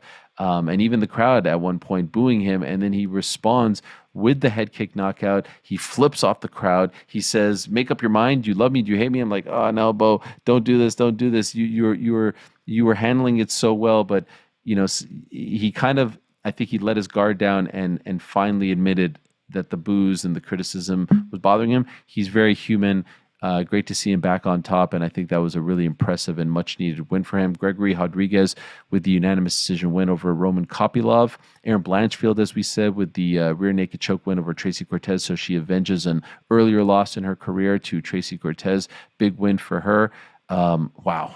I mean, this feels like it happened 10 days ago, but there's a young man named Ethan Ewing who took a fight on 48 hours notice against Malcolm Wellmaker, who had all the momentum in the world, who was, seemingly the UFC Rookie of the Year with the 2 wins earlier this year, right hooks, the Contender Series win as well. And he's supposed to fight Cody Haddon, and Haddon gets hurt, and in comes Ethan Ewing, of all people, relatively unknown. The only person on the planet that knows Ethan Ewing is probably Kaposa and Uriah Faber, because Uriah Faber had him fighting for his A1 Combat promotion 7 days ago. He won the title in that promotion. He gets the call and he beats Malcolm Wellmaker. I mean, it just seemed like everything was lining up for Wellmaker to become a superstar on this card, on this stage, and Ethan Ewing beats him via unanimous decision. Just unbelievable stuff. We'll get back to him in a moment. Kyle Dawkins with the first round submission win over Gerald Mershard, a Darce choke. Great stuff. Talking about his wife, about to give birth, and he has a great story as well. Pat Sabatini beat Chepe Mariscal via unanimous decision. Fatima Klein beat Angela Hill via unanimous decision. Baisangur Susurkayev won via right hook in the third round against Eric Mokhniko, and Mateus Camilo beat Vyacheslav Borchev via unanimous decision to start the night, the curtain jerker. Okay, we could go back. What do you think, Chuck? Who do we want to talk about here? We want to talk about BSD? What a comeback that was for him, right? That was impressive stuff. And you look at the guy like I think that we all thought he could do this, right? Like this was what he was capable of. He goes in there, he's a monster. I think that I remember Pizzi. Ariel, I don't remember if we were talking with you or if it was just Pizzi now, but we were talking about how we made him a lock back in the Poirier fight. And this is kind of the version that I think is the real one. You know what I mean? Like, but if I'm Dariush, I'm like, just try to get through the first round, right? Like you. It feels like the whole thing on him would be try to get through the first round. But that's vicious stuff. But man, you mentioned the Ewing kid. Who was it? I was, watching that fight. Do you remember, like, I think it was Charlie Brenneman. It might have been his very first one where he fought Rick Story. Yeah. Like he fought like Rick Story kind of in a weird situation. This is kind of what it reminded me of, because it was like, this is a guy that nobody really thought about. They didn't really, who is this guy? And he shows up and he does work against somebody that and there's some kind of spotlight on, and gets it done. And then suddenly, for a little victory lap there, we're talking about Brenneman, right? Like you're talking about this guy for a while. He didn't end up having like a great UFC career, but I love it when dudes do this. I was one of these guys who really believed in Wilming. Like, he's a young guy, he's going to bounce back and all this, but we all did. I really thought he was going to buzzsaw through this guy, right? So this is, if you're going to make a splash, 48 hours, you show up and you put on that kind of fight. I thought that was amazing, man. Yeah. It was unbelievable. Everyone got their little funny jokes about a Ewing winning at MSG, a championship, this and that. I mean, just real like. That you weren't bothered by that, were you? No. I was very bothered by it. I mean, just like bottom of the barrel shit, if you ask me. But I mean, Jesus Christ. Yeah, no shit. I mean, it's like, have some respect. I mean, the guy like literally built that building, and it was everyone stop chatting shit. Thank you, Frank. I appreciate that. They should. Fucking crazy. I mean, people who know nothing, like who like guys, tell me you don't know ball without telling me you don't know ball. You know what I mean? It's crazy. It's crazy. By the way, I think it was Nate Marquardt that you were thinking about, Chuck. Was it Nate? Thinking about? Yeah, I think it was Nate. Oh, he beat Story against Nate. Is that who you're thinking of? It was in Pittsburgh. I just remember that. And then there was somebody who stepped up. That was okay. Yes, that was Brenneman against Story in Pittsburgh. Yes, I was there. I was there. But he was already in the UFC. He was already. He was you're in talking the UFC. about like. But I think that it was like, because it was like a Nate weird Marquardt switch. popped. Nate Marquardt. That's popped what it was. It was a weird switch, but nobody was talking about Brenneman. Anyway, it just had these vibes of like, wait, I guess we should pay attention to this dude since he got thrown in this fight, and he ends up doing work. And you're like, wow, who is this guy? So it felt like it was like the sudden spotlight switch to the other guy. Incredibly entertaining fight. My God. And just to watch the momentum switching it. And Wellmaker, like, I don't think he's going anywhere. He is such a good fighter. You can clearly see that he is. It's just that he has been in situations where he's knocking everybody out cold so early, and he gets about midway in the second round, and that beautiful right hand he throws isn't working, and you can just suddenly see it switch. And this dude Ewing is like a dog with a bone. He's coming off a KO win, I think last week. He took this fight. Unbelievable. What a story. MSG debut. It doesn't get much better than that. It's fantastic. I don't think we've heard the last of Wellmaker, though. Yeah. By the way, I would love to have seen him get a bonus. I know we get all caught up in the bonus nonsense, but that was just a really fun fight. That was a really fun fight. I didn't see. They did that at featherweight, right? He mannerly asked for it. It wasn't too much. It wasn't quite, he didn't go too far. Yeah, I didn't see if they gave a fight of the night bonus. Maybe someone else saw that, but I didn't see if they gave one. I think I just saw the performance bonuses, but that probably was one of the more fun fights of the night. You give Wellmaker you give him like a mulligan here, right? Because they did contest it at was it featherweight or did they do it in bantamweight? I'm like blanking on it now. Did they end up doing it at featherweight? No, featherweight, yeah. So I mean, there's like little asterisks you can place on this thing, just given the the he weighed nature in of at it. 143. Like, he just kind of had to like waltz right in there. There were a couple things I was talking to him about this. And who knows?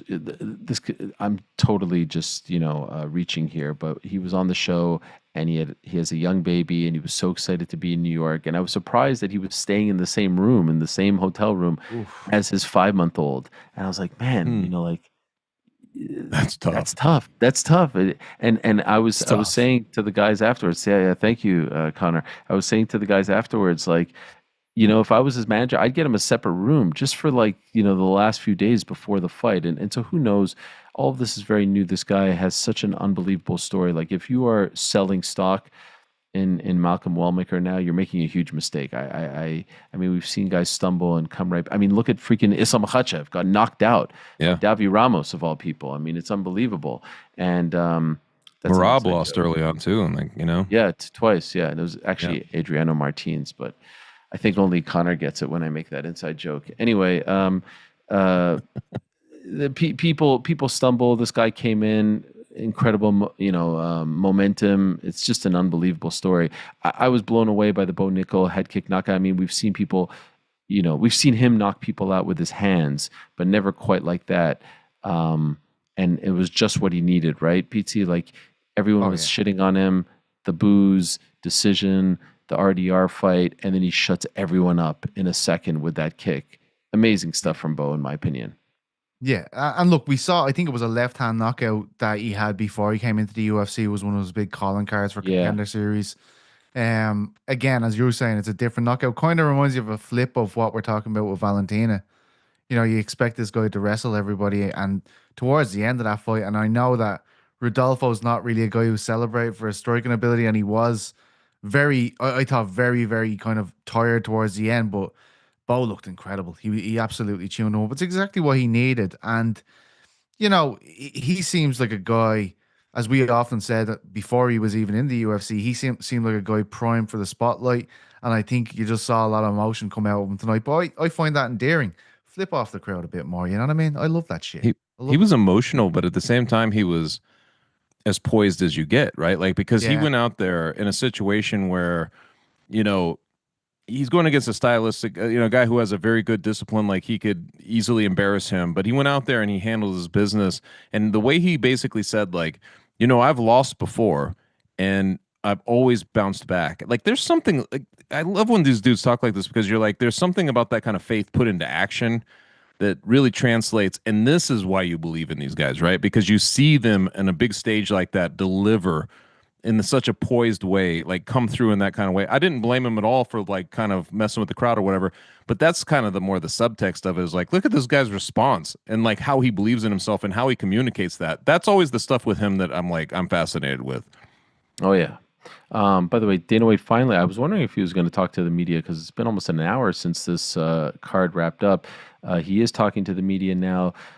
Some items of note, sort of non-committal about Islam's next move, saying it depends on what he wants to do, whether he stays at 170 or not. I can't imagine he doesn't stay at 170.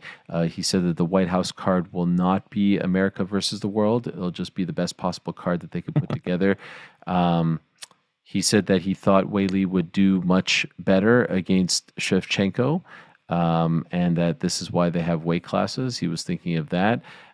He says that he was very high on Prachas and Ewing, taking advantage of those opportunities. And he says that Morales is 19-0 and cool as hell. He checks all of the boxes. By the way, speaking of Morales, you'll recall, guys, back at the press conference on Thursday, a reporter asked him if Brady versus Morales was for the #1 contender slot, and he responded with the same sort of nonchalance that you would respond if you were at a bar and a bartender was like, "Want another round of beers?" And he's like, "Sure." Why not? It was amazing. I was like, wow, these guys' like hopes and dreams rest on these decisions. And he's like, yeah. So I didn't really take that as like, I didn't take that as like signed, sealed, and delivered. But, maybe Morales is like, hey, you told us. Got on tape, mate. Yeah, right there. It's right there. Any other performance that we want to talk about here? I know you guys were really high on the Pat Sabatini fight. was a lot of talk about Chepe Mariscal on Fight There's Feast. something else though, right? Are we Action going to talk Bronson. about a bit of an incident that occurred on the night? Oh, Are right. we able Okay. to talk about Yes. this? Son of You're a bitch, that was 100% my right. final thought. Oh, no. That's okay. Well, That's okay. You guys are referring to the choice of having Max Kellerman do the intro to Creed, Take Me Higher, right? What is it? 2001 all over comparing again? the fighters to the buildings. That was. Can you take me higher? It's beautiful. Oh my Got God! emotional. What do you call him? Islam Makhachev? What was that? Did they do it all in one take? Did no one like say you're actually? No, that was like. I mean, I feel like it was like someone watching an old WWE, intro video and being like, "Yes, go with this one. This is amazing." And could we get Max Kellerman, who was actually let go from ESPN, back on ESPN because he's Mr. TKO now, voice this and give us the rub, and compare it to Canelo Crawford too, just to tie it all together. That would be perfect. That would be great. What would you say? I can't wait for the next TKO like investor call, and Mark Shapiro is going to be like, so yeah, you see, this is corporate synergy. We had Max Kellerman call Canelo Crawford, then he showed up on the ESPN broadcast, and then we had Cody Rhodes show up, and it's just all feeding each other. It's one big funnel. It's great stuff. No, you guys were, of course, I would imagine referring to the brawl at the beginning of the pay-per-view broadcast. Is that what you're referring to, PT? Yes, that's the one I'm talking about. Yeah, I mean, who's the Jack? Yes. I mean, so many personalities involved in these ugly scenes that we're seeing. But tell us what happened. Well, it looks like Dylan Dennis got caved in, didn't it, by John Pork or Shevchenko, who we've learned about this week. Shevchenko is where the man's from. Zoinikov, I believe his name is Magomed Zoinikov, undefeated prospect, has won on Contender Series. A video comes out of Islam introducing his team, and he says, "Here's my friend Shevchenko." But as far as everyone can hear, he says John Pork. John Pork is the internet meme. We showed you the picture on the Crack on Friday of what John Pork is, but there's John Pork filling in Dennis from behind, it seems. And there's images on the internet of Dennis being taken away by the police and Shevchenko being taken away by police. And you've got to wonder where this would put Dennis in terms of his UFC aspirations, given that a couple of times in big old spots, obviously the Habib McGregor fight back in the day, and now this, where that will put him in terms of getting in. I don't imagine the UFC are too fond of that kind of thing, but they do love to sell a fight. And if you're about to pitch Shevchenko v. Dylan Dennis to UFC and MMA fans, I'd say they'd lap it right up. Well, here's the thing. When I saw that he was at the event, the first thing I saw was him and George St. Pierre, of all people. And I was like, my understanding was Dylan wasn't allowed to go to UFC events. So I was like, all right, good for him. I'm happy. I know he's dying to be in the UFC. Okay, maybe this is a nice step towards that. Literally 15 minutes later, you're looking at the broadcast, the open, and Anik is doing his best job of like keeping the train rolling along, and DC and Joe are completely ignoring. You'd have to think a producer was in their ear being like, guys, please look at the camera. Like, forget about that right now. You're on TV.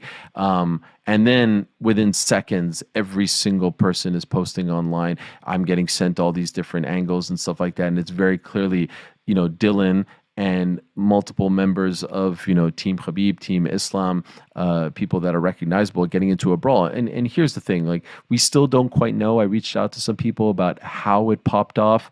It seemed like, they saw Dylan and something happened, and obviously you saw the result of it all. But this dates back to Conor and Khabib circa 2018, and since then, I mean, Dylan has posted so much online about these guys, and so you would have to think like these aren't the type of guys to be like, oh, haha, let it roll off your back type of thing. Like, they will see you and they will do something about it, and so very volatile. And you saw Hunter Campbell there, PT, and I don't think that the UFC wants to be in business with Dylan, to be honest. I think they think he's too much of a troublemaker, and I think this kind of just seals it. Like, he's just too much of a liability for them, and I feel like you could see the anger on his face. This is Madison Square Garden. They don't want to get embarrassed. There's police involved and stuff like that. There's celebrities there and all that.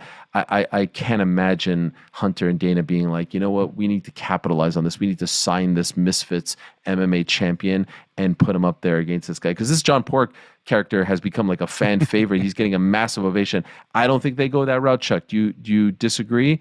Do you think they actually signed Dylan now? I was more thinking like that they're just going to ban Dylan Dennis from ever showing up in that's an what. event Yeah, again. I mean, there's a greater chance of that. There's a greater chance of that. Yeah, sorry, go ahead, Joe.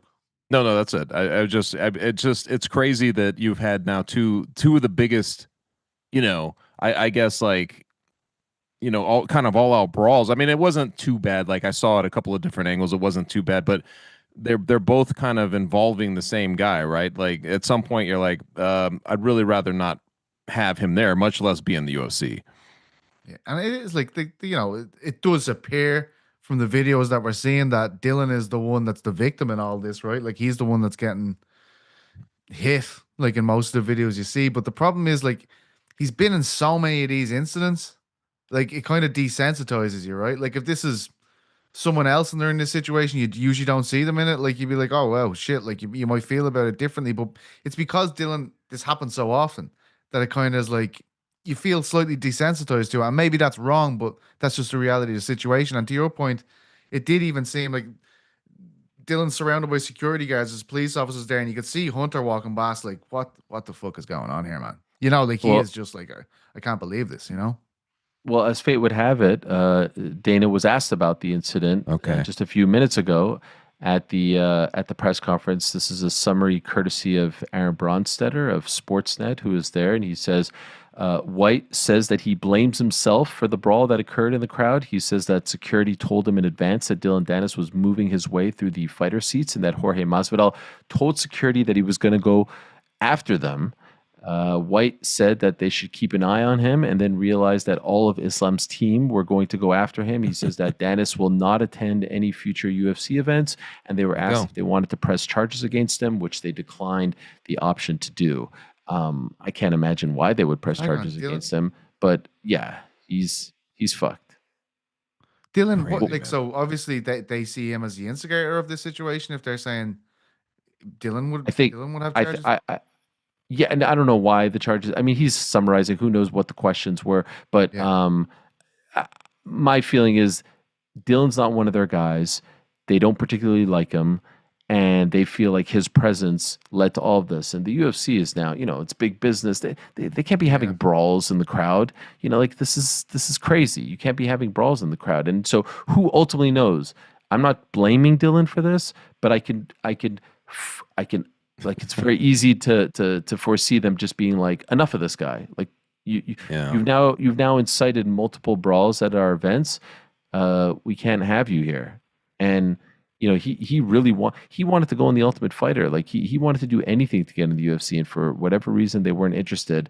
And I can't imagine this makes him more attractive to them.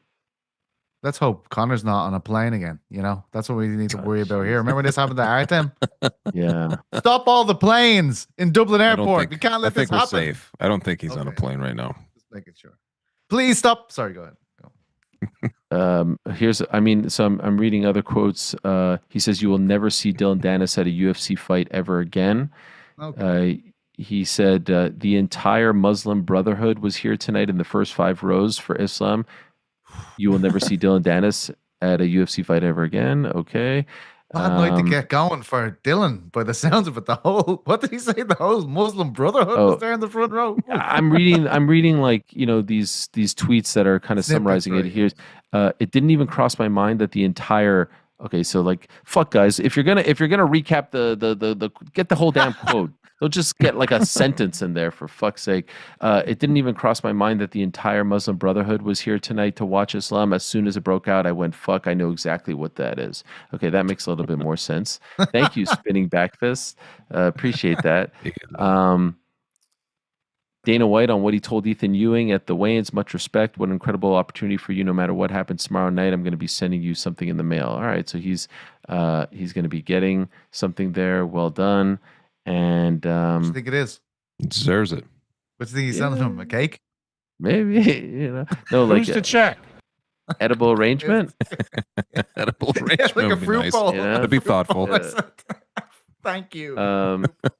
So yeah, who knows? I would love to know like who actually incited it, but ultimately, like, what are they going to do? Ban all those dudes or ban? They have to protect the new poster boy, John Pork. Of course, they're not going to let him. They're not going to throw him on the bus. Yeah, I like how he's kind of the the star of the show at the end. Like, it's unbelievable, dude. By the way, I said this to Pizzi. Wait, are you talking about Dennis or John Pork?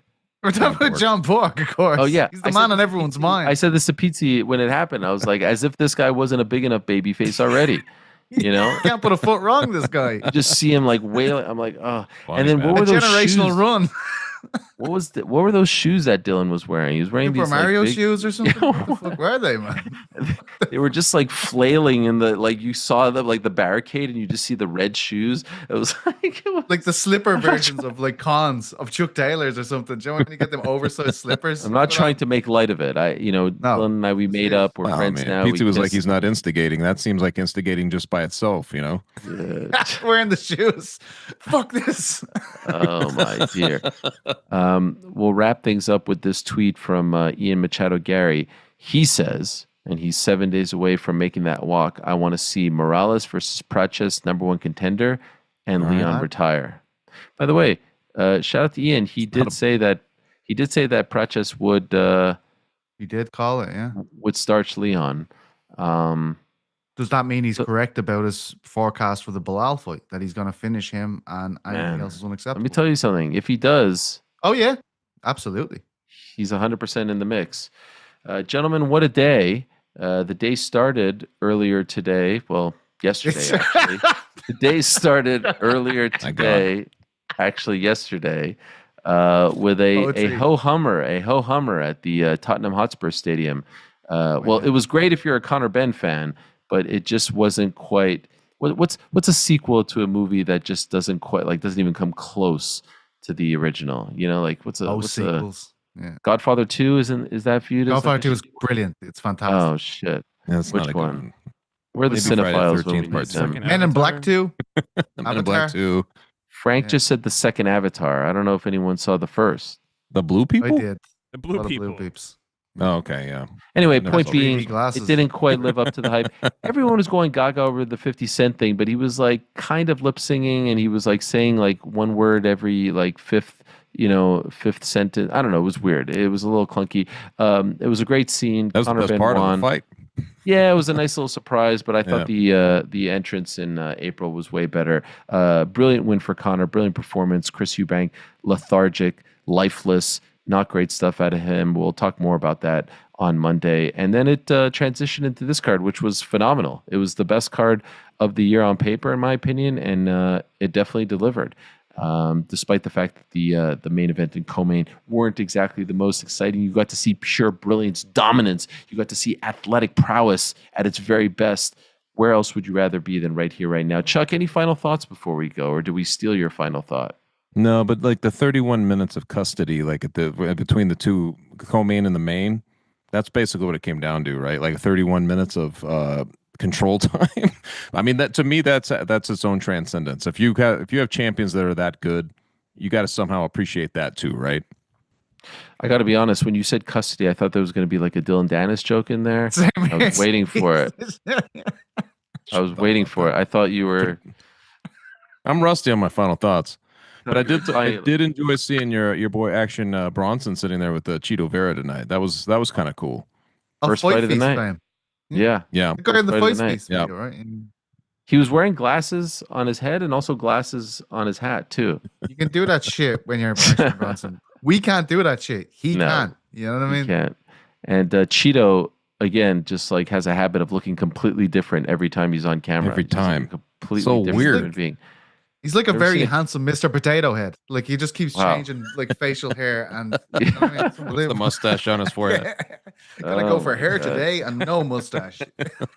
Great stuff. Great stuff. All right, gents, it's time to go to bed, or it's time to have breakfast if you're Pizzi.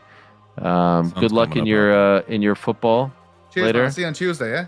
Cheers. Yeah. Oh yeah. Guys, Yeah. everyone. PT wants you to let you know that he's off on Mondays when it's a pay-per-view. He sleeps for the next 48 hours. Oh. So He needs to rest up. So we'll it's see you on 36 Bless hours his heart. now because Yeah, who's to check, right? Who's to check?